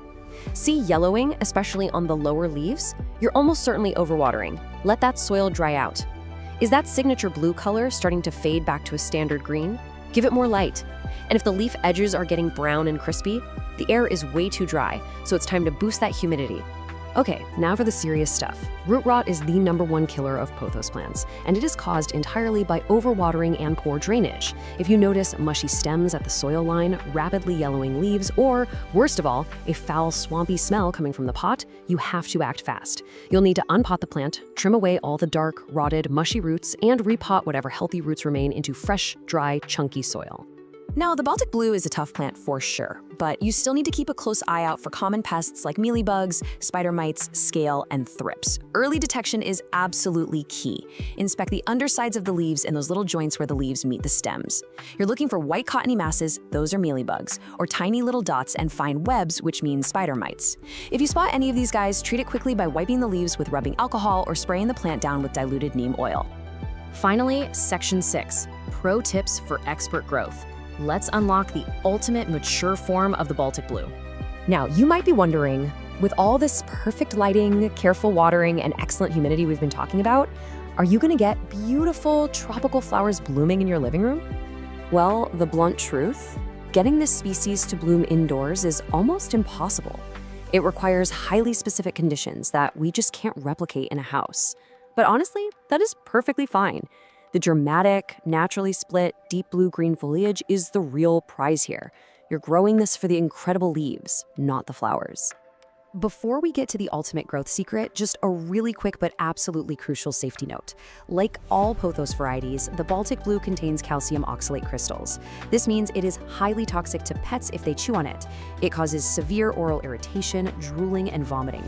So please make sure to keep your gorgeous vines trailing safely out of reach of any curious cats or dogs. All right, here it is, the absolute best pro tip to unlock this plant's true potential. Give it a moss pole. Because climbing upward mimics its natural Southeast Asian habitat, this is the ultimate secret. When it just trails downward in a hanging basket, the leaves stay in their small, juvenile form. But the second you train it to climb up a moss pole, it accelerates its growth and forces those giant, highly fenestrated, mature leaves to emerge. It's a total game changer. So, as you look around your own plant space right now, armed with all this expert knowledge, what is the very first step you're going to take today to turn your Baltic blue into a thriving fenestrated masterpiece? Are you finally going to mix up that batch of chunky, breathable soil, move it closer to a bright window, or maybe install a moss pole for it to conquer? The transformation is totally in your hands. Welcome to today's Explainer. We're diving deep into the ultimate care manual for the truly beautiful architectural button fern. If you've ever wanted to bring that lush woodland feel indoors, but, without committing to a massive hanging basket, you are in exactly the right place. We're going to walk through everything you need to know to keep this stunning plant thriving. All right, let's just address the elephant in the room right off the bat. Ferns can be incredibly fussy, right? And so easy to kill. We've all been there. You bring home this gorgeous, lacy fern, and literally within weeks, it's shedding crispy brown leaves all over your floor. But the button fern offers a much more forgiving alternative. Because its small, round leaflets are thicker, kind of leathery actually, it has a much wider margin for error than its paper-thin cousins, so it gives you that gorgeous fern texture, but with a whole lot more resilience. To get there, we're going to build your knowledge using a pyramid of care. We'll meet your fern, cover the core care of light and water, and perfect your environment. Then we'll hit routine maintenance like feeding and pruning, troubleshoot common problems, and wrap up with expert tips and propagation. Step 1, meet your button fern. Let's get to know exactly what plant we're actually dealing with here. So if you walk into a plant shop, you might actually see two totally different plants labeled as button fern. Let's clear up this massive misconception right away. The true button fern, Pelea rotundifolia, which hails all the way from New Zealand, has these dark, wiry stems and firm, dark green, round leaflets that just arch so gently. On the flip side, the lemon button fern is a completely different, much fluffier plant with softer, lighter fronds and, believe it or not, a faint citrus scent. If you're going for that tidy, architectural, slightly darker woodland look, the true button fern is the one you want. Moving right along to step 2, core care, light and water. Let's establish the absolute non-negotiables for your fern's survival. Now, the crucial takeaway here is that this is absolutely not a deep shade plant. Because ferns grow on the forest floor in the wild, people just kind of assume they want to be shoved in a dark corner. But indoors, it needs bright, indirect light to maintain that dense, glossy look we all love. An east-facing window is literally ideal. I really want to stress that. That gentle morning sun is absolutely perfect. If you blast it with direct, harsh afternoon sun, those leathery leaves are going to bleach and crisp up. But on the other hand, too little light leaves you with sparse, slow growth and these really unattractive wide gaps between the leaflets. Oh, and don't forget to rotate the pot every week or two so your fern doesn't start aggressively leaning toward the window. When it comes to watering, your absolute golden rule, the easiest mental model you can use, is a wrung-out sponge. The soil needs to be evenly moist, never a bone-dry desert, and never a swampy puddle. Because the button fern is a bit tougher, sometimes growers make the mistake of treating it like a semi-drought plant, and that just causes the clump to thin right out from the inside. But if you keep it constantly saturated, you cut off the oxygen to the roots and you're practically inviting root rot. So remember, wrung-out sponge. To achieve that perfect balance, just check the surface of the soil with your finger. When the top half-inch feels barely dry, you're good to water. Pour room temperature water over the top, nice and slow, until the excess drains right out of the bottom. And this is key. Never, ever leave the pot sitting in a saucer full of runoff water. Okay, step 3, environment. Specifically, soil and humidity. Let's figure out how to perfect the physical space for those roots and fronds. Because listen, water and light are totally useless if the soil and air are actively working against your plant. This specific soil recipe ensures the roots stay evenly damp but open enough to get vital oxygen. Dense, regular potting soil is just going to suffocate those roots, while a super chunky aeroid mix will dry out way too fast. By mixing moisture-retaining peat or coir with fine bark for structure and perlite for drainage, you're giving this fern exactly what it naturally craves. When you mix it up, it should feel really springy and light in your hands. Now, let's talk about the number 50. That represents the absolute minimum percentage of humidity your button fern needs to thrive. It definitely prefers the 55 to 70% range, but dipping below 50 is where you're going to start seeing trouble. When the air gets too dry, it actually sheds its older fronds from the inside out just to conserve moisture, and those leaf edges turn a really dull brown. To fix this, you can use a humidifier, group it with other plants, or even put it in a bright bathroom. And hey, little industry secret just between us, misting is really just a temporary cosmetic boost. It doesn't actually fix chronically dry air, so don't rely on it. Temperature stability is also absolutely vital. You want to keep the indoor temps comfortably between 60 and 75 degrees Fahrenheit. Keep it away from cold drafts below 50 degrees, and definitely keep it away from heating vents or hot summer glass, which will unravel its health so quickly. A bright room that stays fresh and evenly temperate usually suits it beautifully. It actually appreciates the slightly cooler side of normal household conditions a lot more than many other tropical plants. Moving on to step 4, maintenance, focusing on feeding and pruning. Your fern is surviving, so let's keep it pristine. Now, button ferns are very light feeders. Honestly, in this case, overfeeding is so much more dangerous than underfeeding. Too much fertilizer will result in scorched leaf tips and this nasty salt crust building up on the soil. So feed it lightly, just once a month when it's actively growing in the spring and summer. Use a balanced liquid fertilizer, but dilute it down to half or even quarter strength. And a quick pro tip, always water the plant first, then apply the fertilizer to the moist soil. That stops you from accidentally burning that delicate root system. When it comes to pruning, you don't need to shape button ferns like a hedge. Pruning here is purely about removing spent foliage. You always want to cut the fully yellow, brown, or damaged fronds cleanly right at the base. That's what actually encourages fresh replacement growth from the crown. Whatever you do, never just shear or trim random healthy tips off the ends of the fronds. And keep in mind, if your fern is constantly thinning out, you really can't prune your way out of that problem. You've got to look back at your humidity and watering habits. All right, step 5, troubleshooting common problems. Even with the best intentions, things can go sideways. So let's diagnose the issues. Think of this as your personal cheat sheet for figuring out exactly what environmental factor has drifted off course. Because button ferns rarely just fail randomly. If you're seeing dry, crispy brown edges, think low humidity or underwatering. Soft, yellow, collapsing leaves, that almost always means you're drowning the roots. Thin, spaced out, weak new growth means it is absolutely starving for light. And if you get sudden leaf drop, that usually points to a severe cold shock or a pot that went completely bone dry. And of course, we have to talk about pests. A stressed plant naturally attracts them, so maintaining that perfectly balanced environment we've been talking about is your absolute best defense. If your air is too dry, you're rolling out the red carpet for spider mites. If your soil stays swampy and wet, fungus gnats are going to move right in. You really want to regularly inspect the dense center of the plant clump, because that is exactly where pests like mealybugs and scale insects love to hide out before the damage becomes super obvious. Finally, step 6, expert tips and propagation. We've reached the top of the pyramid to manage the long-term life cycle of your plant. This is where you go from just keeping it alive to truly mastering it. First up, If you suddenly notice these highly organized, tidy little brown dotted bands on the underside of the leaves, do not panic. Put the bug spray down. These are called sori, and they are totally natural. Because ferns don't produce flowers or seeds, they reproduce using spores. So seeing these dry, attached brown dots, it just means your fern is mature, happy, and healthily reproducing. Now, over time, your fern will inevitably outgrow its home. When you notice water just racing straight through the pot when you water it, or you see roots circling heavily, it's time to upsize. But you have to restrain yourself. Stick to a very snug pot, going up only 1 to 2 inches wider in diameter. If you take a button fern and throw it into a giant, oversized pot, that massive volume of soil is just going to hold onto water for way too long, and that leads directly to root rot. So, what if you want more plants? The single most reliable way to propagate your fern and double your indoor jungle is the division method. While you technically can grow ferns from spores, it is incredibly slow and honestly really fussy. Dividing a mature clump in the spring gives you instant, fully formed new plants. You just gently tease apart the natural splits in their root ball, making sure each new section has plenty of roots and a few healthy fronds, and then pot them up in a snug container with some fresh fern mix. So, you now have the perfect soil recipe and the exact environmental metrics you need to help this plant thrive. But as you know, horticulture is an ongoing experiment.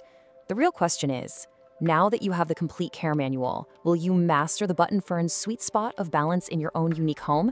Or will you let another leafy green friend turn to crisp? The environment is entirely in your hands. Thanks for tuning into this explainer, and happy growing! Welcome back to The Explainer. Today, we're taking a look at one of the absolutely most striking and unusual houseplants you could possibly bring into your space. We're talking about the Microsorm usifolium, better known to you and me as the crocodile fern. Now, if you want a plant that instantly sparks a conversation, this is it. But keeping it thriving, well, that requires a very specific approach, something we're gonna call the rainforest replicator care strategy. Okay, let's dive into this. I mean, just look at those broad, leathery fronds. They're covered in this incredibly distinct network of dark green veins, and it creates this embossed texture that literally looks exactly like crocodile skin. It is a total prehistoric masterpiece. But it begs the question, how exactly do you care for a plant that looks like a reptile? Well, that's the puzzle we're solving today, taking you from a complete beginner to an absolute expert. Here's our roadmap for today's explainer. First, we'll meet the fern, then we'll explore its rainforest home, break down water and soil, cover routine maintenance, do some quick troubleshooting, and wrap it all up with a few pro tips. All right, section 1, meet the fern, a prehistoric beauty. Now, what's really interesting about this is that because this fern actually originates in the lush tropical canopies of places like Southeast Asia, Malaysia, New Guinea, and parts of Northern Australia, the secret to its care boils down to one single word: epiphyte. See, in the wild, this plant doesn't actually grow in the dirt. It anchors itself right onto the branches and trunks of other trees way high up in the canopy. It literally just gathers moisture and nutrients from the air and the organic debris around it. Keep this epiphytic nature in mind because it completely dictates everything we're going to do from here on out. Moving right along to section 2, rainforest home, recreating the canopy. Since your living room probably isn't a literal Southeast Asian jungle, our goal here is to fake it. We want to simulate that environment as closely as we can. So let's talk about light. Up in that tree canopy, the fern gets dappled, filtered sunlight. If you blast this poor plant with direct, intense afternoon sun, it's going to quickly scorch those delicate fronds and completely wash out that beautiful crocodile patterning. Dappled shade is exactly what you want. An east-facing window giving it some gentle, cool morning sun, that is absolute perfection. Next up is humidity, and I really cannot stress this enough. 60 to 80% humidity is absolutely non-negotiable for this guy. Remember, it's a rainforest plant. If your home drops below that, especially in the wintertime when the heaters are blasting, you are going to struggle. So to hit that sweet spot, you can group your plants together to create a little microclimate. You can place the fern's pot on a pebble tray filled with water, or honestly, better yet, just run a room humidifier right nearby. Warmth is just as crucial. You're aiming to maintain a nice, stable indoor temperature between 65 and 80 degrees Fahrenheit. And stable is the key word there. Sudden temperature swings will severely stress out a crocodile fern. So keep it far, far away from sudden cold drafts near your doors or windows, and make double sure it's nowhere near a direct AC or heating vent. Section 3. Water and soil, the epiphyte diet. And this brilliantly illustrates exactly what we mean by an epiphytic diet. Because this fern naturally lives on tree branches, its roots absolutely need to breathe. If you pack them into heavy, standard potting soil, they'll just suffocate. So, to mimic its natural home, here is the ultimate super airy soil recipe you need. It's a blend. 1 part peat moss or coco coir to hold on to a bit of moisture, 1 part orchid bark for that absolutely crucial aeration, and 1 part perlite so it drains rapidly. This mix prevents root suffocation while still holding just the right amount of water for the plant to drink. When it comes to watering, your golden rule is simply the number 1. You always want to wait until the top 1 inch of the soil feels just slightly dry to the touch before giving it another drink. Please, don't rely on a strict weekly schedule. Just let the soil be your guide here. Naturally, during the active spring and summer growing seasons, you're going to be watering it quite a bit more often than during those sleepy, dormant winter months. So when that top inch is finally dry, give it a really thorough watering with lukewarm, filtered water. Tap water can sometimes hold chemicals that are just a bit too harsh for ferns. Soak it until you see water draining right out the bottom. But, and listen closely here, make sure you dump out any excess water from the saucer immediately. Letting this epiphytic plant sit in a soggy puddle of standing water is basically a one-way ticket to fatal root rot. Section 4. Maintenance, repotting, and propagation. So how do we keep this exotic beauty growing strong over its long lifespan? Well, it turns out they're actually surprisingly low maintenance if you've already nailed their environment. Crocodile ferns are very light feeders. You only really need to feed them once a month during the spring and summer, and you'll want to use a balanced liquid fertilizer diluted down to half strength. When fall rolls around, cut the fertilizer completely. As for grooming, just grab some sterile shears and snip off any dead or yellowing fronds right at the base. And since they are slow-growing epiphytes, they actually kind of enjoy being slightly root-bound. You're only looking at repotting them maybe every 2 to 3 years, basically just when you see roots visibly circling the pot. Let's move to and see how this builds into propagation. The absolute easiest way to multiply your fern is through rhizome division. While you're doing that spring repotting, you just carefully unpot the fern and take a good look at that thick, creeping rhizome right at the base. Find a natural division point, somewhere with a few healthy fronds and roots attached, snip it cleanly with those sharp shears, and then pop the new section shallowly into some fresh epiphytic mix. And remember, never ever bury that rhizome deep down in the soil or it is going to rot on you. Oh, and a super quick note on reproduction.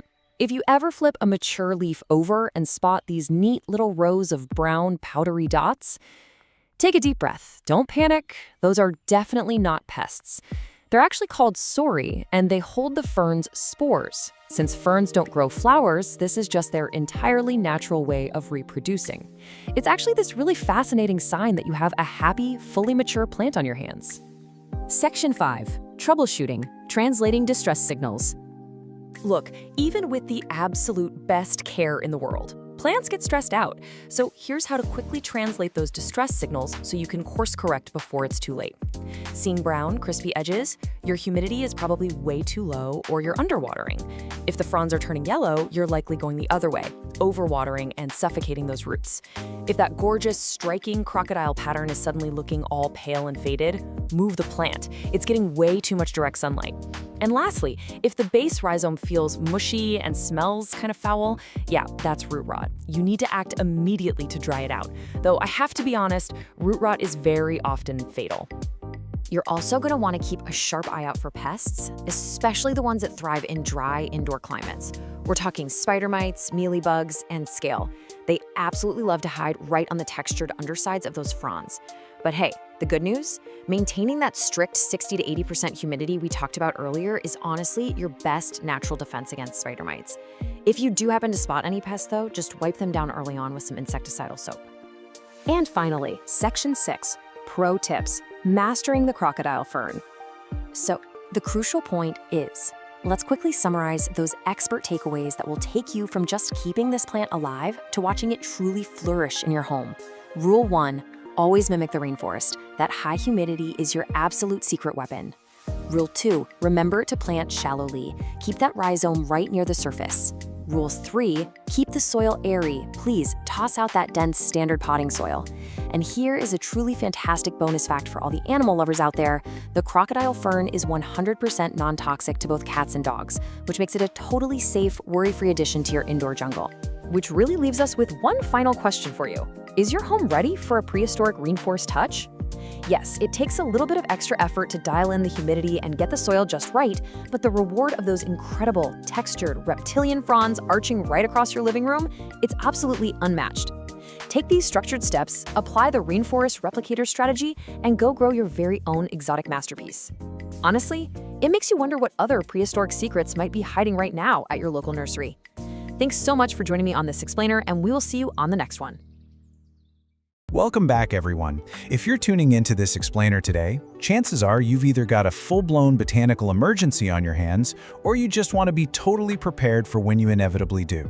Today, we are enthusiastically taking on the ultimate indoor jungle challenge, diagnosing and saving your wilting houseplants. You know, there is literally nothing quite as alarming as seeing your beloved, once perky plant suddenly looking limp and lifeless. But hey, don't worry, you are in exactly the right place to fix it. I completely understand that immediate sinking panic you feel when you walk into a room and see your plant just dramatically slumped over the side of its pot. Your very first thought is probably, oh no, why is my plant suddenly dying? But I want to de-escalate that panic right now. Take a deep breath. Wilting is rarely an instant death sentence. Actually, it's really just your plant's most dramatic visual cry for help. It's a communication tool, and today we're going to learn exactly how to decode that message so you can bring your green friends back to life. Okay, let's dive into this. We've got a really clear, logical plan to shift you from panic to proactive troubleshooting. We'll kick things off with emergency plant triage. Look at the science behind wilting. Fix over and underwatering, cure transplant and environment shock, tackle pests and low humidity, and finally, preventing future plant problems. Section 1.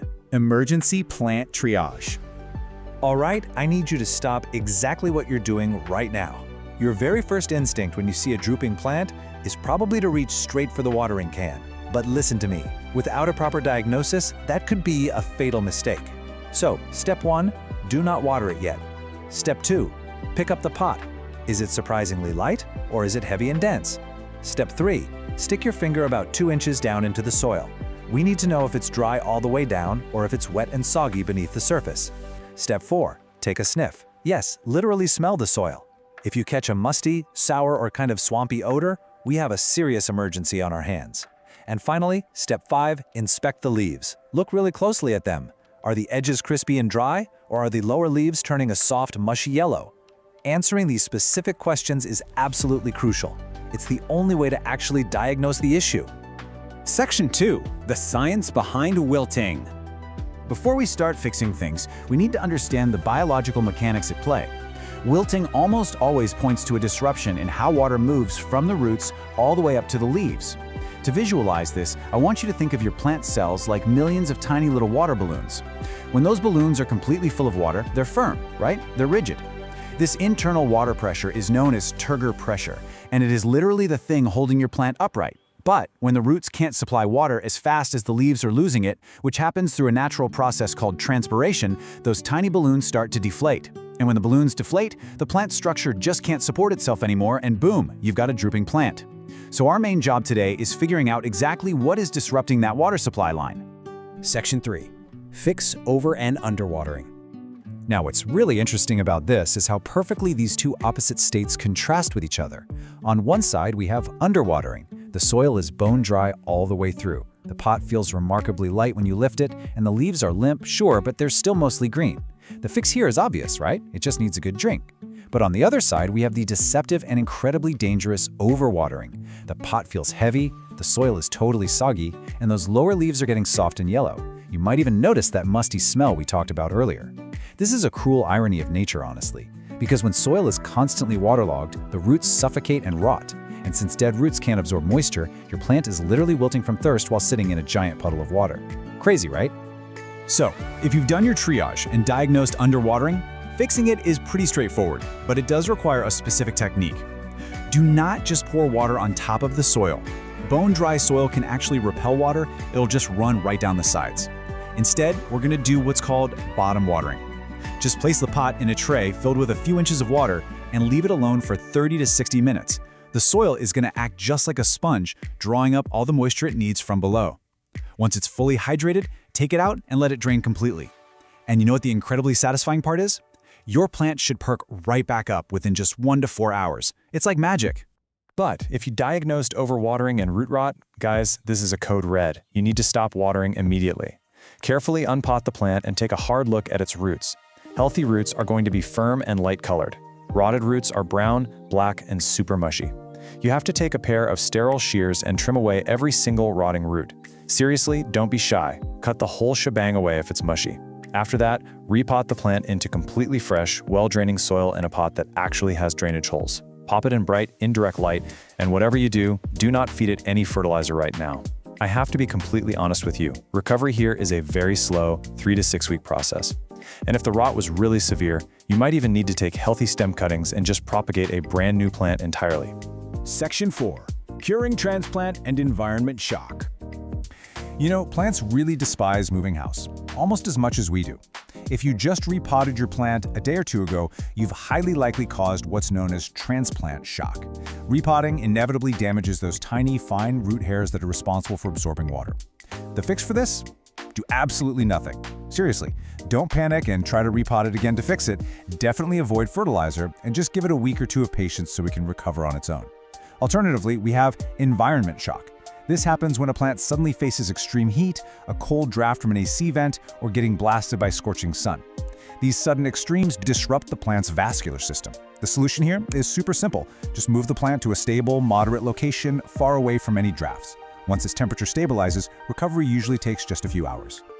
Section 5. Tackling pests and low humidity. Okay, but what if your soil is perfect, the temperature is fine, and it's still wilting? Well, sometimes the sneaky culprits are environmental in ways we can't easily see.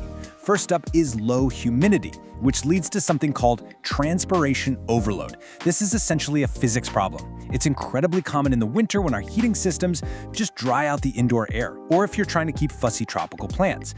Basically, the dry air in your home is stealing water from the plant's leaves way faster than the healthy roots can pull it up from the soil. The leaves droop because they are stressed out right at the leaf level. And please, hear me out on this. Misting your plant is not a permanent solution here. It evaporates way too fast. To truly fix this, you're going to need to run a room humidifier near the plant to actually balance the moisture in the air. Now, if the humidity is totally fine, you might be dealing with an underlying infestation. The worst, right? Keep an eye out for root mealybugs. They look like these tiny, white, waxy masses hiding right in the soil. They attack and damage the roots directly, completely ruining water absorption. If you find them, you'll need to unpot the plant, wash those roots thoroughly, use an insecticidal drench, and then repot it. Another really stubborn culprit is fungal or bacterial stem rot. This awful disease attacks the stem right at the soil line, effectively severing the water supply pipeline to the rest of the plant. Sadly, damaged stems just can't be reversed. If you spot soft or dark, mushy patches on the lower stem, your best bet is to take cuttings from the healthy growth above the damage and propagate them to save the plant's genetics. And this brilliantly illustrates how not all plants suffer the same way. The absolute drama queens of the underwatering world, that's your peace lilies and basil. They will completely flop over when they're thirsty, but they bounce back incredibly fast. Now, if you are someone who tends to overwater, you really need to watch out for your Monstera deliciosa and golden pothos. They are surprisingly sensitive to soggy soil. And if you have a really dry home, your Boston ferns and calatheas are going to be the very first to collapse from low humidity. Knowing your specific plant's weaknesses is a game changer because it helps you anticipate the problem before the wilting even starts. I do need to quickly address the succulent exception here, because they kind of play by their own rules. Succulents are totally unique because their physical cues for water stress are highly visual, right there on the leaves. If your succulent's leaves are soft, kind of translucent, and mushy, you're definitely overwatering it. But if the leaves are looking thin, shriveled, and all wrinkled up, it actually desperately needs water. Always, always check the physical texture of a succulent before you act. Section 6. Preventing future plant problems. Okay, let's transition to some proactive medicine for your indoor jungle. The absolutely crucial point I want to make is this. Most wilting is entirely preventable if you just build a few consistent habits. First and foremost, and this is a big one, ditch the watering schedule. watering on a rigid, every Sunday routine is just a recipe for disaster. Instead, check the soil moisture with your finger before every single watering. When you do finally water, water generously until it drains freely from the bottom. This encourages nice, deep roots. Because of this, having drainage holes and using well-draining soil are absolutely non-negotiable. Keep your plants away from extreme temperature vents or drafty doors, and finally, set yourself up for success by matching the plant to your home's natural environment. If you live in a super dry climate, maybe skip the fussy ferns and opt for something a bit hardier. So, as we wrap up this explainer today, I want to leave you with one final really important question to ask yourself. Are you actually listening to your plant's physical cues? Or are you just guessing and pouring water on your own anxiety? By taking a second to check the soil, inspect the leaves, and assess the environment, you never have to panic over a drooping leaf ever again, because now you know exactly what to do. Thanks so much for joining me, and happy troubleshooting. Welcome back, everyone, to another explainer. I'm seriously thrilled to have you here today. We are jumping right into a complete guide on an absolute powerhouse of tropical foliage, the coleus. Look, if you've been wanting to seriously level up your indoor plant game with some of the boldest, most saturated colors in the entire plant kingdom, well, you've hit the jackpot. Let's get right to it. So here's the real question, right? Do you want outrageous, eye-popping indoor color, but without all the fussy drama of coaxing a plant to bloom? I mean, think about it. Most houseplants demand a crazy amount of precise energy and perfect timing just to pop out a single flower. But the coleus? No way. It delivers these massive flower-level colors. We're talking deep burgundies, shocking magentas, rich coppers, purely through its leaves. It's literally brilliant, loud color on every single leaf all year round. Okay, let's dive into this. Here's our roadmap for today's explainer. First, we'll meet your colorful coleus. Then we'll cover the foundation, light and water. After that, soil, feeding, and environment. Next up, pruning and the whole bloom drama. And finally, troubleshooting and pro-level propagation. All right, Section 1. Meet your colorful coleus. Now, the coleus actually hails from Southeast Asia, Malaysia, and parts of Northern Australia. But here's a fun fact. It became an absolute obsession during the Victorian era in the 1800s. Wealthy plant collectors were so blown away by its endless color combinations that they actually built these massive, sprawling greenhouses strictly dedicated to breeding new varieties. And honestly, it's pretty easy to see why. Almost every single leaf looks like a hand-painted masterpiece. To really grasp just how versatile this plant is, take a look at these stunning cultivars. If you need something compact for a desk, the Wizard series is perfectly tidy. Want absolute giants? The Kong series pumps out these massive 6 to 8 inch leaves. Then there's the Black Dragon. It's got these incredible, deeply ruffled, near black edges. Or the Henna and Campfire varieties that bring this insane splash of copper and lime into a room. The main takeaway here? Know your light situation. Older heirloom shade types need indirect light, but the modern ones like the Premium Sun series, they're actually bred to handle direct rays without scorching. It's a real game changer. Moving right along to Section 2, Foundation, Light and Water. Let's talk light. Those brilliant colors you're seeing, the reds from anthocyanins, the oranges from carotenoids, they are actually produced by the plant as a reaction to strong light. If you cut the light, your coleus will literally just default to plain green. It'll start stretching out its stems, dropping leaves. It's just sad. But hold on. Too much direct sun will fry it, leaving crispy bleached edges, especially on the delicate pink and white parts. So what's the sweet spot? Bright, indirect light. You can actually use the hand shadow test. If your hand casts a nice defined shadow on the wall right behind the plant, usually near an east or south-facing window, you've got plenty of light for vibrant color. Okay, let's look at watering mistakes. Coleus plants have really thin leaves, so they can't store water for very long. If you underwater it, the plant puts on a whole theatrical performance. I mean, we're talking dramatic, sudden wilting of every single leaf. But don't panic. It bounces back incredibly fast after a good soak. Overwatering, on the other hand, way more dangerous.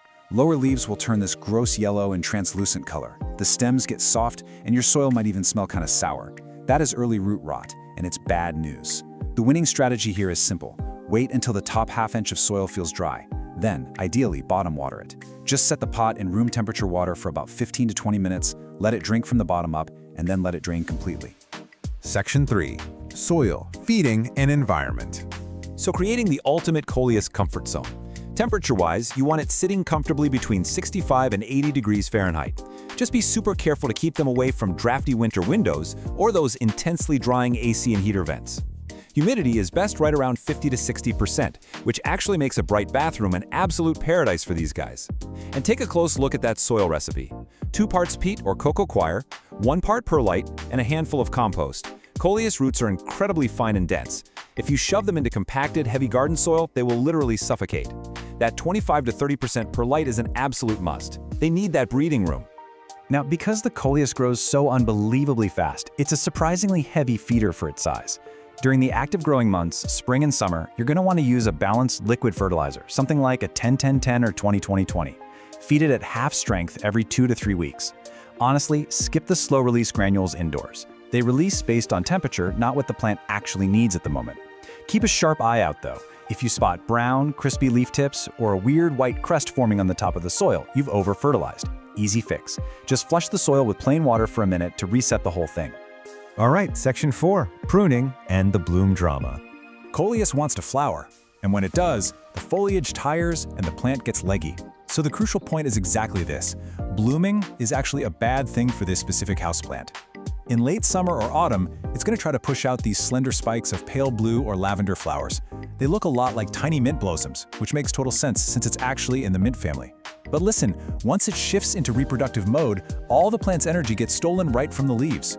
The foliage starts to thin out, the lower leaves drop off, that vivid color just fades away, and the stems get all woody and bare. We definitely do not want that.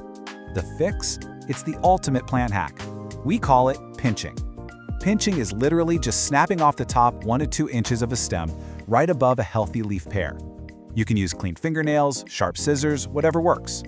Every single time you pinch a stem, you are forcing that stem to split into 2 brand new branches. It builds incredible density. And the best part? It takes barely 60 seconds every week or 2 during the growing season. This instantly stops that leggy growth, prevents flowering entirely, and keeps your plant looking remarkably full and vibrant. Finally, section 5, troubleshooting and propagation. Let's do a rapid-fire troubleshooting session here.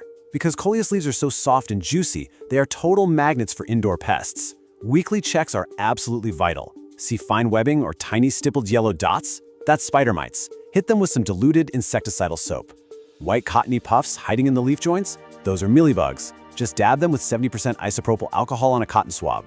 A weird dusting of white powder means powdery mildew. You can fix this by improving your airflow and making sure you water in the morning. And if you ever see mushy black stems, you're looking at root rot. You need to unpot it and trim the soft roots, but honestly, your best bet is to take backup cuttings from the healthy top immediately.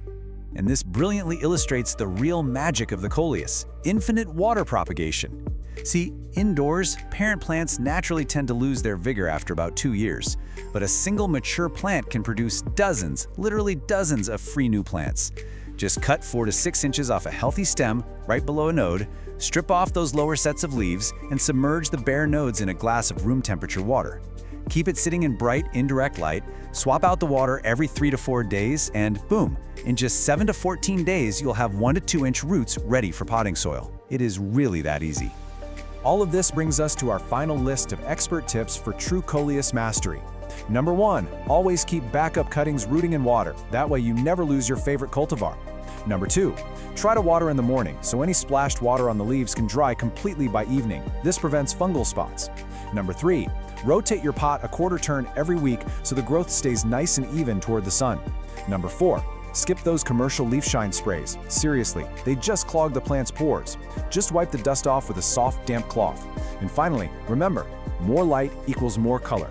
If you're stuck in a dim apartment, popping a basic grow light over your plant will work absolute wonders. So, we've covered the history, the light, the soil, that absolute must-do pinching hack, and the incredibly simple propagation method.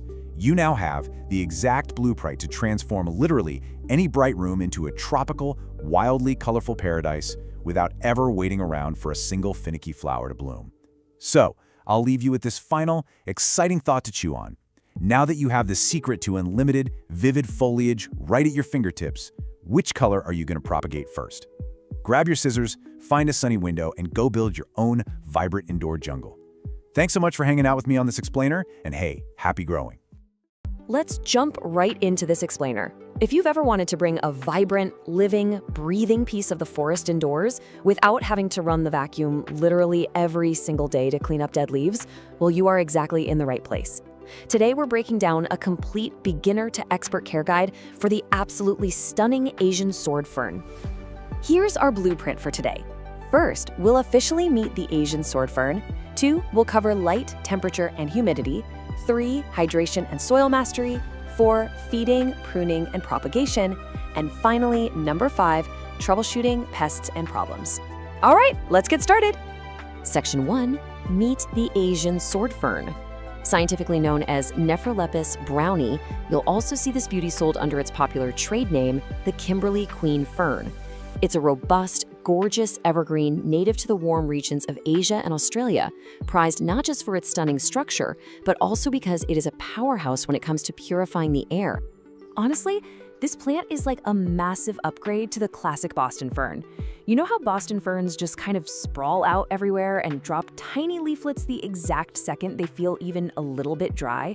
Yeah, it's a mess. But the Asian sword fern, it boasts these upright, narrow, sword-shaped fronds that actually stay put. It completely ditches the dramatic shedding, plus it's totally non-toxic, so it's perfectly safe if you have cats or dogs roaming around. Moving on to Section 2, light, temperature, and humidity. To get this plant truly thriving, our strategy is actually pretty simple. We're going to translate its native forest floor environment straight into your living room. When it comes to lighting, I want you to think about the dappled sunlight filtering through a thick forest canopy. That gentle, filtered glow is exactly what your fern wants. Bright, indirect light is the goal here. Setting it near an east-facing window for some soft morning sun is pretty much ideal, or you can pull it back a few feet from a brighter south or west-facing window. Whatever you do, keep it out of harsh, direct afternoon sun. That'll scorch those delicate fronds in no time, turning them a bleached yellow or crispy brown. Oh, and pro tip, rotate the pot a quarter turn every couple of weeks so it grows nice and even, rather than leaning toward the light. For temperature, consistency is your best friend. You'll want to keep things comfortable, right in that 60 to 75 degree Fahrenheit sweet spot. That's about 16 to 24 degrees Celsius. The main thing is protecting it from sudden drafts. Keep it away from drafty winter windows, frequently open doors, and absolutely do not put it in the direct line of an AC or heating vent. And hey, if you decide to put it out on the patio for the summer, just remember it is not frost tolerant. You've got to bring it back indoors long before that first fall frost hits. Now here is a crucial number you absolutely have to remember, 50%. Just like most ferns, this guy is a total humidity junkie. It needs a bare minimum of 50% humidity to thrive and to keep those gorgeous fronds from getting brown, crispy edges. The problem is, in most homes, especially in the dead of winter with the heater blasting, our indoor air is just way too dry. But don't worry, if your house is dry, it's super easy to fake that damp forest vibe. You can mist the fronds with room temperature water a few times a week, set the pot on a tray filled with pebbles and water, or group it together with your other plants to create a little shared microclimate. Honestly, running a small humidifier nearby is a total game changer. Yes, your plant might end up with a more demanding daily skincare routine than you do, but the lush results are 100% worth it. Oh, and if you have a bright bathroom, that is a naturally perfect spot. Section 3, hydration and soil mastery. This is where we learn how to build a rock-solid, resilient root system through proper watering and soil composition. Let's talk about the top inch rule. Consistent moisture is the name of the game here. You basically want to water thoroughly whenever the top inch of the soil feels dry to the touch. The soil should feel like a wrung-out sponge, evenly moist but never ever soggy. It's a bit of a balancing act, right? If you overwater and let it sit in a puddle, you're going to suffocate it with root rot. But underwatering, that leads to wilting and a ton of dropped leaflets. Make sure you use room temperature water too, so you don't shock the roots. To nail that perfect moisture balance, you really need the right soil. We're talking a rich, loamy, slightly acidic to neutral mix. A high-quality peat-based soil is a fantastic starting point. But to make sure it doesn't turn into mud, you've got to improve the drainage. Mix in some chunky amendments, things like perlite, orchid bark, or some nice, rich compost. That way, the soil holds just enough water to keep your fern happy, but all that dangerous excess water drains right on through. Section 4. Feeding, pruning, and propagation. Okay, let's graduate from basic survival and get into some expert-level plant parenting. During the spring and summer growing season, your fern is going to be hungry. You'll want to use a balanced, water-soluble liquid fertilizer. But wait, actually, this is super important. Always dilute it to half strength. Apply that half-strength mix every 4 to 6 weeks. Don't go overboard because salt buildup from too much fertilizer will literally fry those delicate roots. And you definitely want to stop feeding it entirely during the fall and winter when the plant is naturally resting. As for pruning, just snip any dead or yellowing fronds all the way down at the soil line. It keeps things tidy and pushes the plant's energy into fresh new growth. So, looking at all this lush green foliage, you might be wondering, how on earth do these things reproduce if they never produce flowers or seeds? It's a super cool mechanism, actually. They don't flower at all. Instead, they create these tiny little dots called spores, right there on the undersides of their mature fronds. Now, growing a fern from spores takes forever. The absolute easiest way to multiply your collection at home is just by dividing the plant. You'll want to do this during a spring repotting, which, by the way, you should do every year or two when it gets root bound. To divide it, just slide the fern out of its pot, gently tease the root ball apart with your hands, or use a clean knife if it's really tight, and make sure each new section has a good chunk of roots and several fronds. Pot them up in fresh, well-draining soil, water them in, keep them warm and humid, and boom, you've got brand new, independent ferns. Finally, Section 5, Troubleshooting Pests and Problems. Look, even the best plant parents had a few bumps in the road, so let's learn how to translate your plant's distress signals. This chart is a lifesaver for decoding what your fern is trying to tell you. See brown, crispy edges? Your air is just too dry, so get that humidifier running. Seeing yellow leaves? That's usually a moisture issue, so dig your finger an inch into the dirt to see if it's bone dry or sitting in mud. If the whole plant is wilting and drooping, it is severely thirsty. Water it immediately. And if it's dropping leaves entirely, your fern is incredibly stressed from being too dry, which means you need to lock down a much more consistent watering routine. Beyond just water and air, we've got to talk about bugs. Those dense, overlapping fronds, they are basically luxury real estate for pests. You need to routinely check the crown and stems for the tiny webs of spider mites, the weird cottony fluff of mealybugs, the little brown bumps of scale insects, or little moth-like whiteflies. And if you're keeping the soil too wet, you'll probably invite fungus gnats. If you spot any of these gatecrashers, don't wait. Wipe down the leaves and thoroughly spray the plant with insecticidal soap or neem oil, making sure you really get into that dense foliage. When you finally dial in that dappled light, the perfect moisture, and that magic 50% humidity, you're not just decorating a room anymore. You are literally sustaining a complex, living micro-ecosystem. The Asian soar fern is an absolute masterpiece that just asks for a little specialized attention in return for a massive aesthetic payoff.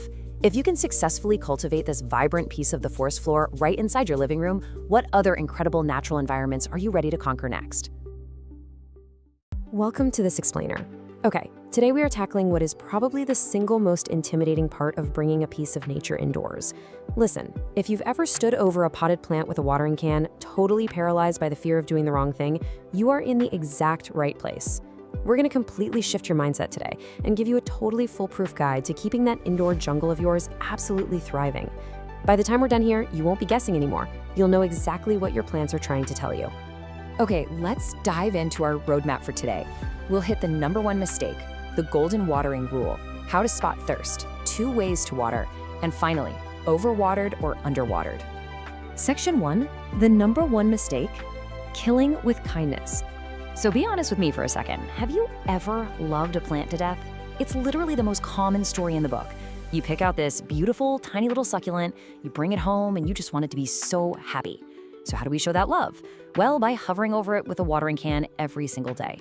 And yeah, you can probably guess how that ends. The poor thing just drowns. Overwatering is absolutely, hands down, the #1 mistake new plant parents make. We literally drown them trying to care for them. But hey, here's the good news. While it's the biggest issue out there, it's also incredibly easy to fix once you know the secret. We just need a total paradigm shift in how we think about providing that water. Which brings us to Section 2, the golden watering rule. Ditch the schedule. So the crucial point here, and if you take literally only one thing away from this entire explainer, make it this, is the golden rule. Check the soil first, and do not water on a schedule. Forget the rigid routines, no more guessing games. We have to actually start listening to our plants instead of blindly following the calendar. Trust me, watering every Sunday is a total recipe for disaster. And here's exactly why those schedules fail. A plant's thirst isn't just some static thing. It is constantly changing based on its environment. Just look at these factors. First up, light levels. A plant sitting in a bright, sunny window, it's going to dry out significantly faster than one tucked away in a dim corner. Then you've got the season. Plants actively drink so much more during their spring and summer growth spurts, and they need way less when they go dormant in the fall and winter. Oh, and pot type is huge. Porous terracotta actually breathes and wicks moisture away, while plastic or glazed pots trap it right in. Throw in hot, dry air from temperature and humidity changes, and, well, you can see why that Sunday schedule makes absolutely zero sense. All right, Section 3, How to Spot Thirst. Become a soil detective. So, we're replacing that calendar schedule with a quick assessment phase. The absolute most foolproof, classic way to do this is simply called the finger test. Literally, all you do is stick your index finger about 1 to 2 inches deep right into your plant's potting soil. If you pull it out and the soil feels moist, or if it's actively sticking to your skin, your plant is totally fine. Stop right there. Don't water it yet. Just leave it alone and check back again in a few days. But on the flip side, keep this in mind. If the soil feels dry and crumbly, it is time to water. You really want to pay attention to that physical texture. Dry and crumbly is your plant literally giving you the green light to grab the watering can. It's a super simple, undeniable physical cue. Now, I get it. Maybe you don't want to get dirt under your nails every time. You've got 2 other really great options here. For your smaller plants, try the lift test. You just get a feel for how heavy the pot is right after you water it. Then pick it up every few days. When it feels noticeably lighter, boom, the soil is dry. Or if you want a more scientific approach, grab a moisture meter. You just stick the probe right into the dirt, and the dial instantly tells you if it's dry, moist, or wet. It totally keeps your hands clean and takes all the guesswork out of it. Moving right along to Section 4, 2 ways to water, top versus bottom. The real secret to watering, no matter how you decide to do it, is being incredibly thorough. Let's look at top watering first, since that's what most of us are familiar with. Step 1, slowly pour water over the whole surface of the soil until it starts running freely out of the drainage holes at the bottom. Step 2, let the pot sit for a few minutes so it can drain completely. But step 3, this is where so many beginners mess up. You absolutely must, crucially, dump out any of that excess water pooling in the saucer below. I'm serious. Leaving a plant sitting in a puddle of water is the absolute fastest way to give it root rot. Don't let them sit in the puddle. Okay, let's move to and see how this builds our toolkit with a totally different technique, bottom watering. This is actually a fantastic method because it prevents overwatering and really encourages these strong, deep roots. First, you take your pot, and yes, it absolutely must have drainage holes for this to work, and place it into a sink or a deep tray filled with a few inches of water. Next, you just let it hang out there for about 15 to 30 minutes. It's gonna drink that water right up from the bottom until you physically see the top layer of soil turn dark and moist. Finally, take it out of the water, let it drain off, and pop it back in its spot. It's an incredibly effective way to make sure the entire root ball gets evenly hydrated. And finally, Section 5, overwatered or underwatered, reading the signs. Now, what's really interesting about this is how you can play detective and cross-reference multiple symptoms to nail down the perfect diagnosis. Plants are actually amazing communicators if you just know what to look for. For example, if you see yellow leaves that are soft and mushy, especially down near the bottom, yeah, that usually means you're overwatering. But if those yellow leaves are crispy and dry around the edges, they're probably underwatered. You've got to look at the whole picture. If the plant is drooping and the soil is wet, it's suffocating from too much water. Drooping and the soil is bone dry, it's just really thirsty. Check out the soil condition itself too. Constantly damp, musty soil means overwatering, while soil pulling hard away from the sides of the pot means underwatering. And finally, check the stems. Mushy, black stems at the base are a classic sign of rot from too much water, while dry, brittle, shriveled stems point to severe dehydration. All right, you are officially equipped. You know that overwatering is the ultimate trap, you know to throw away that rigid schedule, you know how to read the soil and the leaves, and you know exactly how to deliver the perfect drink. You aren't guessing anymore, you are a full-on active soil detective. So now that you possess the real secret to a thriving indoor jungle, which plant are you going to go check first? Go get your fingers a little dirty, listen to what your plants are telling you, keep exploring, and we will see you in the next explainer. Okay, have you ever wanted a houseplant that's like practically immortal? One that actually thrives when you completely forget about it and then out of nowhere rewards you with these stunning chocolate-scented flowers? Well, welcome to this explainer. Today, we're diving into the complete care guide for the Hoya carnosa, better known as the wax plant. we are going to walk through the ultimate survival and reward guide for a true heirloom plant. If you can just master the simple art of neglecting this plant the right way, you'll have a botanical companion for decades. So here's our roadmap for today. First, we'll meet the immortal wax plant. Second, we're going over the essential Hoya care rules. Third, we'll learn the taco test for watering. Fourth, defeating common Hoya pests. Fifth, unlocking those porcelain blooms. And finally, propagating your heirloom plant. Let's get right into it. Section 1. Meet the immortal wax plant, a lifelong heirloom companion. Imagine a plant that's basically the perfect hybrid. It gives you the lush, trailing vibe of a pothos, but with the extreme drought tolerance of a jade plant. It's wild. To really grasp what we're dealing with here, look at this quote from plant expert Anastasia Bermeslow. She talks about having a Hoya propagated from a cutting taken all the way back in 1985. She calls them heirloom plants. So we're not talking about some trendy, delicate little thing that you buy and throw away when it dies a year later. This is a multi-decade investment. Honestly, it routinely outlives its owners. All right, Section 2, Essential Hoya Care Rules, Building the Foundation. To really succeed with a Hoya and build that foundation, we actually have to completely untrain ourselves from standard houseplant care. Seriously, standard potting soil and your normal watering schedule, that'll quickly kill this plant. Instead, we've got to look at how the Hoya carnosa lives in the wild. It's an epicite. What does that mean? Well, in the wild subtropical forests of East Asia and Australia, it doesn't even grow in the dirt. It actually grows clinging to tree trunks and branches, with its roots just exposed to the breeze. Because of this, Hoyas absolutely hate having wet feet. Their roots literally need to breathe, or they're gonna rot fast. And this brilliantly shows exactly how we mimic that wild tree bark environment right in a pot. Remember, standard soil is way too dense and it'll suffocate the plant. Check out this DIY chunky soil recipe instead. You're gonna want 1 part potting soil for base moisture and nutrients, 1 part perlite or pumice for drainage, and 1 part orchid bark to create these large air gaps. Mixing these in equal parts creates massive air pockets, and that means even right after you water it, oxygen can still reach those super sensitive epiphytic roots. It's a real game changer. Moving on to Section 3, the taco test for watering. Stop guessing, start testing.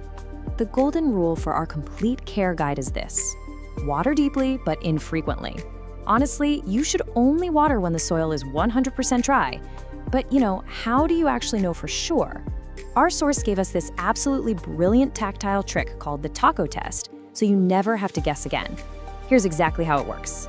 Step 1, find a mature leaf near the base of the plant.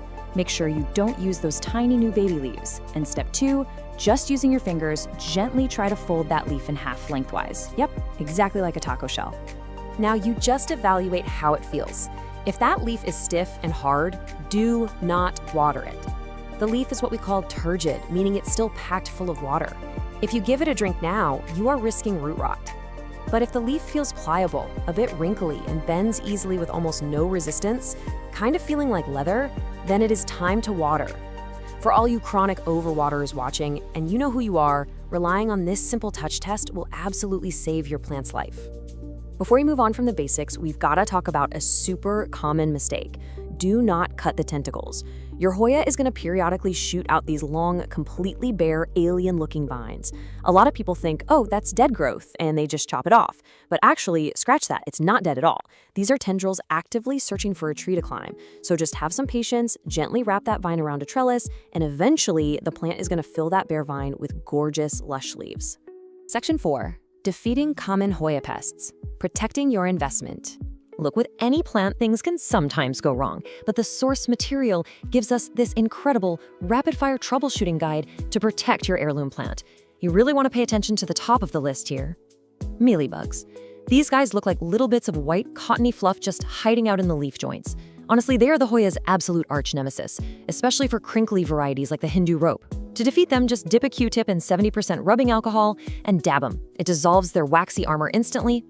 Bam, gone. Now, if you see fine webbing and dusty leaves, you're dealing with spider mites, which really love dry air.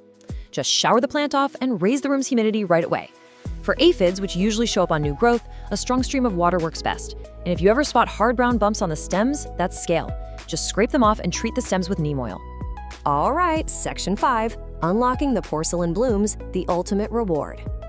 Okay, this right here is why we go through all the trouble. The flowers. The Hoya carnosa produces these incredible ball-shaped clusters of star-like flowers that literally look like they're carved out of wax or porcelain. Plus, they release this potent fragrance that smells like chocolate, vanilla, or honey. It is amazing. But to actually get there, we need to talk about a concept called sun stress. Now, you might hear plant collectors talk about this and think it sounds bad, but it's actually highly desirable. When a Hoya is placed in really bright light, it produces red or purple pigments called anthocyanins to protect its cells from UV rays. It's essentially a botanical suntan.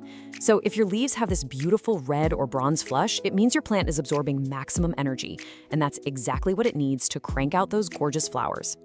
So what's the secret? How do we actually guarantee flowers? Well, here is the exact bloom-boosting recipe for your complete care guide.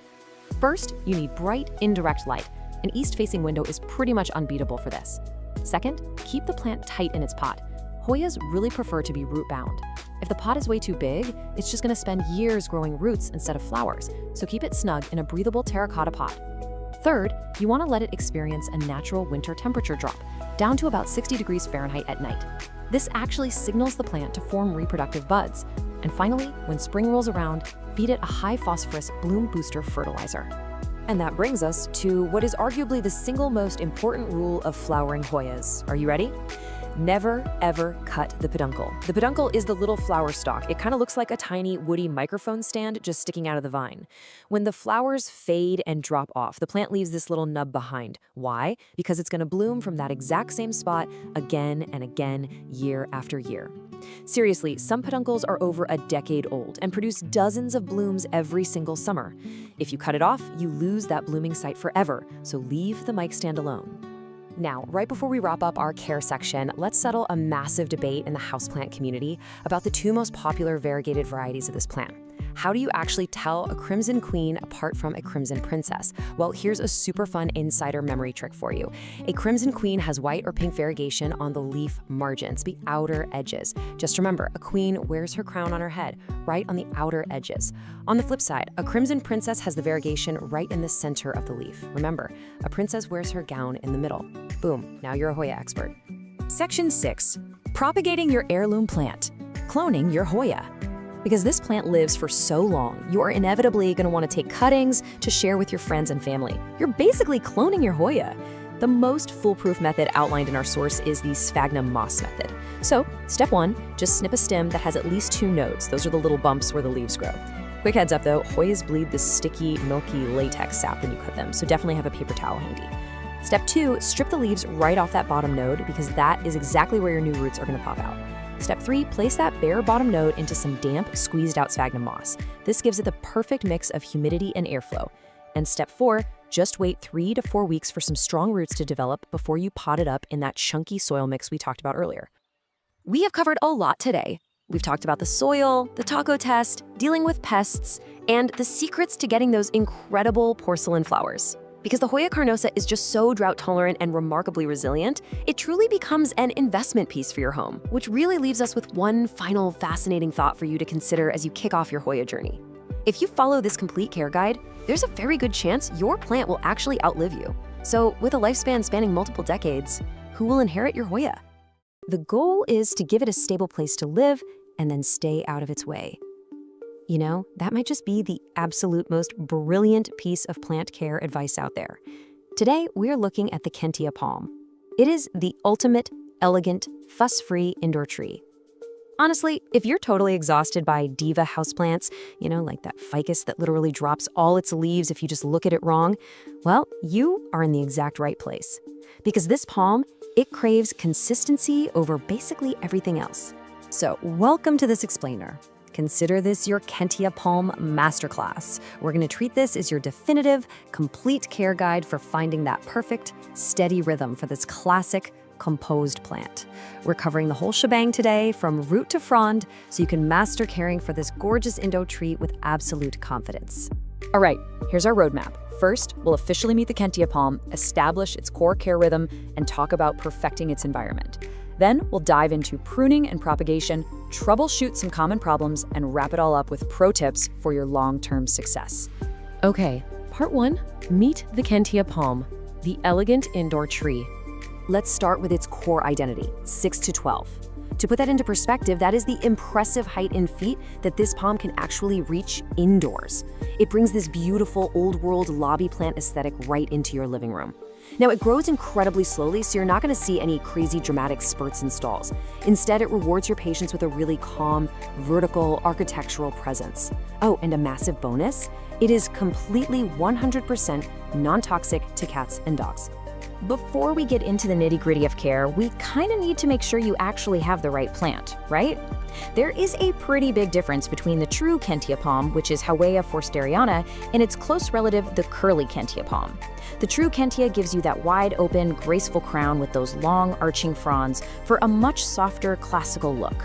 The curly Kentia, on the other hand, is a lot tighter with more recurved fronds. For that soft, space-filling silhouette, you're definitely looking for the true Kentia. Moving right along to part 2, the core care rhythm: light, water, and soil. Mastering these 3 fundamental elements is literally the secret to a thriving palm. So light is our first pillar here. Now, the Kentia is famously tolerant of lower light, but, and this is a big but, low light is merely tolerated. Sure, the plant will survive, but it leads to way wider spacing between the fronds and incredibly sparse, slow growth. The actual sweet spot? Bright and direct light.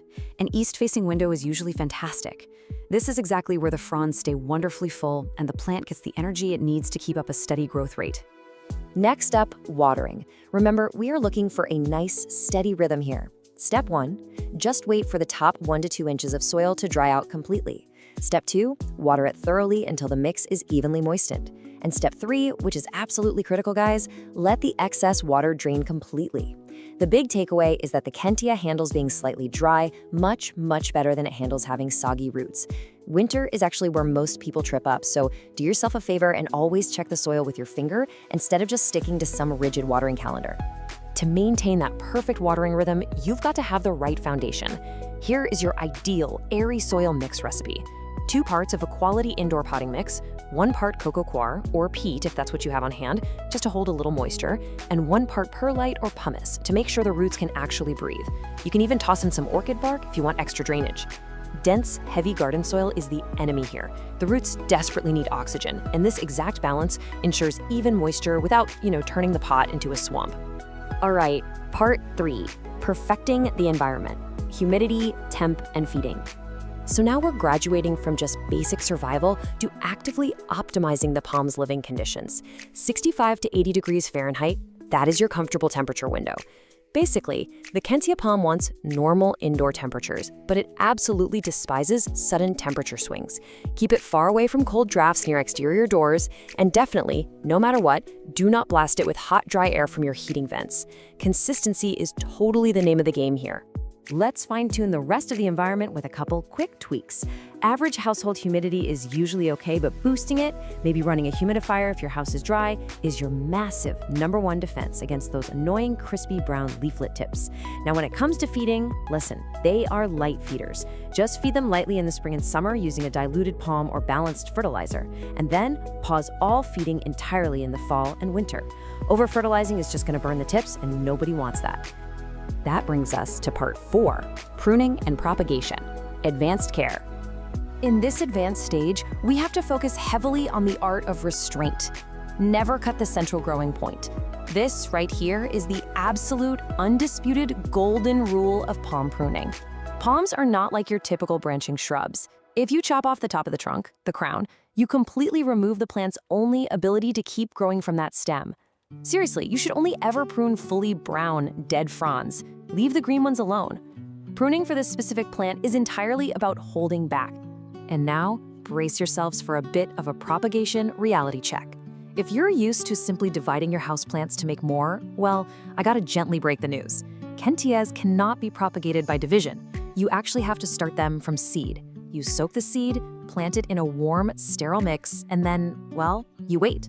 It requires immense patience because the germination is incredibly slow. Honestly, between you and me, if you want a beautiful specimen anytime soon, just buying a healthy mature plant is definitely the smarter move. Repotting requires that exact same gentle touch. Kentia palms actually like being slightly snug, and they hate having the roots aggressively disturbed. So wait a good 2 to 4 years until you see the roots clearly circling the pot. Water it lightly the day before to prep the plant. When you do repot, choose a pot that is only 1 to 2 inches wider. Do not go huge. And finally, keep that root ball as intact as possible, and this is crucial, never bury it deeper than it was originally planted. Let's move to part 5, troubleshooting. Clues, not catastrophes. I want you to start viewing issues as simple diagnostic clues, not total catastrophes. There is absolutely no need to panic. Let's quickly run through the most common symptoms. If you're seeing brown tips, your likely culprit is dry air or maybe hard water mineral buildup. Easy fix: add a humidifier or flush the pot with fresh water. Notice yellowing lower fronds? That's almost always a sign of overwatering or root rot, meaning you gotta check those roots and improve drainage immediately. And what if you spot some dusty webbing? Spider mites. Isolate the plant right away, wipe down the leaves, and raise that humidity because mites absolutely love dry air. Since watering issues are by far the most common, let's contrast the two biggest mistakes so you know exactly what to look for. Overwatering is going to give you yellowing, lower fronds, soft, mushy soil that just won't dry, and kind of a sour smell coming from the pot. Underwatering, on the flip side, gives you crispy leaflet tips, really dull-looking fronds, and soil that literally pulls away from the edges of the pot. By checking for these exact signs, you can immediately diagnose if you're throwing off the plant's natural rhythm and just adjust accordingly. All right, final stretch, part 6, pro tips for success. Mastering the long game. Let's lock in the behavioral habits that will actually make you an expert plant parent with some rapid-fire, actionable pro tips. First up, do not overpot. It literally just leads to soggy soil. Second, let the plant settle. Stop moving it around your house. Third, rotate the pot just a little bit every few weeks to keep the crown from leaning heavily toward the light. Fourth, wipe the dust off those fronds so the plant can actually photosynthesize efficiently. And above all else, think in years, not weeks. Patience and minimal interference will give you a stunning display that lasts for decades. Which brings us perfectly to our final core takeaway. Care for the Kentia palm is a rhythm guide, not a rescue guide. Honestly, mastering the steady basics, just providing the right light, a consistent watering pattern, and letting those roots breathe is truly all this elegant indoor tree ever requires from you. So that leaves us with one final question for you. Are you ready to find your Kentia palm's rhythm? Armed with everything we've covered in this explainer, you now have the exact blueprint to bring this calm, architectural presence right into your home and just watch it thrive beautifully for years to come. Thanks so much for joining me on this deep dive today, and hey, happy growing! Welcome to the explainer. So, you've brought home a gorgeous cascading fishtail fern, and you're terrified you're gonna watch it slowly decline, right? Well, you're in exactly the right place. Today, we're taking you from frustrated beginner to confident expert, unlocking the absolute secrets to keeping this specific, lush, trailing beauty thriving and effortlessly draped. Let's get right into it. Let's actually kick things off by answering the exact question every single houseplant owner asks at some point. Why on earth do our indoor ferns always turn to crispy? Honestly, it's a matter of perspective. We really need to stop treating this plant like some tough, resilient office desk resident that can totally handle neglect. Instead, think of it more like a delicate botanical curtain. It's a tropical plant, and it completely relies on a very specific microclimate to maintain that lush, sweeping look. To get you there, we're going to build your knowledge up step by step. Our agenda today: number 1, meet the fishtail fern. 2, light, water, and humidity. 3, soil, feeding, and pruning. 4, propagating your fern. 5, troubleshooting common problems. And finally, number 6, pro tips for lush growth. Section 1, meet the fishtail fern, officially known as Nephrolepis pendula. This tropical beauty is famous for these long, weeping fronds with really unique, forked leaflet tips. Now, there's a huge misconception out there about this plant. When most of us think of a houseplant fern, we instantly picture the Boston fern, right? That really full, dense, upright fountain shape. But the fishtail fern is much looser, much softer, and way more dramatically trailing and pendulous. It is literally meant to cascade downwards, which completely changes how we display it and how we care for it. Moving on to section 2, light, water, and humidity. Okay, these next 3 factors are absolutely crucial. If you don't get these right, nothing else matters. First up, light. Giving your fishtail fern bright, indirect light is totally non-negotiable. Hanging it just to the side of an east-facing window is pretty much the perfect sweet spot. What we really want to avoid at all costs is that hot, direct midday sun. If it gets blasted by harsh direct sun, those beautiful forked tips will literally bleach and scorch. But if you keep it in bright, filtered light, those long fronds will stay a gorgeous, fresh green and, crucially, remain flexible as they grow. Now, if you remember only one single rule from this entire explainer, please make it this number right here, 55%. That is your absolute minimum humidity target. No joke, the real secret to a stunning fishtail fern is high humidity. If you can push it up into the 60s or even 70%, maybe by grouping plants together or using a humidifier, your fern will genuinely thrive. When the air is too dry, those unique split tips are always the very first place the plant will show stress by turning completely brown and crispy. And that naturally brings us to watering. We absolutely have to stop waiting for the hanging basket to feel feather light before we water. Seriously, this is not a soak and dry plant like a pothos or a succulent. And a thirsty fern recovers way slower than your other houseplants. You really want to water thoroughly just as the top half inch, maybe an inch, of the soil begins to dry. The ultimate goal here is to keep the root zone evenly moist and cool, but never suffocating in dense, soggy mud.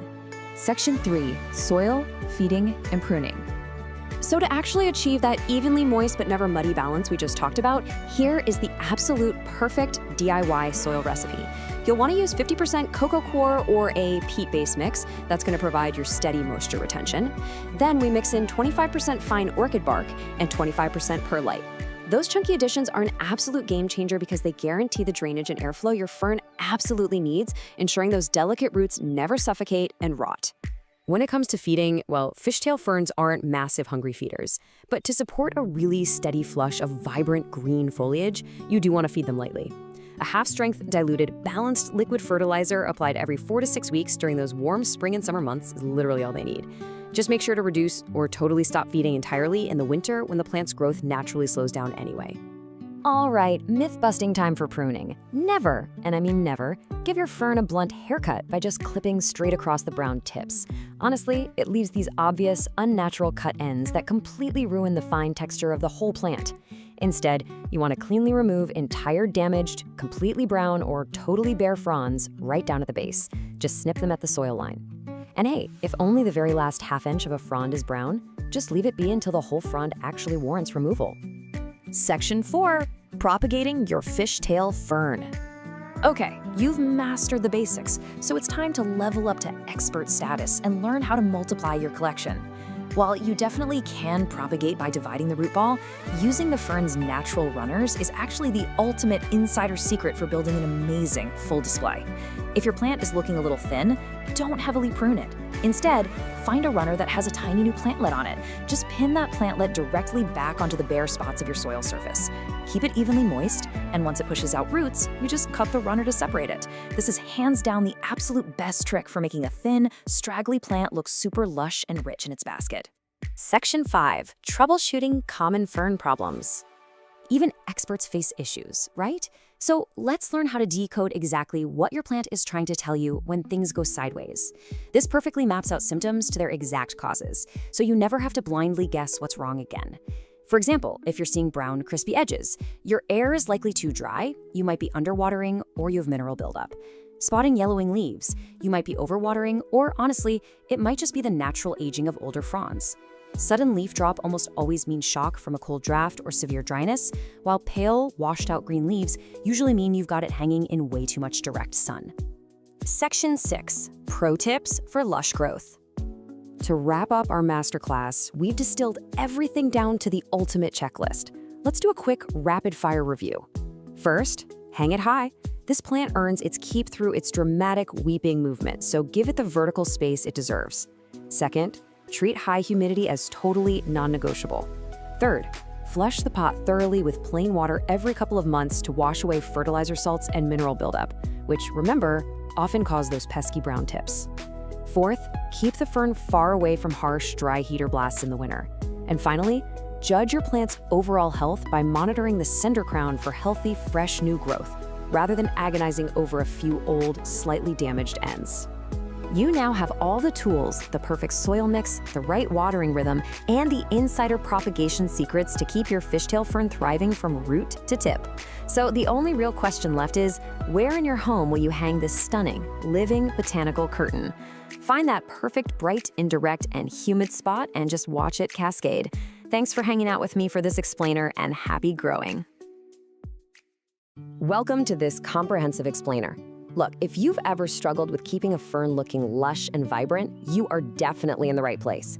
We're going to equip you with the exact knowledge you need to turn the sometimes finicky or Boston fern into an absolutely thriving centerpiece of your home. Today, we're breaking down the whole shebang, from basic requirements all the way up to expert-level propagation.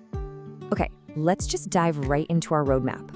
We'll be hitting 1. Meeting the Aryan fern. 2. The perfect environment. 3. Watering, soil, and feeding. 4. Pruning and propagation. 5. Troubleshooting. And finally, pro tips for success. Section 1. Meet the Aryan fern, a lush, pet-safe classic. To start off, let's get a little better acquainted with this specific cultivar. The Ariane is basically a beautifully compact, really graceful version of your classic Boston fern. And what's absolutely incredible about it is that it's not just stunning living decor, right? It's actually a highly functional addition to your space.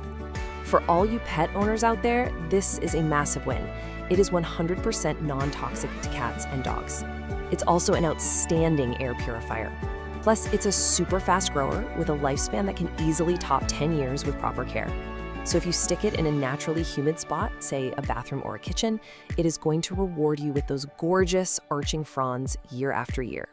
Section 2, the perfect environment, mimicking the forest floor. So the absolute secret to your success here is setting up a foundation that replicates the fern's native tropical habitat. Think about the forest floor for a second. Dappled sunlight filtering through a canopy of tall trees. That's the exact gentle, indirect light you want to replicate. Placing your fern near an east-facing window for that soft morning sun, or maybe behind some sheer curtains, is absolutely perfect. But on the flip side, you want to avoid extremes. Direct, intense midday sun will literally scorch those delicate fronds, leaving them bleached and crispy. And conversely, if you just shove it in a dark corner, you're going to see sparse, weak, and leggy growth as the poor thing just stretches for the light. Now, if you take nothing else away from today, remember this number: 50%. That is the absolute minimum humidity threshold you must maintain to keep an Aryan fern happy. In a perfect world, they actually prefer it somewhere between 50 and 80%. Because they crave that moisture in the air, utilizing a few specific methods is going to be essential to preventing those dreaded brown, crispy edges. Running a humidifier nearby is definitely your best bet. But creating a pebble tray, where your pot sits on a layer of pebbles just above the water line, that works wonders too, as the water evaporates up into the foliage. You can also group multiple plants together to trap transpiration, or just rely on the natural humidity of your bathrooms. And a quick note on misting. While it feels great and the plant likes it, it's really just a temporary supplementary boost, not a complete long-term solution. Section 3, watering, soil, and feeding, the daily routine. Now that your environmental foundation is solid, let's talk routine maintenance. This is all about finding the perfect moisture and nutrient balance. The golden rule: you want to water thoroughly whenever the top inch of soil feels slightly dry to the touch. But you've really got to watch out for warning signs on both extremes. See, Boston ferns absolutely hate drying out completely, but they're also super prone to root rot if you leave them sitting in a soggy swamp. So if your fern is wilted but the soil is wet, or if you catch a musty, damp smell, you are overwatering. Act away from the watering can.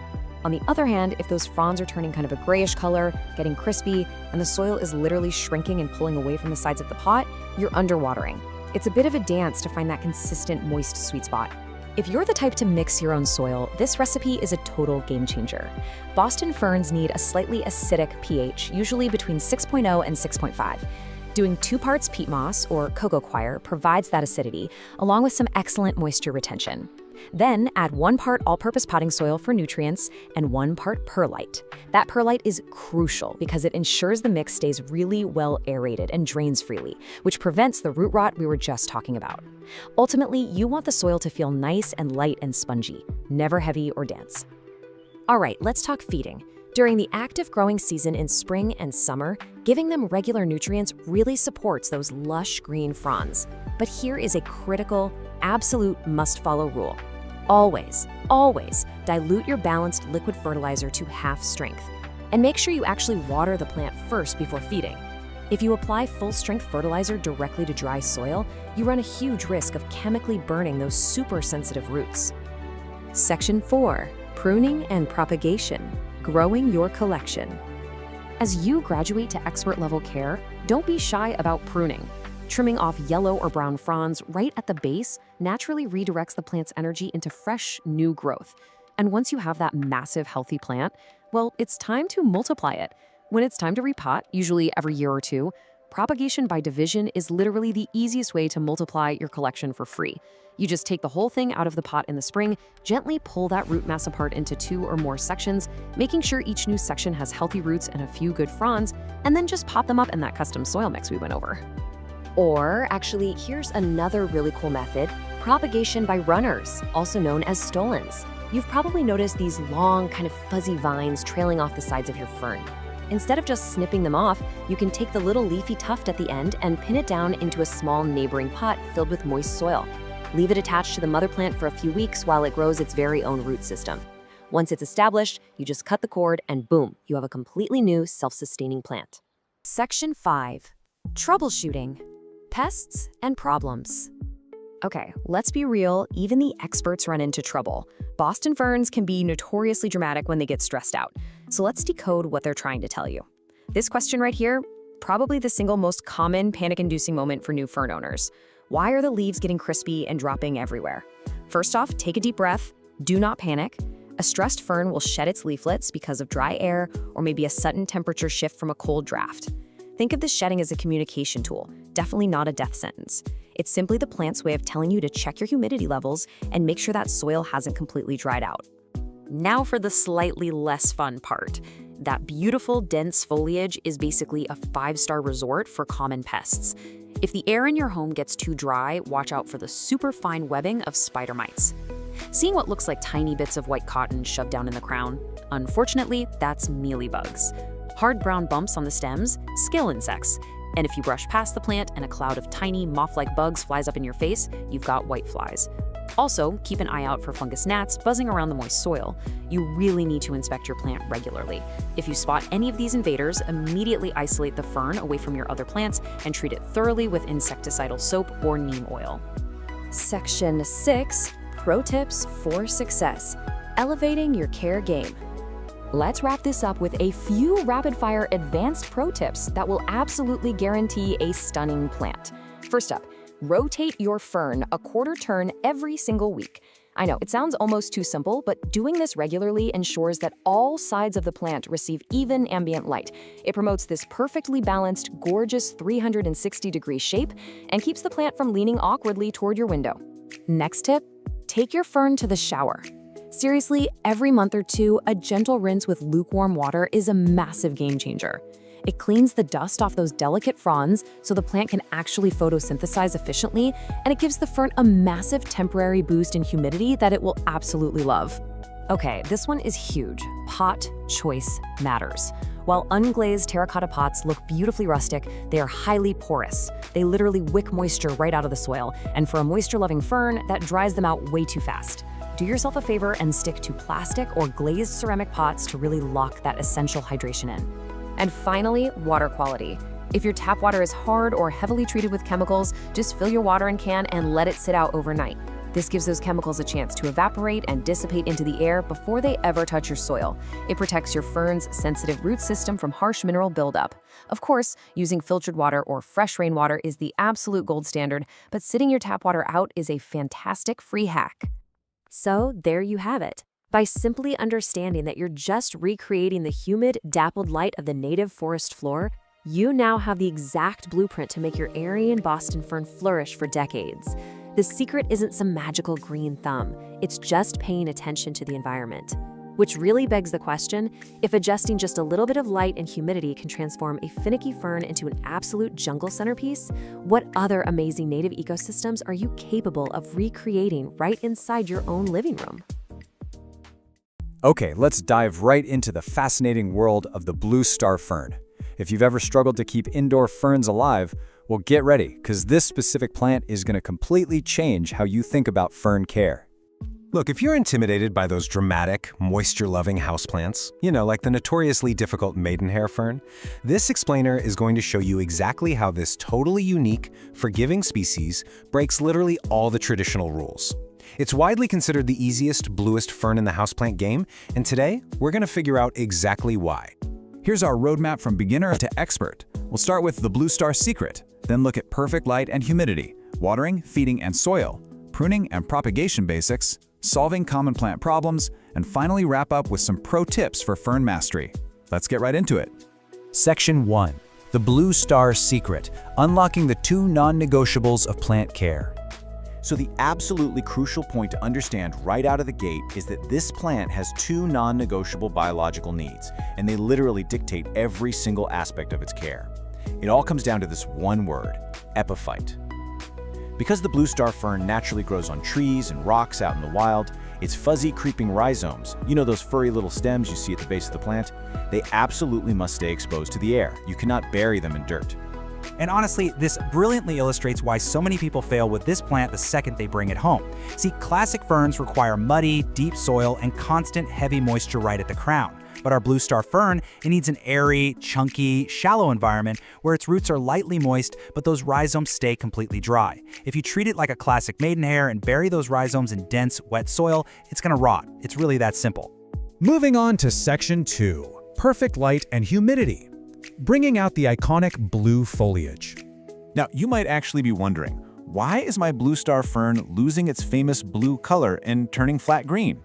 Well, if you notice those fronds losing their gorgeous smoky blue-silver haze, and maybe the new fronds are coming in kind of long and flat, it almost always means your plant is sitting way too far from a window. That famous powdery blue tone only really shows up when the plant is getting proper light. When it comes to the air in your home, your target is between 50 and 70% humidity.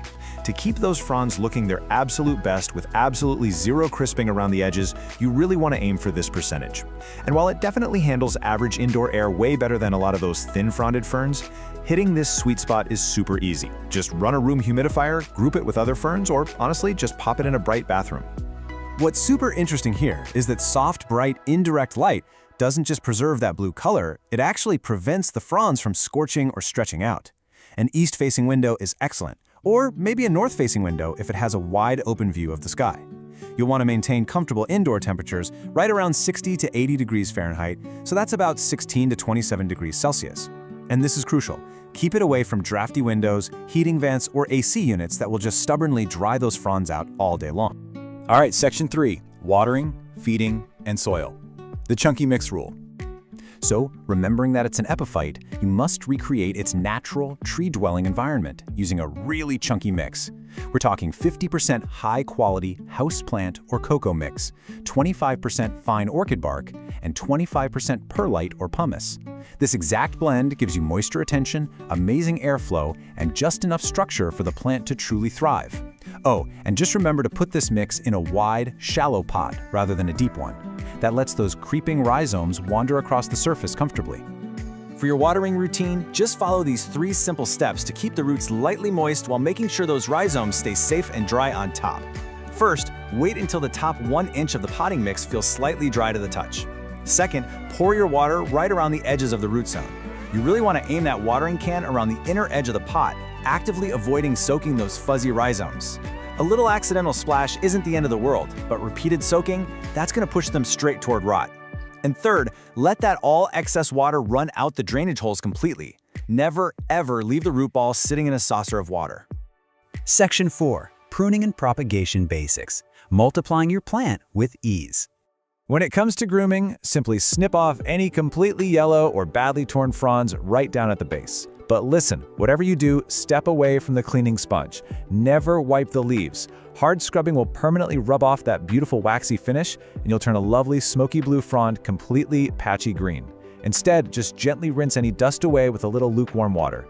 Now, because this fern creeps rather than growing from a tight central crown, you can actually create brand new plants just by dividing it in the spring. It's such a simple process.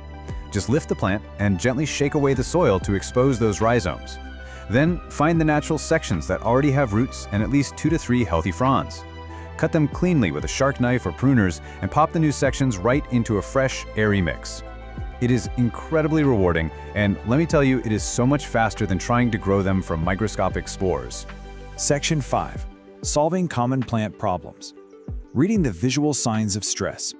Okay, first let's address the ultimate panic moment for pretty much every new fern owner. You flip a frond over and go, what on earth are these organized rows of brown dots under the leaves? Are they bugs? Guys, don't panic. These are called sori. They are perfectly normal, totally healthy, spore-producing structures that naturally appear on mature fronds. If they're neat, repeated, and dry, your fern is just simply doing what ferns do. But what if your plant actually is stressed? Well, there are immediate visual cues you can look for to fix issues really easily. For example, brown crispy edges usually mean you need to bump up the humidity and stabilize your watering. Black mushy rhizomes, that means you've buried them and caused root rot. So get that plant repotted into a shallow, chunky mix immediately.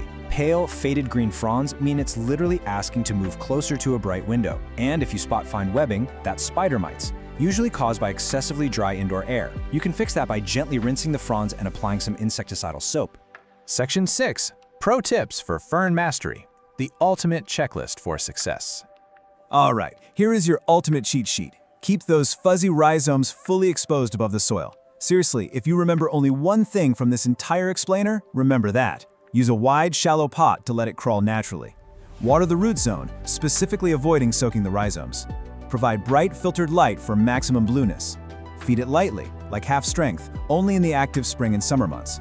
And finally, if the plant ever starts to decline, always inspect the root zone first, because problems almost always begin below the fronds.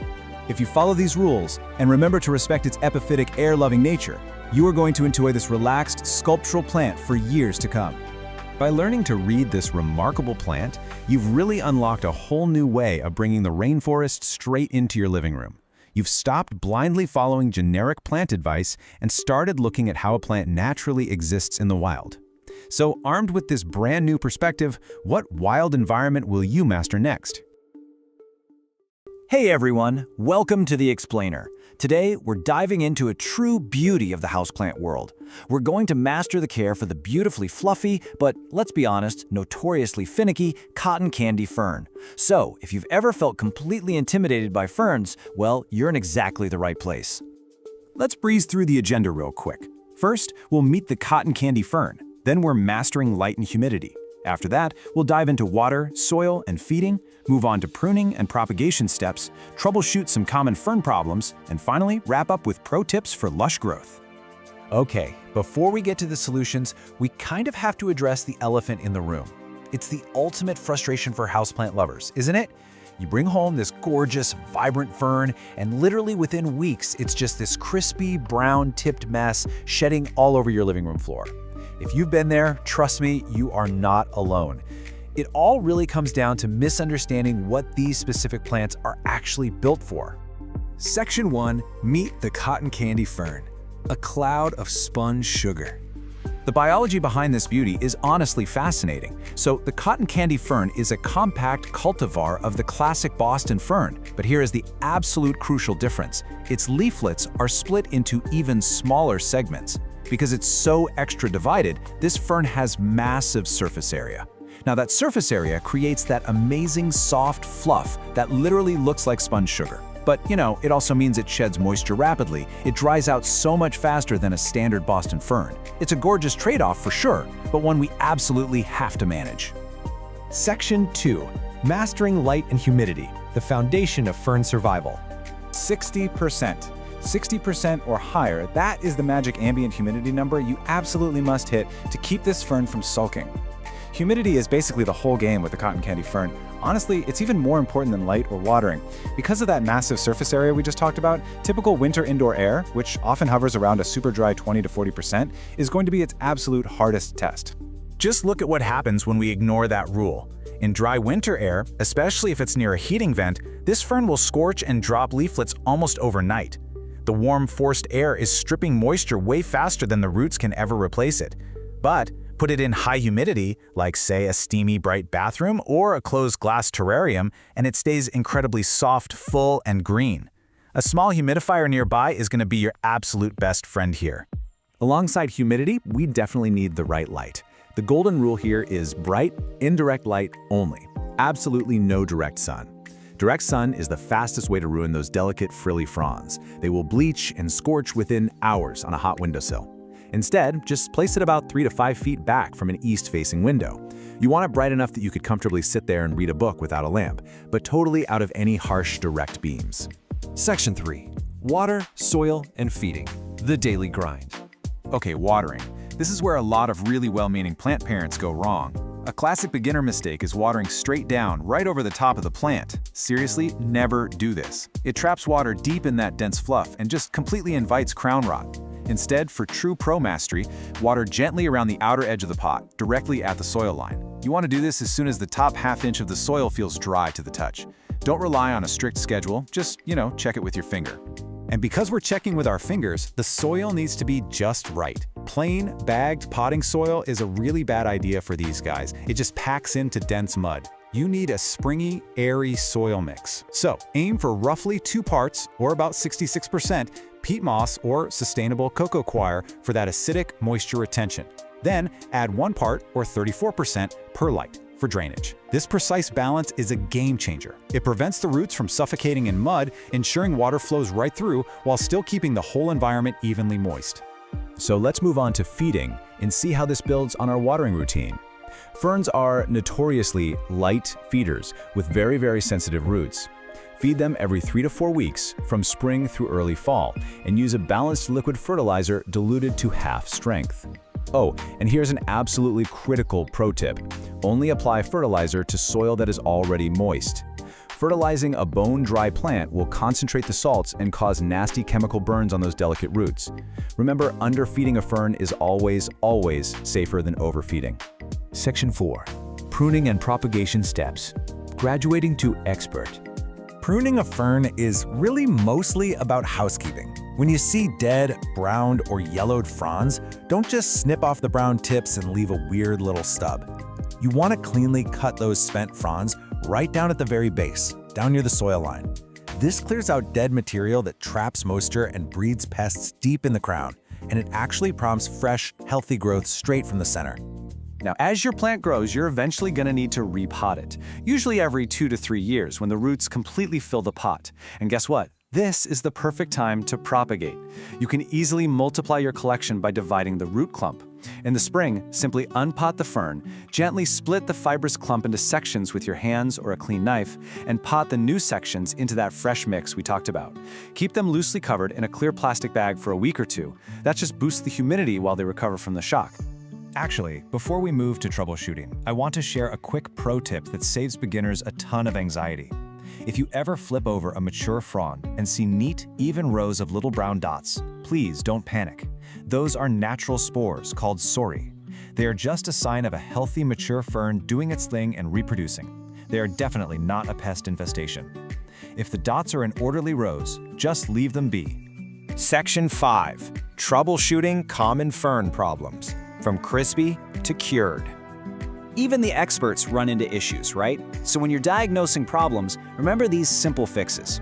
If you see brown, crispy edges, your cause is almost certainly dry air, and the fix is simply adding a humidifier or moving it to a bathroom. What if the plant is wilting but the soil is wet? Well, that's root rot from soggy soil. You'll need to unpot it, trim the mushy roots, and repot it in that airy mix we discussed. And if you notice a hollow, dead center in the crown, that usually points to low light or a shock, like a cold draft. Just move it to a brighter spot, clear out the dead fronds, and let it push out some new growth. Now we do need to talk about actual bugs. Because that gorgeous, dense fluff is just an absolutely perfect hideout for pests, they can be super hard to spot early on. You should gently part the fronds and inspect deep in the crown weekly. Keep an eye out for the fine webbing of spider mites in dry air, or maybe the white cottony tufts of mealybugs. If you spot them, treat the plant gently. Ferns really hate harsh chemicals, so knock the bugs off with water and treat the plant with a gentle insecticidal soap or a neem solution. Section 6. Pro Tips for Lush Growth, the Masterclass. All right, if you remember literally nothing else today, master these golden rules. Number 1, always keep that humidity above 60%. 2, never let the soil dry out completely. Water it when that top half-inch is dry. 3, keep the plant far, far away from dry heating vents or cold glass drafts. 4, if your tap water is hard, definitely use gentle, filtered water to prevent brown mineral tips. And finally, consistently clear out dead material to promote good airflow. Look, this plant doesn't have to be a massive source of stress. The cotton candy fern is incredibly rewarding. Once you nail its specific environmental needs, especially that crucial humidity, it will genuinely look like a literal cloud of green sponge sugar just sitting there in your home. So, it's time to take action. I want you to take a look around your house right now. Where is that hidden oasis? Perhaps it's a bright bathroom shelf that catches the morning sun and the post-shower steam? Or maybe you've got an empty glass terrarium just waiting to become the perfect sanctuary. Find that perfect steamy microclimate and you are totally ready to grow your very own beautiful cotton candy fern. Thanks so much for hanging out with us for this explainer. Happy growing! Welcome to today's explainer. You know, if you've ever found yourself scrolling through photos of stunning, wildly patterned houseplants and thought to yourself, yeah, no way, I could never keep that alive. Well, you are in exactly the right place. Today, we're exploring the ultimate low-drama entry point into the world of variegated houseplants, the Marble Queen pothos. It's a gorgeous plant that gives you this incredible visual reward, totally skipping the fuss of a high-maintenance collector plant. Okay, let's dive right into this. Here's our roadmap for today. First, we'll officially meet the Marble Queen. Then we'll cover the survival foundation, followed by routine maintenance. After that, we'll graduate to pruning and propagation, and finally wrap things up with troubleshooting. All right, Section 1, meet the Marble Queen. So this classic heart-shaped vine is famous for its striking cream and white splashes. It acts incredibly easygoing while looking, frankly, highly dressed up. But to really anchor our understanding here, let's compare it to a plant you've probably seen literally everywhere, the golden pothos. Now, while the golden pothos features these yellow and chartreuse streaks and grows super fast, our Marble Queen rocks those elegant cream and white splashes. But here's the catch, and it's an important one. Because those beautiful white patches lack chlorophyll, the Marble Queen grows just a bit slower. The green parts of the leaf are doing all the heavy lifting for photosynthesis. Basically, if pure speed matters to you, pick the golden. But if looks are your priority, the Marble Queen is your winner, for sure. Moving right along to Section 2, the survival foundation, light, water, and soil. The absolute non-negotiable for this plant is bright, indirect light. Ideally, you want it about 2 to 4 feet back from an east or north-facing window. You really want to avoid direct afternoon sun because that will quickly burn those delicate, thin, white patches into crispy brown spots. Not a great look.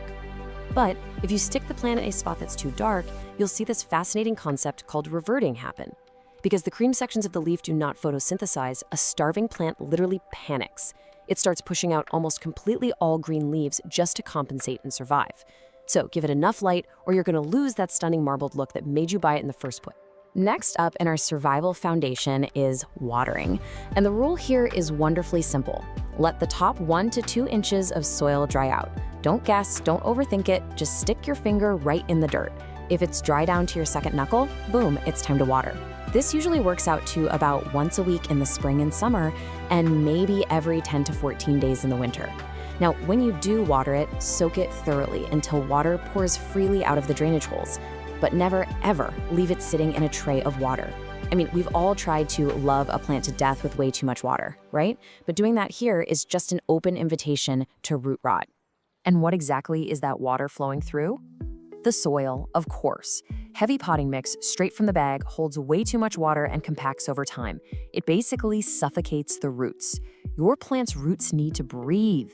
That is exactly why you want a light, well-draining aeroid mix. And you can actually make it yourself. It's super easy. Just take 2 parts standard potting mix, add 1 part perlite to create air pockets, and 1 part orchid bark for some nice chunky structure. Oh, and throwing in a handful of horticultural charcoal is a fantastic optional extra to keep things fresh in the pot. Which brings us to Section 3, routine maintenance and feeding. The really great news is the Marble Queen is happy right where you're happy. It thrives in standard household temperatures between 65 and 85 degrees Fahrenheit, and it handles average humidity of 40 to 50% without a single complaint. Now, to get it looking its absolute best, here are your rapid-fire pro care tips. First, rotate the pot a quarter turn every week so it grows evenly toward the light. Second, gently wipe the leaves with a damp, soft cloth periodically, because dust literally blocks light absorption.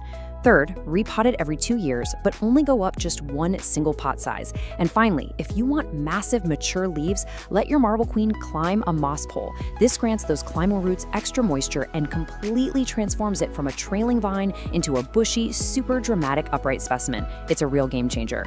When it comes to feeding, the Marble Queen is a pretty light eater. A balanced liquid fertilizer, something like a 10-10-10, mixed at just half strength, once a month during the spring and summer is plenty. But here is the absolutely crucial point. Stop fertilizing completely in late fall and winter.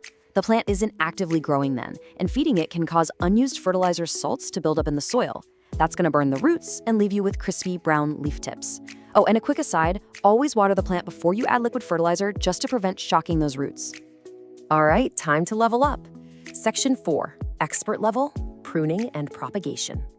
This is where you learn to actually multiply your plants and control how it looks by trimming back those leggy or reverted vines. But before we reach for the scissors, we need to know exactly where to make our cuts. You are looking for a node. A node is that small little bump on the stem directly opposite a leaf. It is basically the magical spot where new roots and new foliage emerge. When you prune, you want to cut just above a node on the main plant. And if you're aiming for a bushier plant instead of long, stringy vines, simply pinch off the growing tips. That forces the node right below it to push out side branches, which fills the plant out beautifully. Now let's take those cuttings you just made and multiply your collection. Water propagation is incredibly simple. Just find a healthy vine and cut just below a node, so your cutting has a node right at the bottom. Remove the lowest leaf to fully expose that node. Drop it into a jar of room temperature water, making sure any remaining leaves stay completely dry above the water, and just wait. Roots are going to appear in 2 to 3 weeks. And here's a brilliant little pro tip for you. Cuttings with stronger green tones actually root faster than mostly white cuttings. Why? Because they have way more chlorophyll energy to fuel that root production. Almost there. Section 5, Troubleshooting Common Problems. Look, even the experts run into issues sometimes. But the difference is, they know how to read the plant and confidently diagnose the problem without panicking. For instance, here's one of the most common beginner questions we get. Why is my beautiful marble queen turning solid green? Well, remember that concept of reverting we talked about earlier? That is exactly what's happening. The plant is literally telling you it is starving for light. The quick fix?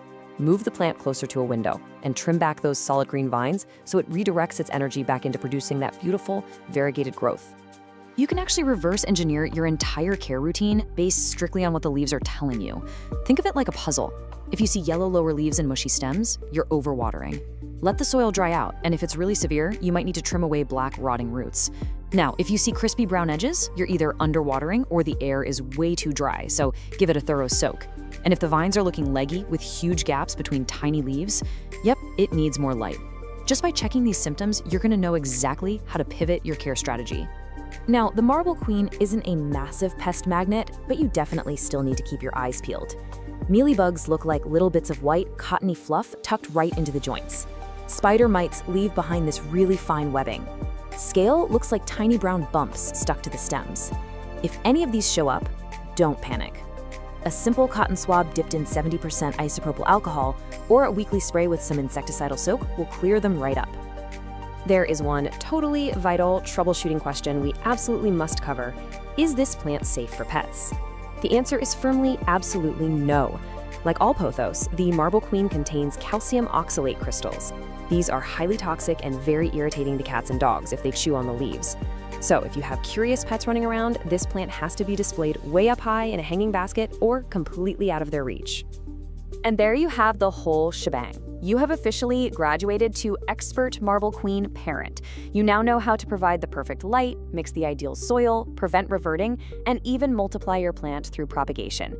Which really leaves me with one final, very important question for you today.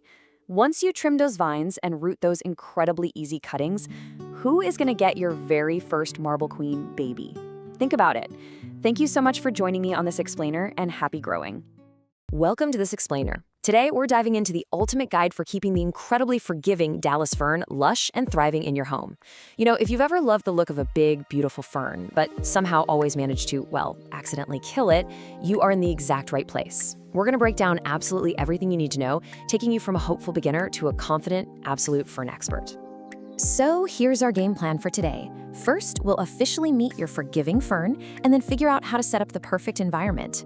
Next, we'll master the holy trinity of watering, soil, and feeding. After that, we're getting our hands dirty with pruning and propagation, troubleshooting some common problems, and wrapping up with a few rapid-fire expert tips. Let's get right into it. Section 1. Meet your forgiving fern. Okay, so the Dallas fern actually has a pretty fascinating origin story. It was bred through tissue culture back in the early 1980s, right in Dallas, Texas. And the growers had one very specific mission. They wanted to create a plant that could survive those dry, poorly lit living rooms and office spaces that would literally destroy a diva-like classic Boston fern in a week. While the classic Boston fern practically demands a humid jungle to look good, the Dallas fern gives you those exact same beautiful arching green fronds on a tidier and way more forgiving plant. It's a total game changer. Moving right along to Section 2, the perfect environment. Now that we know just how resilient this plant was engineered to be, let's talk numbers.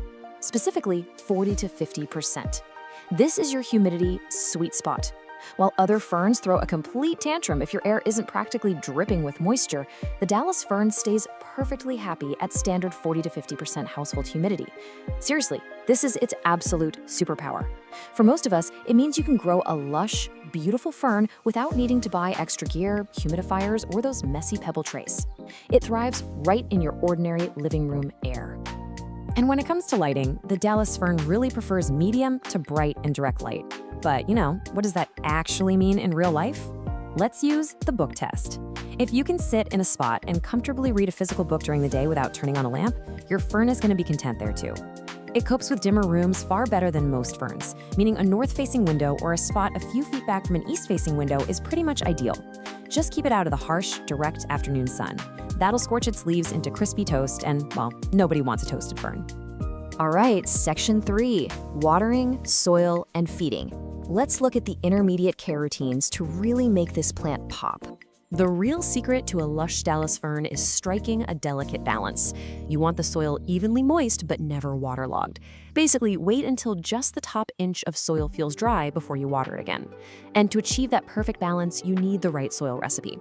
Ditch that heavy, generic potting mix. Instead, whip up a light, airy blend of 2 parts coco coir for moisture retention and a generous 1 part perlite so those roots can actually breathe. Finally, because ferns are very light feeders, just a half-strength liquid fertilizer once a month during the spring and summer growing season is all it needs. Oh, and remember to stop feeding entirely in the winter. Which brings us to Section 4, pruning and propagation. Time for the expert-level stuff. Quick aside before you start snipping away at your plant, please don't panic if you flip a leaf over and see neat little rows of brown dots. New plant parents almost always mistake these for some terrifying bug infestation, but they are completely natural. They're called sori, and they contain the fern's spores. Since ferns don't flower or produce seeds, this is literally how they reproduce in the wild. If the dots are in neat, symmetrical rows, just put the bug spray down and leave them be. It's actually a sign of a really happy, mature plant. Now, propagating your Dallas ferns requires root division, mainly because ferns don't grow from simple leaf cuttings like a lot of other houseplants. But honestly, it's incredibly satisfying and super simple. Just wait for spring when the plant is actively growing. First, slide it out of its pot and gently brush away the loose soil. Second, pull or cut the root clump into sections. Just make sure each new section has a good chunk of roots and several healthy fronds attached. Finally, pop them into some fresh, airy potting mix at the exact same depth they were growing before. Keep them a little humid for the first week, and boom, you instantly have brand new ferns to share. Section 5, pests and common problems. Because hey, even the toughest plants have bad days. So why is my fern drooping? This is absolutely the #1 question new fern owners ask. You walk into the room and your beautiful arching plant just looks sad and limp. Well, the answer completely depends on a very simple diagnostic test. What do you feel when you actually touch the soil? Think of it like a botanical whodunit.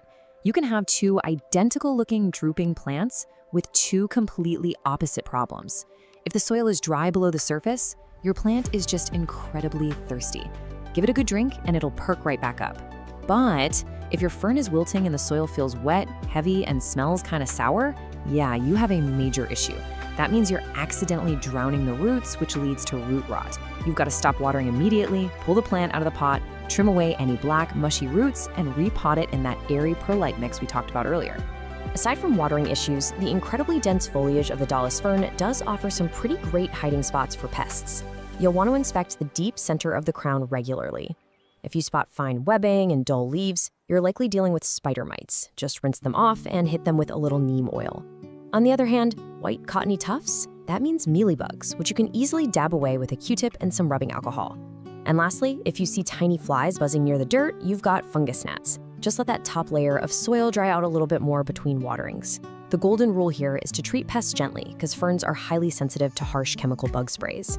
All right, Section 6, Expert Tips for Success. Let's finish strong. To wrap this explainer up, I want to hit you with a few rapid-fire pro tips. Remember, while this plant forgives low light and lower humidity, it still has its limits. A constant blast from a hot, dry heating vent in the winter will turn those gorgeous fronds into a crispy mess, for sure. Keep it away from drafts. Next, give the pot a quarter turn every week so it grows evenly on all sides. Also, if your tap water is hard, try switching to filtered water to prevent mineral buildup. That's usually what causes those annoying brown tips. And finally, when you do get a dead or yellow frond, don't just snip off the tip and leave an awkward stub. Reach deep in there and trim it right at the absolute base of the soil line.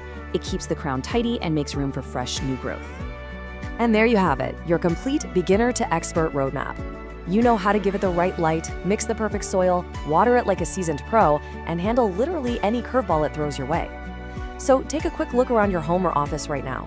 With the tough, forgiving Dallas fern completely demystified, what space in your home is waiting for a lush green addition? Go find that perfect spot and enjoy your beautiful new plant. Thanks for joining me on this explainer, and happy growing! Welcome to This Explainer. Today, we're jumping right into a true masterclass dedicated to a plant that flat out refuses to be ignored, the neon pothos. If you've ever felt like your space was just kind of missing a certain vibrancy, well, this is the plant that acts as a bright, virtually unkillable burst of energy for absolutely any room. We're going to break down the science of its care, from the basic foundations of just keeping it alive, all the way up to expert techniques for infinite propagation. Okay, let's dive right into the syllabus. We're covering a lot of ground today.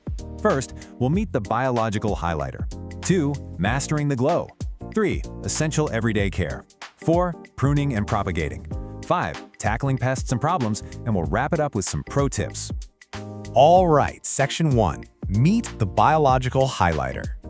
So let's get to know the absolute energetic powerhouse that is the Epipremnum aureum neon. This plant doesn't just survive, it has this sheer, stubborn determination to push through some of the absolute harshest indoor conditions. Seriously, it's famous for staying alive in those depressing, windowless break rooms where most plants would just immediately give up.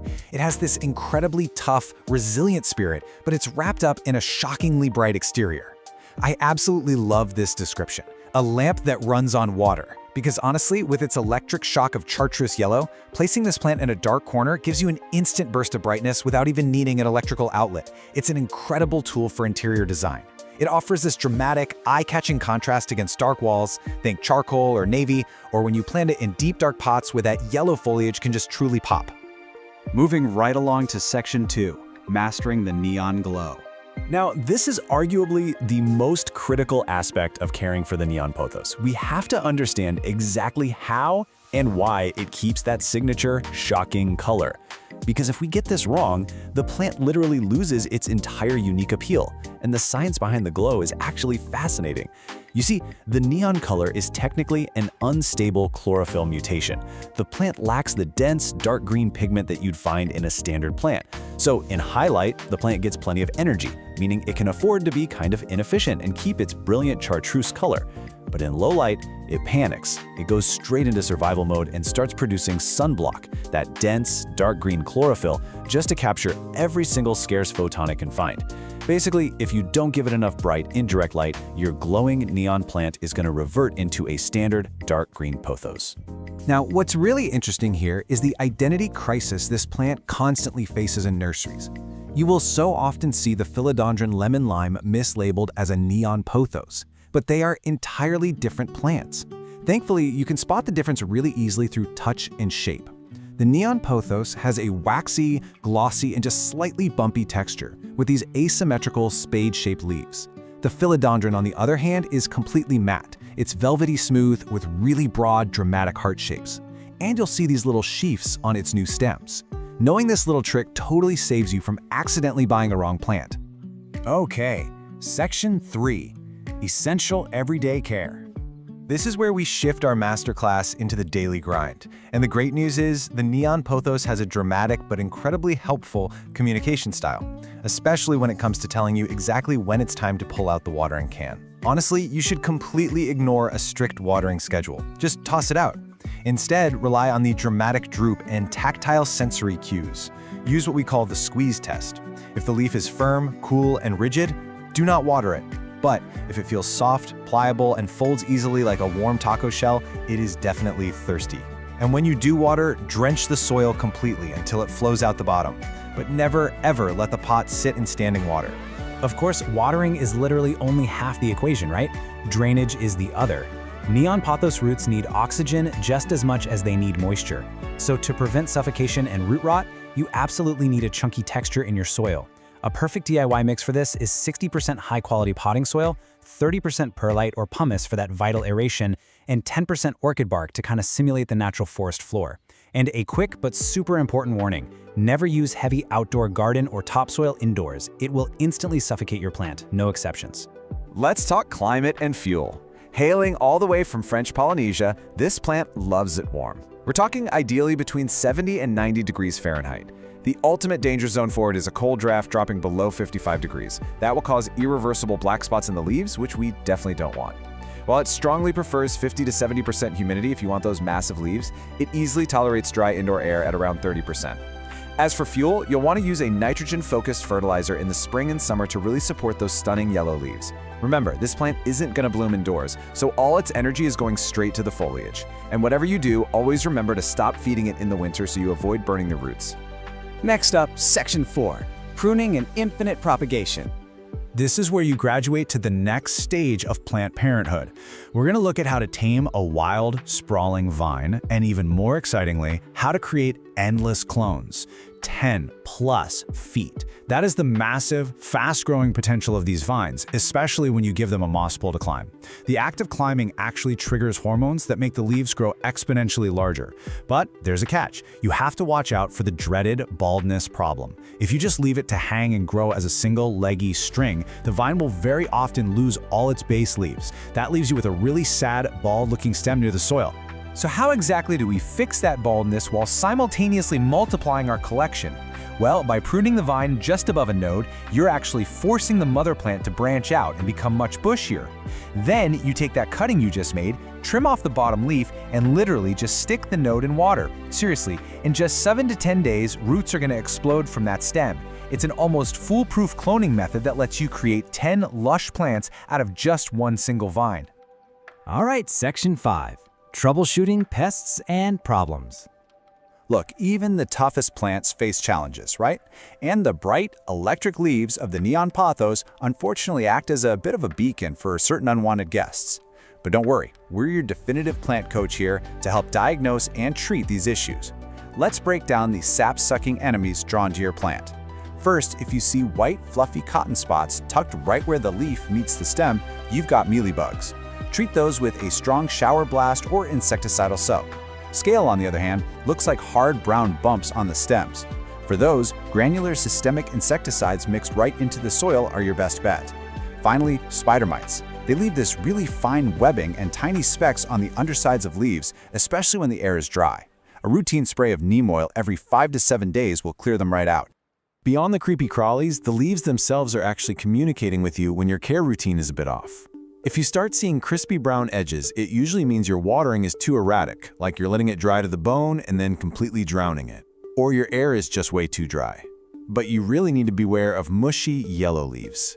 Now, a single old leaf turning yellow near the soil, that's just natural aging. But sudden, widespread, mushy yellowing all across the vine, that is a dire, flashing warning sign of overwatering and root rot. Finally, we've made it to Section 6, Pro Tips for Thriving. Okay, we've covered survival, we've covered maintenance, and we've covered problem solving. Now we enter the final expert level of this masterclass to truly elevate your routine and push your neon pothos to its absolute peak. Here are your rapid-fire expert tips. First up, if you happen to have a freshwater aquarium, use that dirty water during your tank changes to water your plant. It is packed with a massive biological nitrogen boost. Second, rotate your pot a quarter turn every single week. This prevents the vine from growing entirely lopsided toward the nearest light source. Third, dust your leaves monthly. Dust literally blocks light, and remember, this plant needs every single photon it can get. Finally, my favorite trick, if you have a bare vine, just loop it back onto the soil and pin the node down with a bobby pin. It will root directly into the soil, perfectly mimicking how the plant naturally spreads across the forest floor. So, this brings us to the end of our explainer, and I have to leave you with one final thought. Are you ready to let this biological highlighter transform your darkest corners into a thriving neon jungle? You now have the complete blueprint, from mixing the perfect chunky soil to reading that dramatic droop, forcing brilliant color through proper light management, and cloning your way to an endless indoor garden. Take these steps, apply the science, and just watch your space completely light up. Thanks so much for joining this explainer, and hey, happy growing!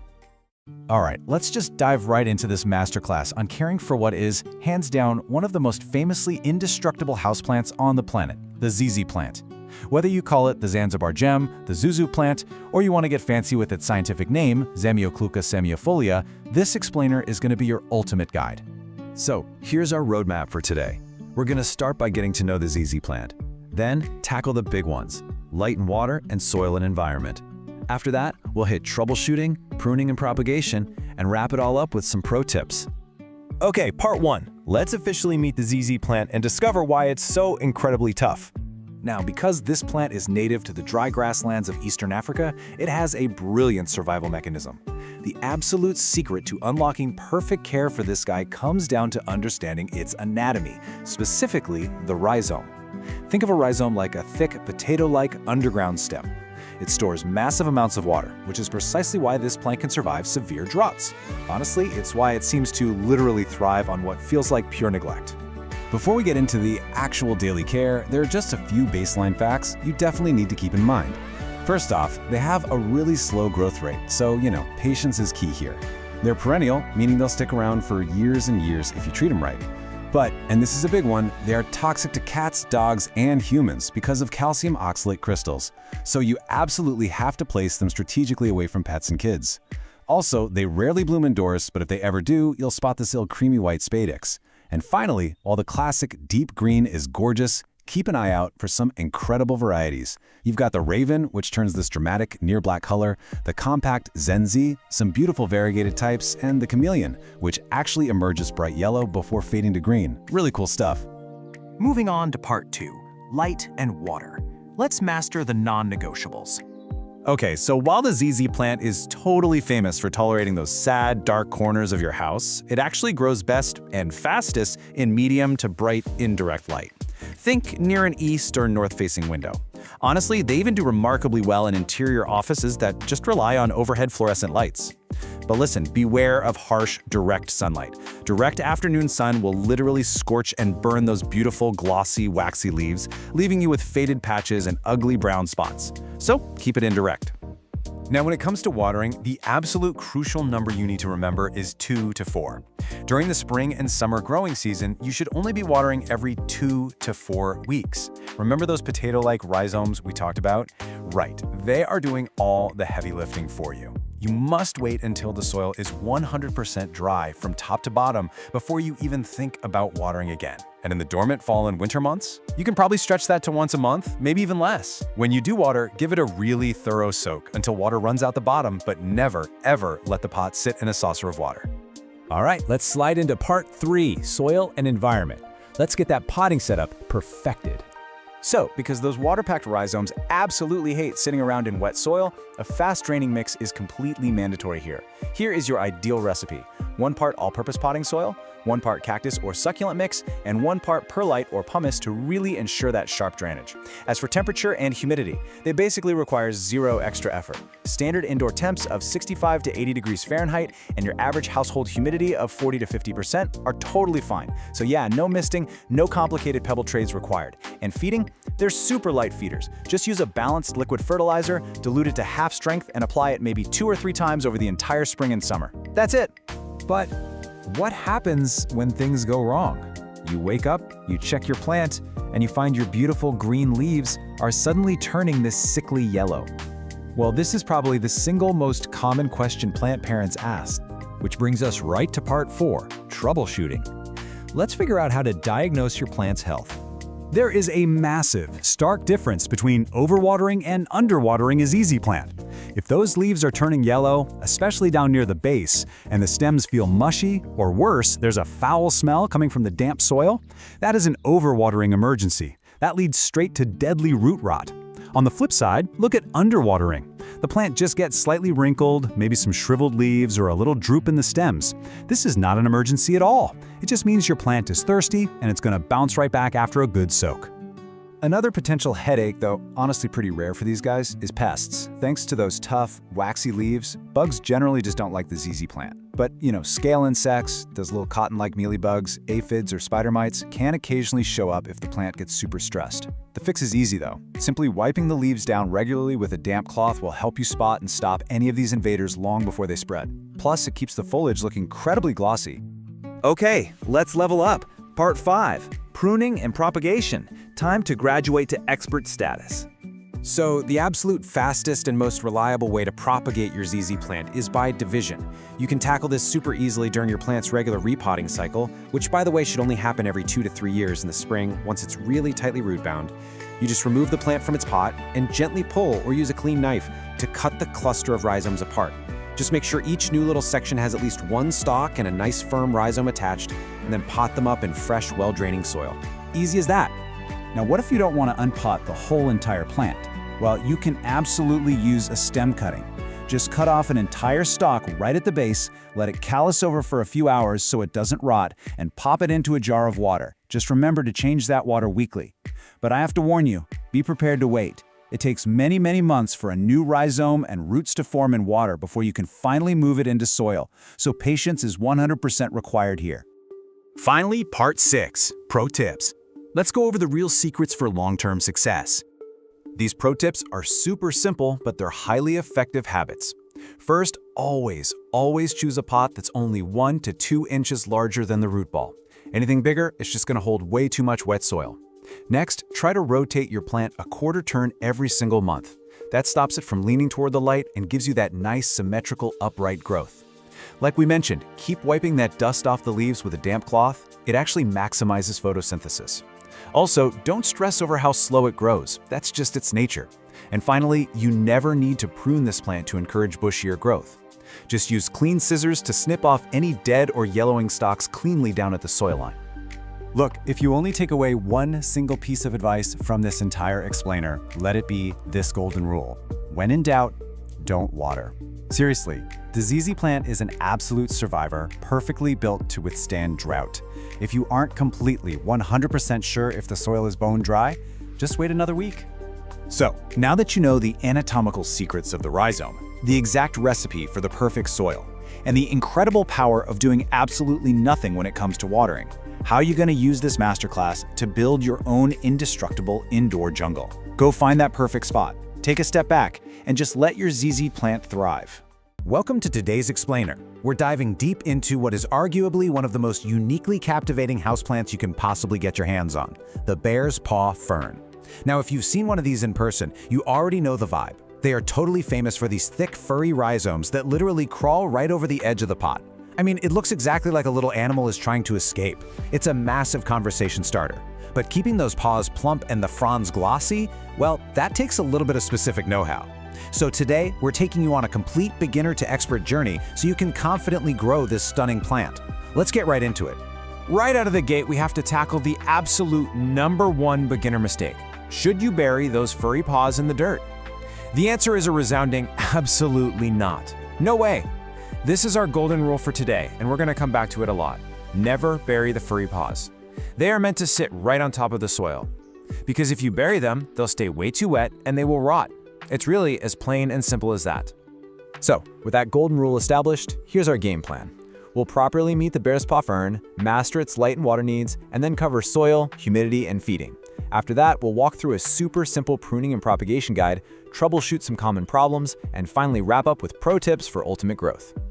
All right, Section 1, let's officially meet the bear's paw fern. Getting to know its unique anatomy is actually the real secret to keeping it thriving in your living room. Okay, so the terminology here is pretty crucial because it tells us exactly how this plant behaves in the wild.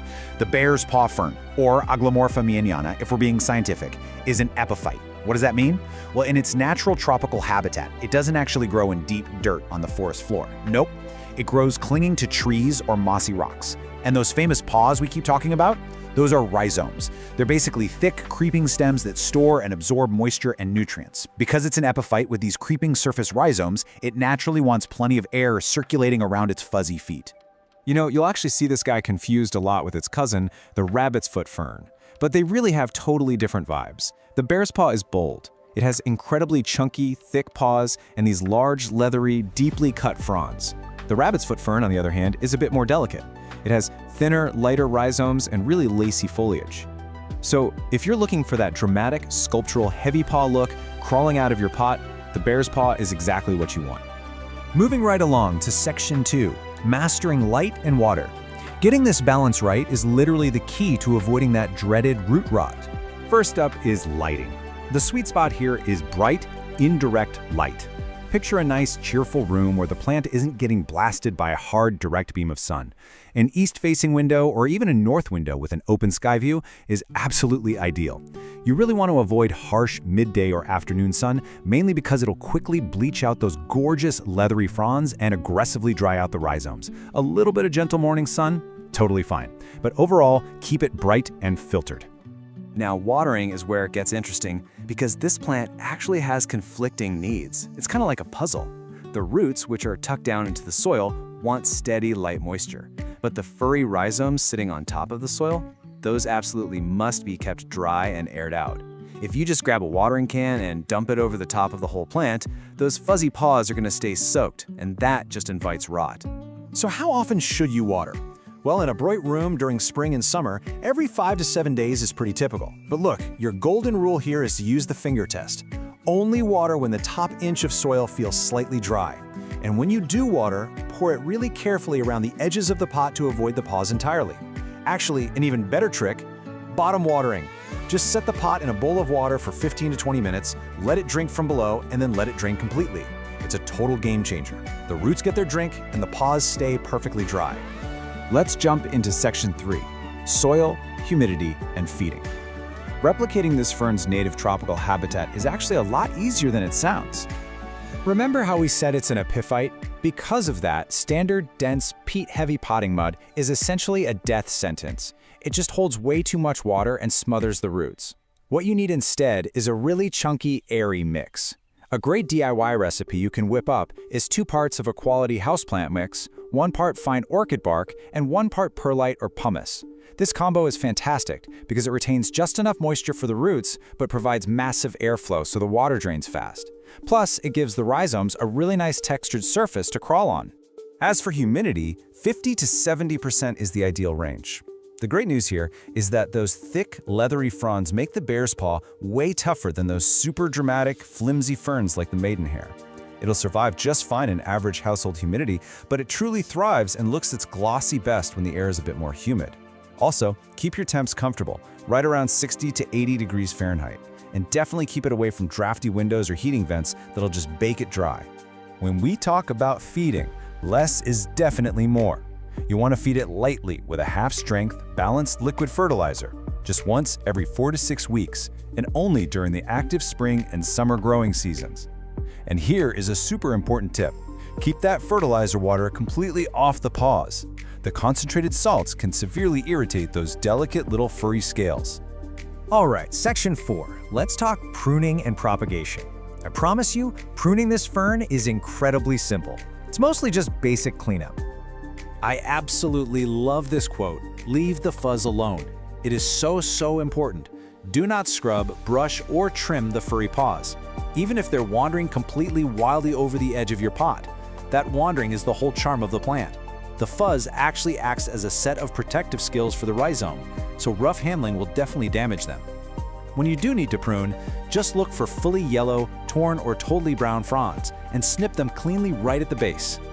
Okay, I really want to save you from the classic beginner fern panic right now.